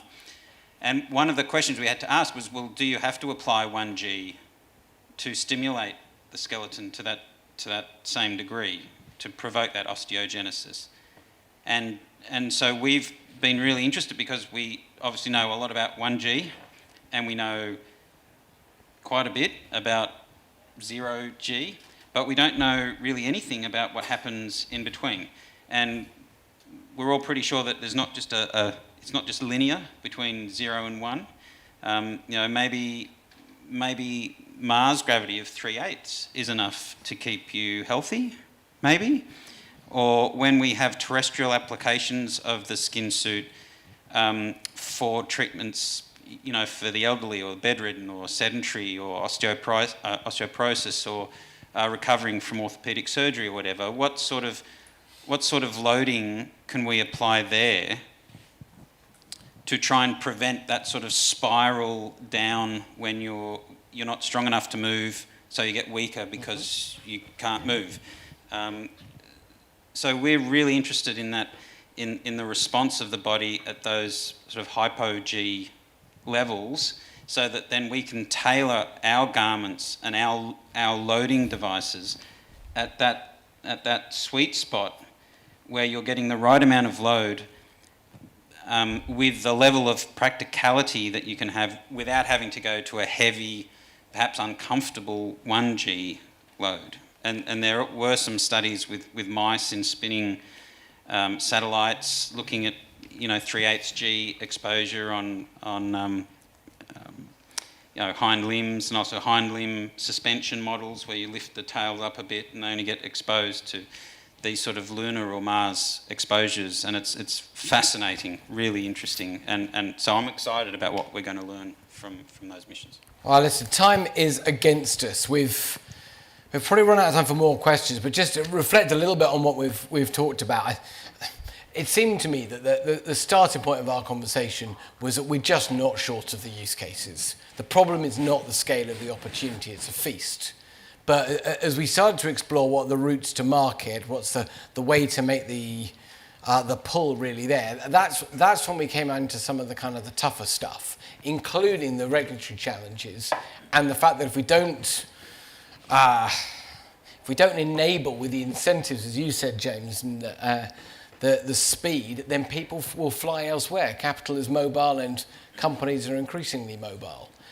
So there's something that is sort of salutary about the conversation. But I think at the same time, the way we finished the conversation, really, what is it that can really challenge the way that we have been doing things and do them differently? You have a couple of great examples, James did as well, Brooke. That there's hope in that. There's something really quite special.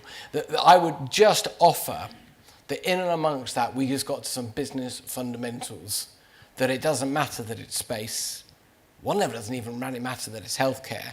But the moment we connect with somebody's actual need, whether that need is for space medicine or that need is to not be fried in the orbital environment, when we can address someone's basic needs, then the commercial market will follow. We also need to address your needs because you need to get on to your next thing. So I think we're going to say a really big thanks to the panel. Could you put your hands together for all 4 panel members?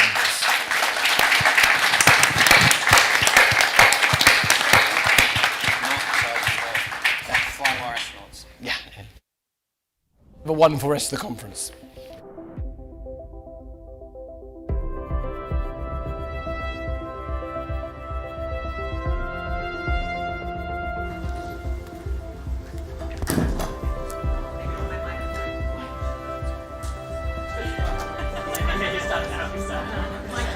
Thank you very much, everyone. This was the last GNF session of the day. We see each other tomorrow. You can also go to the Piermont Theatre, where there is the plenary currently running. Thank you.